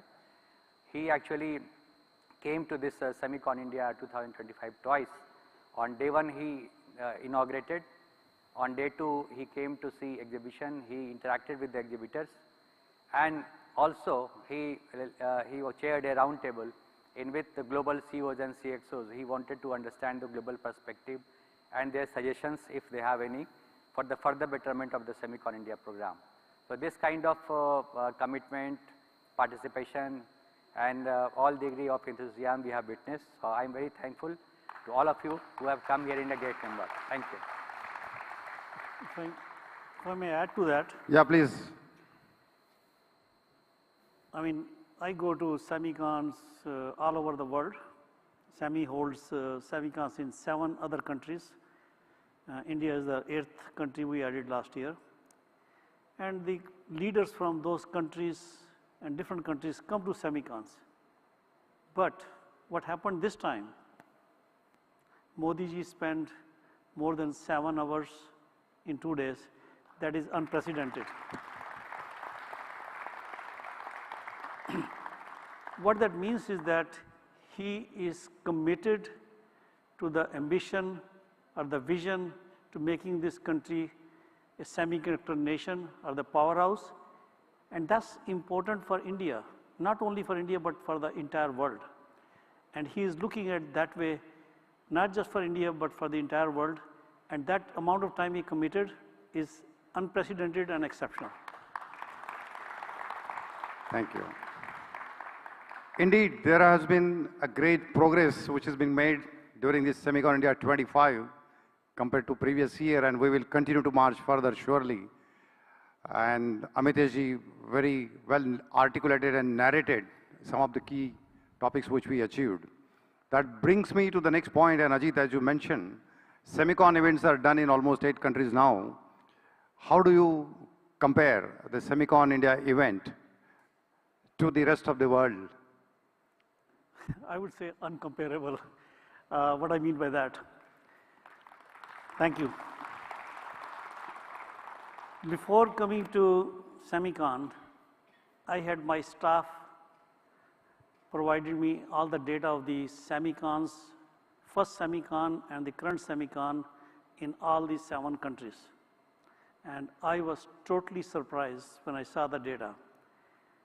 It took US, the Semicon West, 14 years or 13 years to get to the size of this Semicon happened in India this year. It took 12 to 13 years for China, Semicon China, to get to where we got in 2 years. This is unprecedented.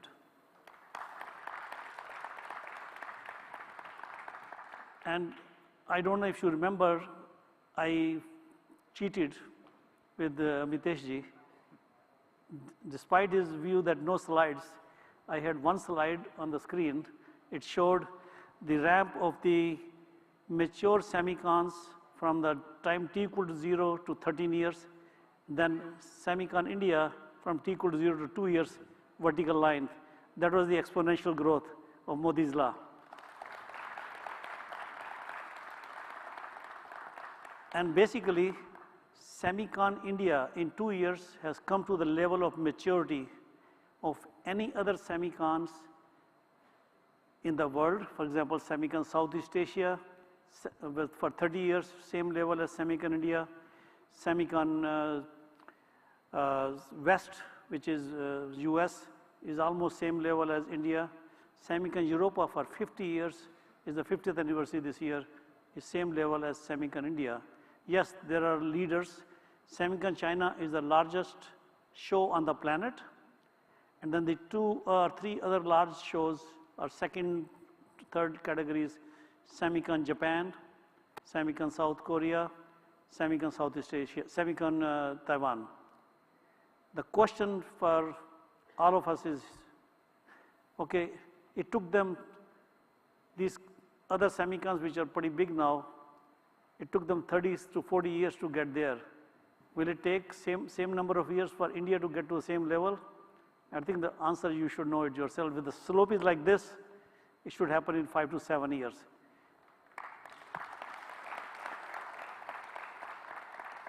But just with one caution, it will not happen if you become complacent. We, the entire world, the industries, the companies who came here, they need to feel inspired to come back to help with the ecosystem. We need to continue to have the policies which are very business friendly. We need to have the vision of the government and execution by the companies that were started. That will actually help us to get to the trajectory of becoming the top Semicon event in this country. Thank you, great indeed. Amiteshji, last few days, several global leaders were at the event, including the Indian leaders, participants, and you were a most sought after man actually. You have interacted with almost many people, not a single minute of vacant time for you. What is the feedback you get? Is there any being said about the policy? Because, you know, when I go to the industry, people keep telling me government should do this, government should do that, government should do that. Well, I keep saying it is not only government, industry has their role to play. So there is something only which government will do, we have to do more. But what's your view? Do you see any gap, any feedback to you, and are you going to address those? Actually, first of all the global leaders who came and participated in Semicon 2025, they showed their firm commitment about the prospects of India's semiconductor mission and their commitment as part of the company. They also highlighted some of the areas which we all have noted.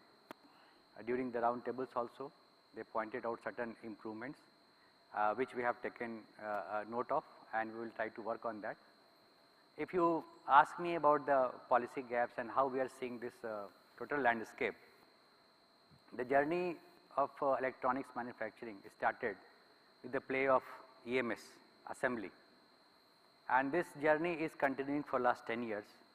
We started with the assembly, semi, SKD, CKD, and now we are following the journey of electronic components manufacturing, which we were trying to push through other schemes of METI. Now there is a dedicated scheme, electronic component manufacturing scheme. So what we are doing, we are trying to increase the value addition. The next stage of value addition will come from semiconductors. So we are led a program for designing, fabrication and packaging of semiconductors. The value addition which will come, which we'll see, will be around from 15% to 35%, depending upon the complexity of the electronic device. If it is electric vehicle, the percentage will be more, and more will come in future. Then the last piece of the puzzle is R&D and product development. So whenever a semiconductor design chips is trying to find a place in a particular device, it has to cross the hurdle of passing the board or module, and that is not in command of Indian manufacturers. So the next problem to be addressed is how to incentivize and cover the gap to find a chip on the board and module, so that ultimately it is part of the overall products of electronic manufacturing. So we have to work on product development.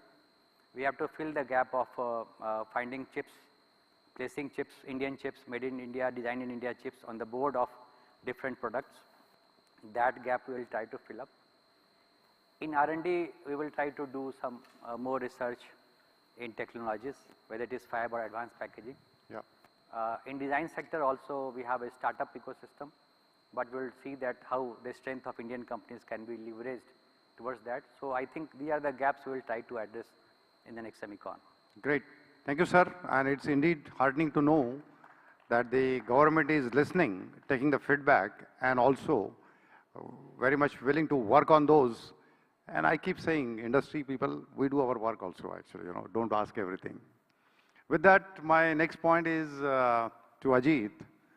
Ajit, how is the outlook for SEMICON 26, and what is your message to the exhibitors? They are not in the hall, but they are listening your voice probably. So you could indicate what is your message for exhibitors, and what is the outlook for SEMICON 26? First of all, I want to thank all the exhibitors, and let's give a big hand to them. And I want to thank you all for participating, and the attendees who are not here right now. I mean, we had like 30,000 registration, or people showed up for various programs. I want to thank the government. The role of government was very important in making this SEMICON happen. So I think for 26, Ashok, my team has already started work, and you actually gave me some of the inputs already. We're looking at what are the lessons learned from this SEMICON. We want to make sure that we don't make the same mistakes again, so that we can make it much more meaningful for everybody. Exhibitors who spend a lot of time, energy, investment to come to this country, as we said, participation from 48 countries and 350 companies, 1,300 booths. We ran out of space. I think we underestimated the space we need.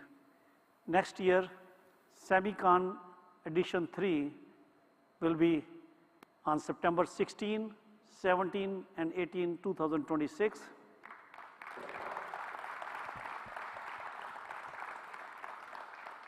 And we have already started asking exhibitors about their interest level for that SEMICON number 3, global SEMICON number 3.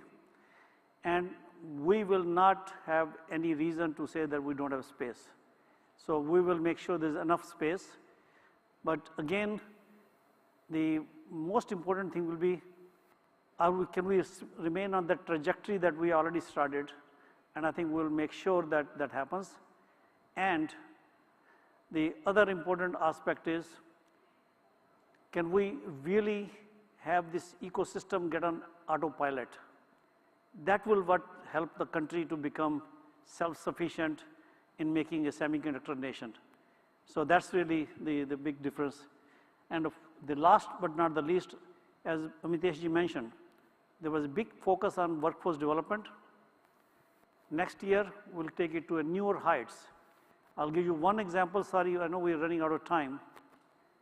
In US, we launched a major program for workforce development based on the collection of 250 universities and community colleges called American Semiconductor Academy, which brings the semiconductor curricula in partnership with SEMI, bringing industry context. That program provides the focus on elementary schools to the high schools, to the university levels, to reskilling at all levels, soup to nut. That program is a nationalistic program for the US. US government has awarded big sum of money to, again, develop the skill set apprentice programs for US. We are trying to launch same thing in India called ISA, India Semiconductor Academy. I want to remind everybody, that does not mean the programs which are running here, they will have to stop. No, every program will continue.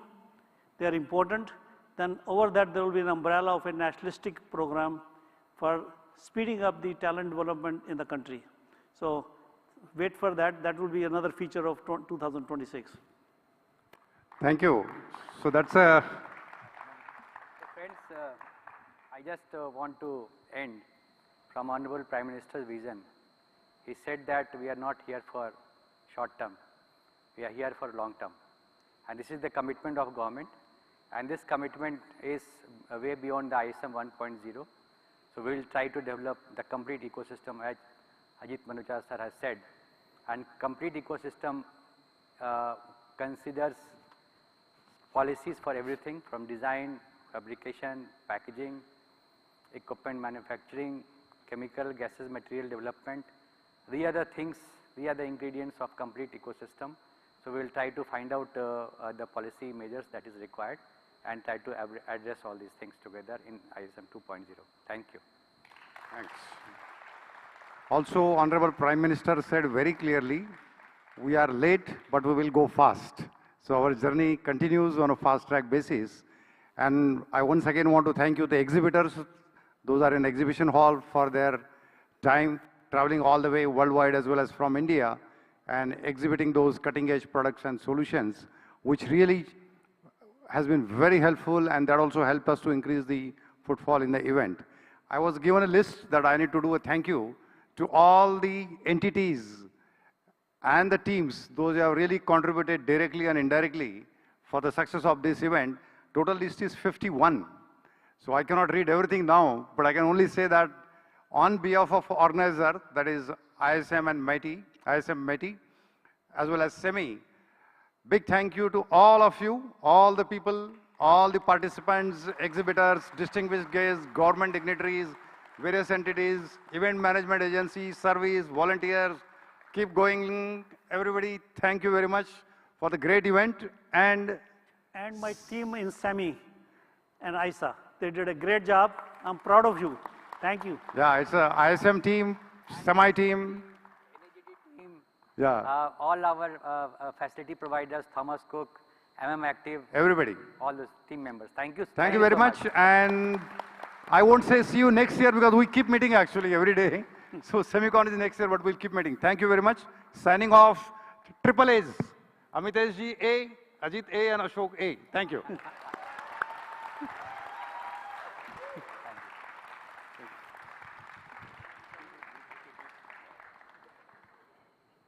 That was a good one, triple A.